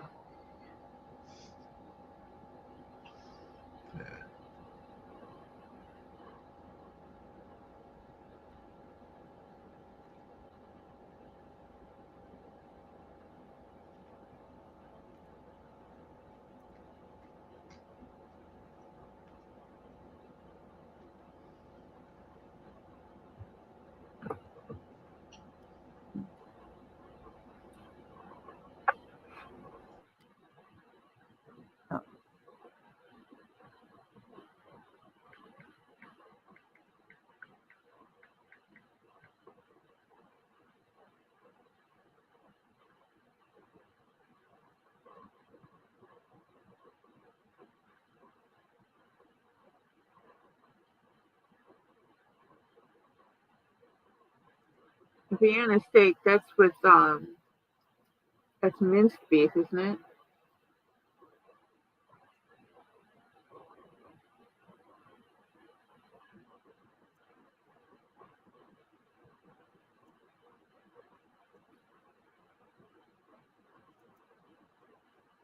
I thought it was beef, not pork.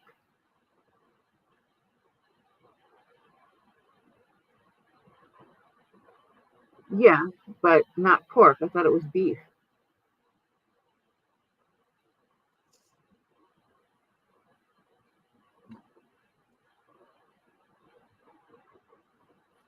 You end up with, you use the ground meat and it ends up being a whole piece that's battered. It's got crunchy, like a crunchy outside.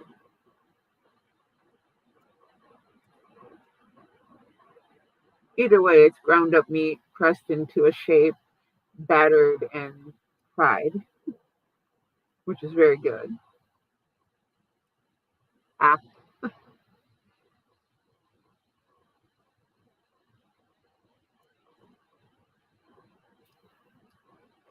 yes.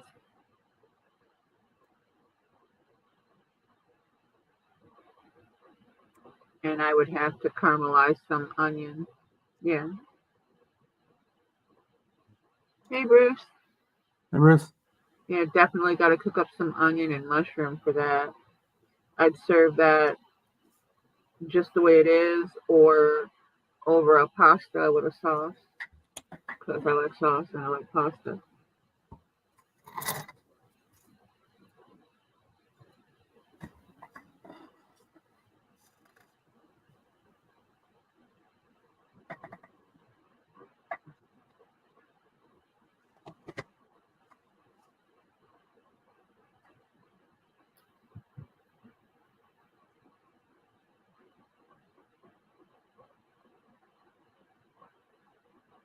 Similar, Boston.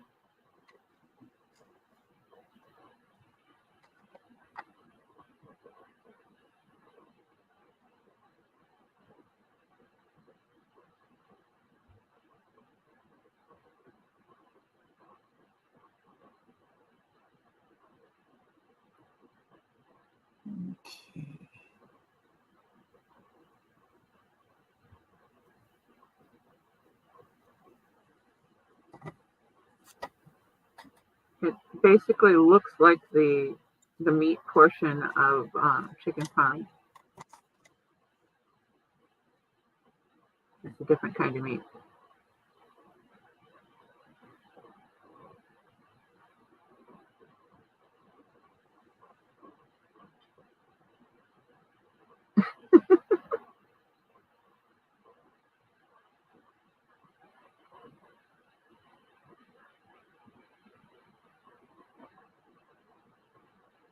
Oh yeah. My mom has to get those twice a year for they do laser surgery and then inject her eye for her glaucoma.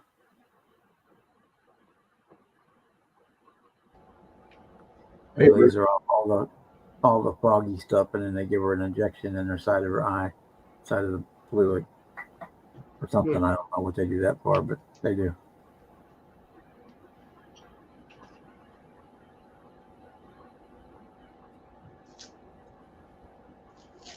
They'd have to knock my ass out to stick a needle in my eye, let me tell you. Yeah, they say you That's can't not get a needle anywhere near my eye without me committing an act of violence against you.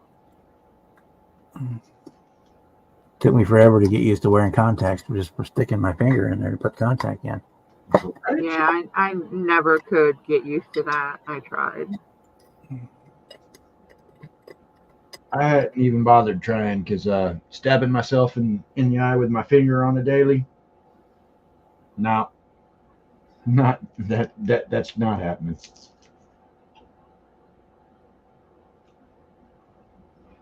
Now it's a case of me getting contacts or losing my glasses all the time. So I tried them for like a year and I couldn't get used to it. They wouldn't. I couldn't keep them in my eyes longer than a few hours at a time. It just bothered the hell out of me. And I couldn't even use them at all in like this time of the year when it's wet and when the pollen is active. Couldn't wear them at all.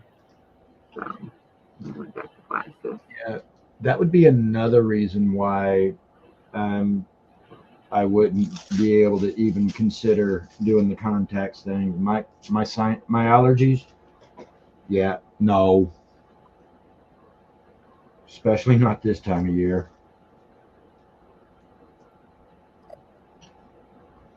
Yeah, my eyes feel like they got sand in them for 4 months out of the year. I don't need to have something else in there too, riding on the sand. You know. Yeah.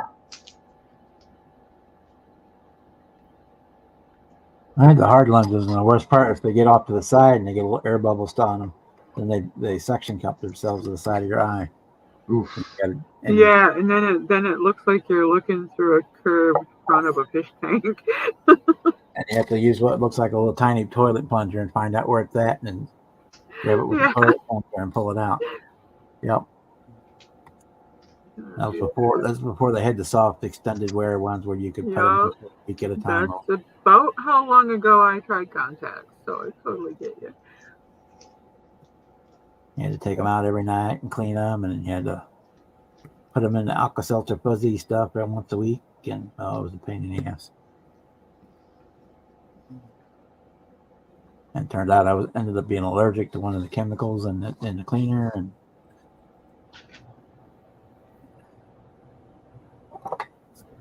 No, the cleaners themselves have also changed leaps and bounds. So All right, Boston.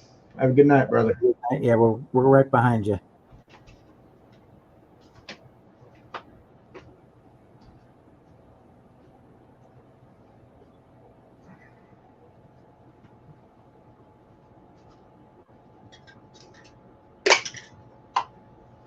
see you, Boston.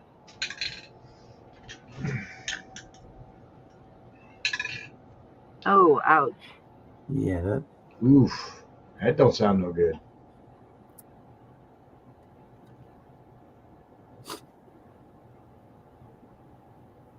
that's got to be murder. Because I'm so pale, I get my eyes actually get sunburned if I'm outside too long. Or if I'm on the lake, don't have sunglasses on, I'll actually get sunburned on my eyes. Oh, Casper, the second white guy.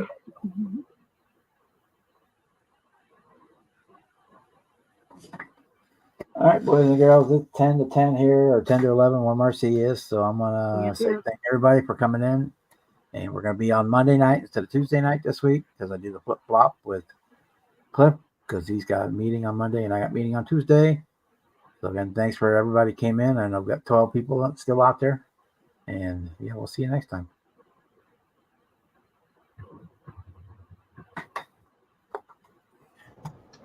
Night, Bob. Thank you for hosting. Night, Marcy. Everybody in group or in chat, rather.